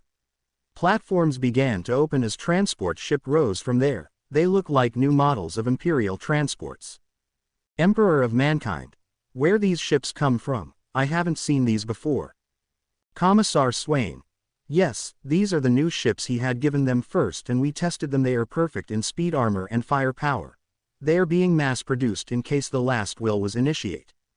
As more platforms, more transports enter a warp gate heading to each legion that had joined the order. The Emperor was impressed that his son did this while he was in his slumber, never expecting him to do something like this.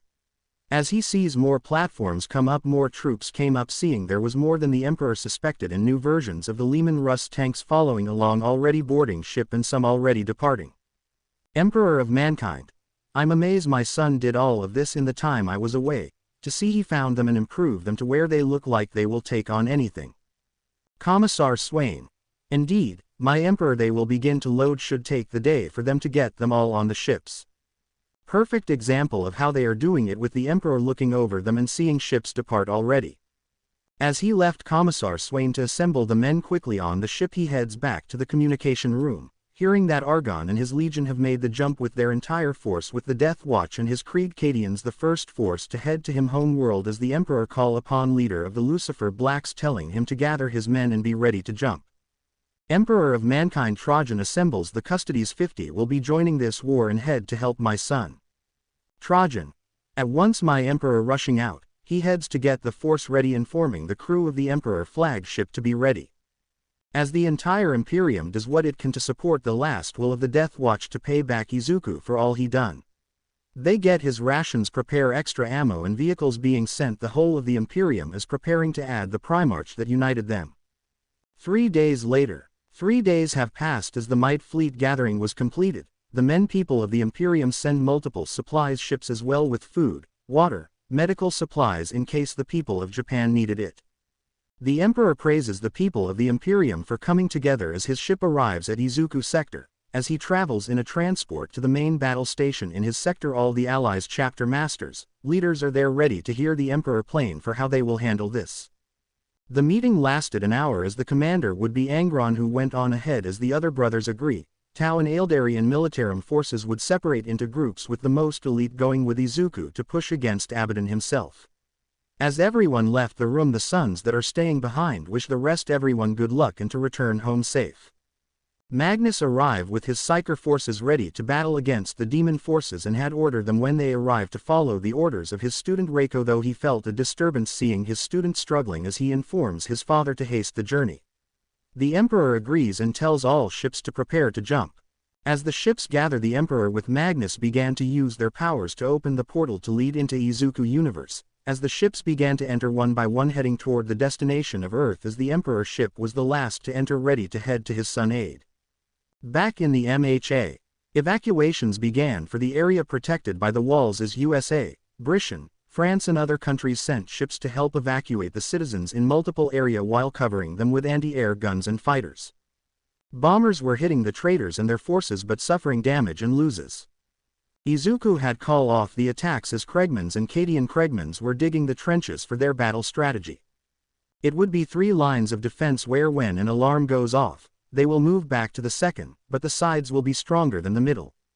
Izuku and his Deathwatch will hold the middle line with his personal Cadian guard ready to die to the last man. Artillery was placed in special positions where when the alarm goes off, all they had to do was drive back to their next position.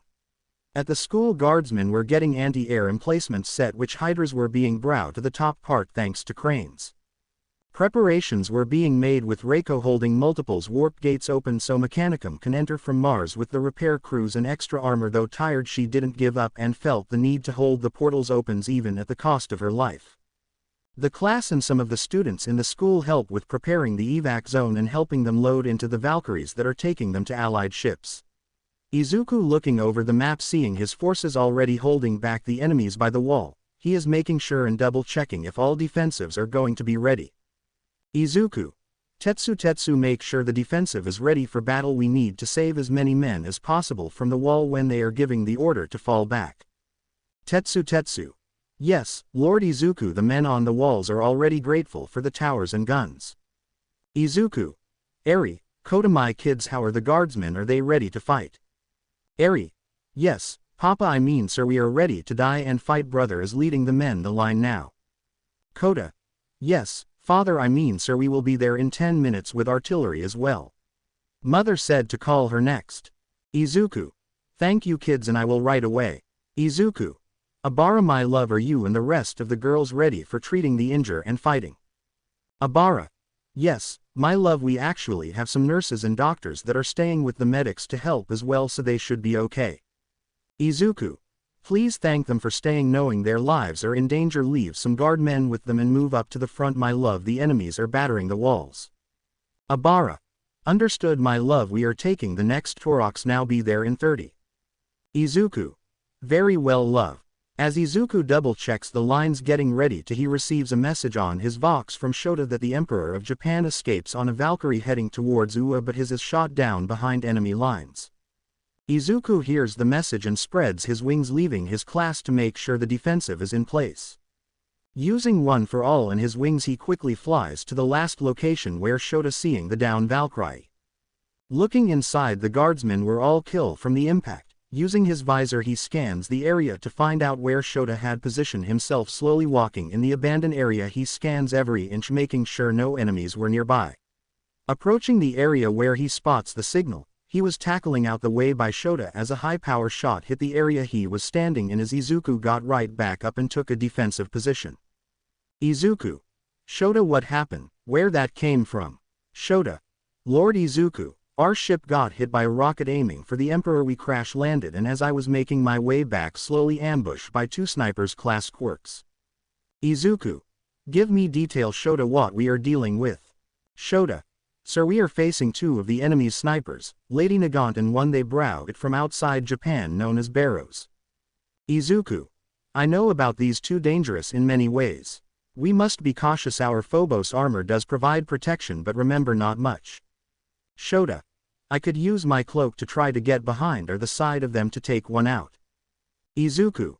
Good, I'll draw their fire. Get ready to move. Izuku, using his visor, spotted them on a building aiming near their location. As he taps Shota on the shoulder, he activates his cloaks and begins to move as Izuku opens a portal, grabbing his own sniper ready to draw their fire. Stepping into the opening, he fires a few rounds at their location as they move. Lady Nagant dodging with boots made to help her hover and move quicker as Barrows use a hook gun to swing out of dangers.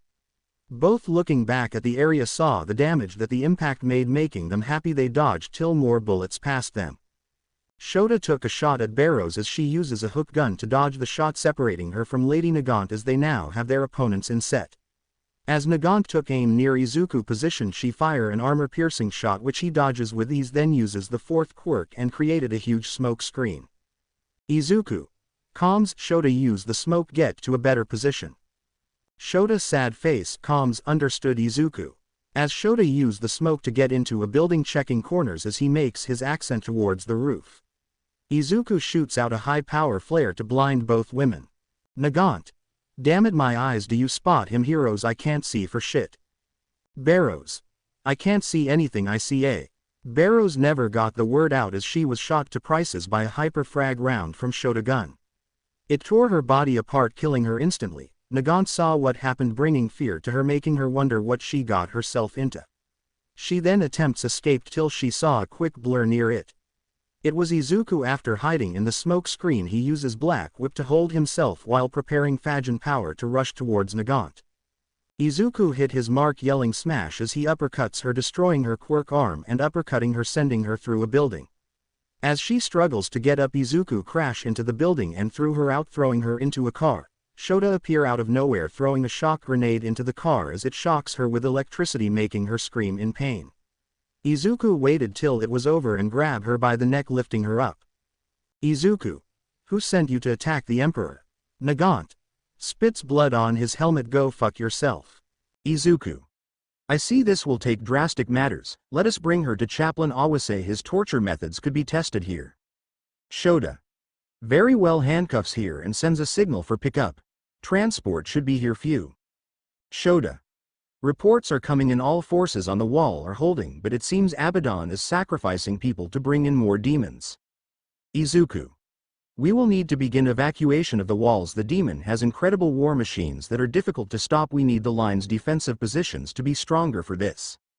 As the Thunderhawk flew above them, two of his sons came out and brought Lady Nagant in. They reported that Chaplain Awase was informed about the situation and has prepared the torture room. Making their way back to base, Izuku see the situation from the air, seeing the walls being damaged but not broken through yet. As they arrive at base, his mother came up to him and told him about the civilian situation, but they heard Awase grabbing and dragging Lady Nagant to the chambers for questioning. Lady Nagant. Screaming, please no, don't let him take me, please, I'll say anything. Awase. Don't worry, you will talk like a canary once I'm done with you.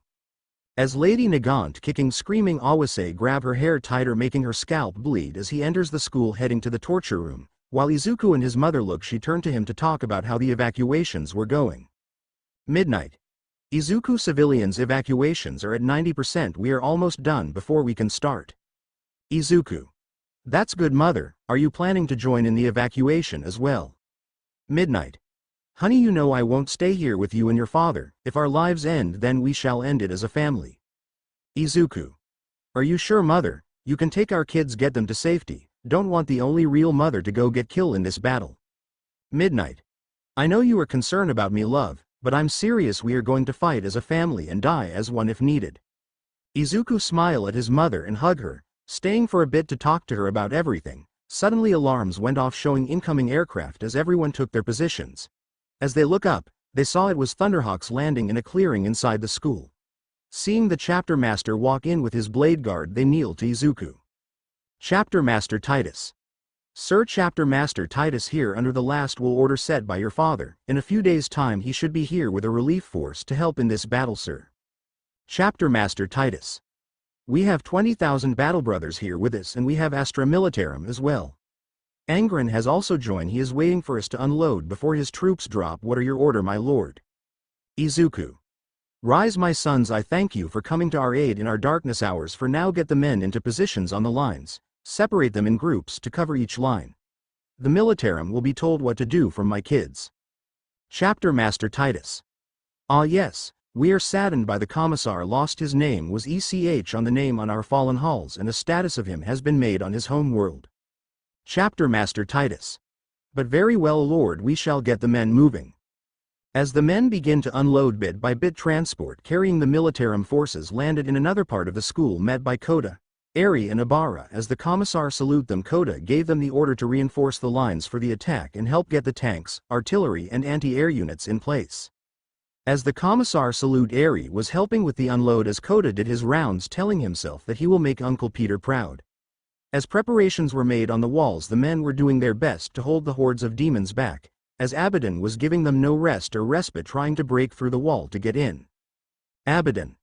This is taking forever. We cannot delay this attack anymore. Bring me that giant woman. Two of his men brought Mount Lady chained up and beaten due to them finding out she was a spy for Izuku. They found out after seeing how Izuku had planned so quickly. When a guard grabbed her, and she tried to fight back, it's when they found the hidden camera and they sent her to be tortured. Abaddon. Now you will be used to me, you wench. Time to face your judgment and death by the people you tried to save. Abaddon grabbed her, putting chaos energy in her. She screams for her life as she feels the chaotic energy flow in her, changing her, forcing her to turn into a demon of Slanesh. Her purple costume now forms with her horns growing out of her as her hairs become whips. Looking around, she see a mirror looking at herself in so much hate, but she begins to scream in pain as Abaddon starts to control her. Abaddon. Now charge into that wall. I do not care if you die. Make my way into their lands for my forces to kill them all. Uses warp lighting to force her. Mount Lady scream as she forcefully transforms into her large form. From the walls the sights were able to see her and gave a warning of another attack on their sector of the wall. A message was rushed towards Izuku as he notices in on his Vox and told everyone to begin operations. Alarms went out all over the sectors that Izuku is protecting. Auto turrets turn on, shooting their heavy weapons on the demons as the men begin to evacuate to the first line in order. Outside the walls the guns are firing. The demon form of Mount Lady stands ready to charge into the gate. Izuku flying over see what Abaddon had done to her as she charges the gates, the guns doing their best to slow her down. Perfect example of what she did. Izuku seeing pieces of the wall flying, everyone uses his psyker powers to throw it against the enemy, killing many cultists and chaos marines as a few artillery shells from the first line landed onto the demon.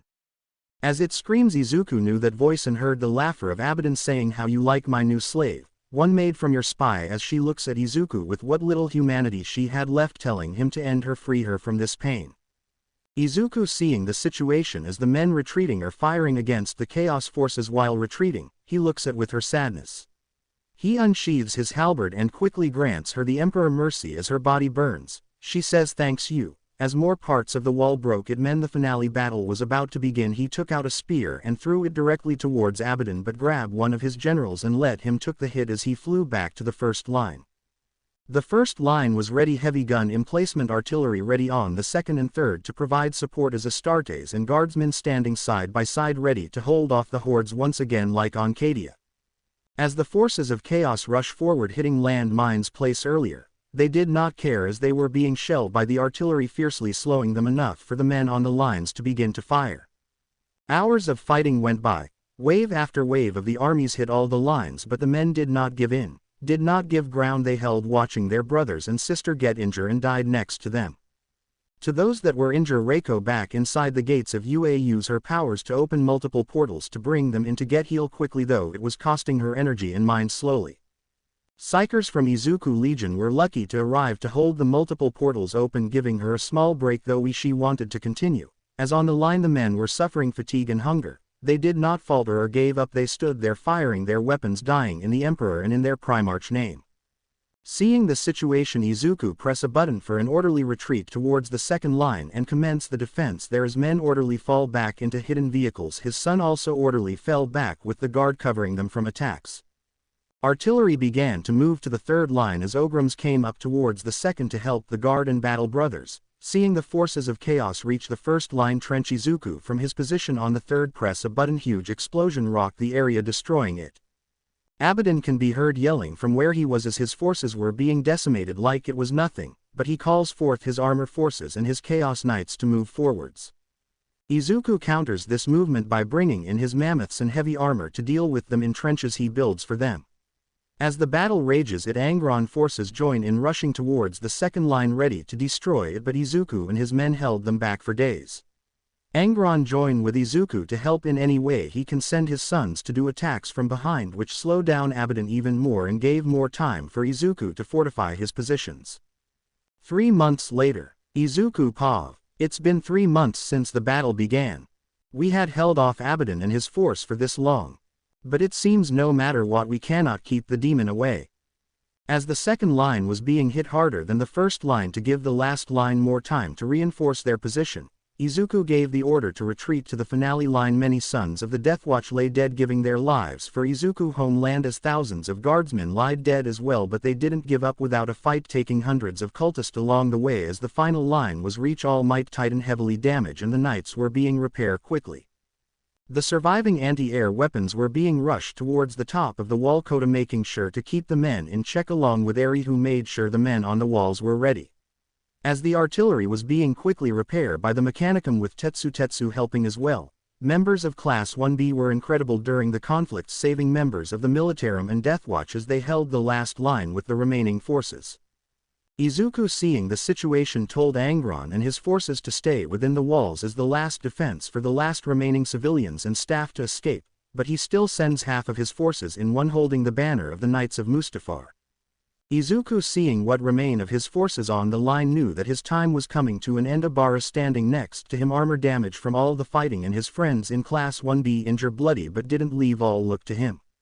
Grabbing his standard, he stabs a slab on the ground he is on. Izuku. Men of the 1st Deathwatch Company, men of the 1st Cadian Krieg Regiment, hear me. We stand here on the faith of the world on our shoulders. Izuku. We stand here as the last bastions of freedom for not just my home world but for this entire world itself. I ask to give your lives for the people of Japan, to give your lives for the Emperor's name. Izuku. I stand here with you, knowing if this is the end I will die with you, die beside you, die standing. I will hold the Legion standard, which I made and grew to be one that lead the Imperium to peace. Izuku. And now even on this day our Legion has damaged the pride of that traitor, damage his forces enough that he had to stop attacks. Izuku. Sons of the Deathwatch, your names will be ECHE on the walls of heroes on my homeworld. Your names will go down in Legion of how we stood here and fought till the last man. Izuku. The Emperor shines on all of us, not just Astartes but the guardsmen as well. Now I ask you to stand with me, die with you, let us give them a might host to their deaths. Izuku. For the Deathwatch, for the people of Japan and for the Imperium. The guardsmen and his sons cheer, repeating what he said, cheering as he looks at his friends injured and bloody. They all gather on the line, lasguns and quirks ready, the mighty steps of a Titan heavily damaged as All Might on his visors was proud of his son. Agron, watching on the top of the walls, got his weapons ready in case he and the rest of his legion need to jump in. They will fight till death with Izuku. As Abaddon and his forces got closer, he saw the destruction he made but lost too many cultists and cannon folder Izuku forces. It was now time to send his legion in to finish it off.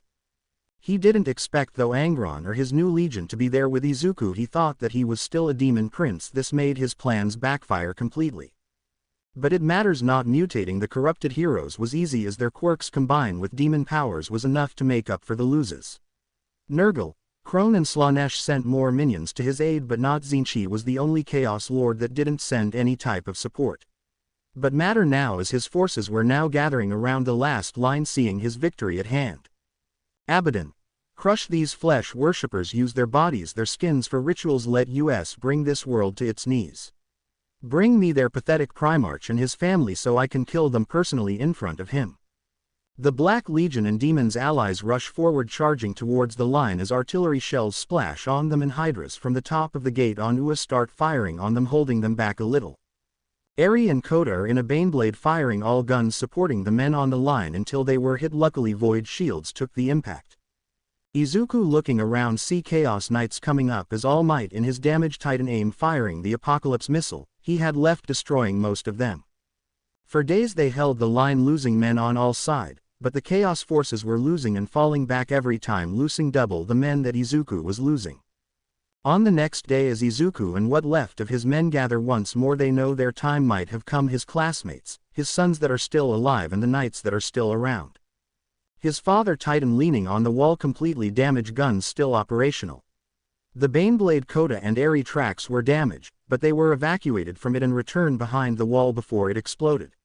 Now is a new day drawn upon them. They are preparing for their last moments. Chaplain Awase making his rounds, giving faith to those that are still fighting and thanking those that had fallen. As they line up once more ready to take the onslaught, Izuku look at them all, knowing this may be the end, as the massive chaos hordes and cultists that remain and Legion arrive ready to charge once more. The charge began. Lasguns fire, bolters fire, artillery from behind the gate firing, but they kept getting closer, pushing the men back as all lines buckle to the area where Izuku standing holding his Legion standard. His friends on the right stand with the guardsmen using their quirks and blades to kill anyone that got close. His fiancée and her sisters with his mother held the left, using what fuel they had left in their flamers to burn. His father left the Titan he was in as it guns kept firing on the Chaos Knights and tanks joining him on the line. Angron watched from behind the walls, knowing his men giving them supporting fire, but it was getting difficult not join. He looks up at the sky as a smile appears on his face. Looking at his men, he tells them to charge to battle as he jumps down from the wall using his axe to slide down it. Izuku focusing on battle, see one of his sons use all his ammo and tries to fight out Demon using his knife, but they jump him, killing him, as Gawain saw one of his brothers kill next to him from a Hellbrute plasma gun. Two more sons were killing, attempting to stop it as Izuku focus his bolter pistol on it, doing as much damage on it as they could. As the enemy got hundreds of missiles hit the area, as Izuku look up seeing Thunder Hawks fly above, dropping bombs and shooting missiles on the horde of enemies. Izuku looks to see one with it hatch open as the person drops, shooting his dual gauntlet guns, sword veterans protecting him on the side. If you guys know you know, and this is what the example of what happening. As the person stop in front of Izuku, giving Izuku and those who remain saluted him. Izuku. Lord Calgar. Lord Calgar. Primarch Izuku salutes him. It seems you need help. I'm glad I brought friends. As huge drop pod drops and open, the anchorite step out, seeing the demon horde staring at him as ready to charge at him, he spoke. Anchorite. Foul demons of the warp, I have banished you once before on the planet Almace, now be gone from this world. He spoke in ancient words, ones long forgotten in the Imperium. As the demon forces heard it, they screech in pain as they were erasing from existence. Abaddon looking from where he was fully anger as he orders his forces to kill him. Before they move, web ways open behind Izuku as the Imperial forces charge out, killing Abaddon, cultist and men. Izuku, stunned by what is happening, told who was left to charge with them. Izuku. For the Imperium, for the Emperor, for Japan, charge. As more men appear from the webway, the faith of Japan has now changed as a new vigor has risen for everyone. The faith of everyone is now in his hands and he will use this opportunity to finally finish the war. To be continued. I hope you guys enjoyed this video and make sure to like and subscribe to the channel. Now we will see you in the next video.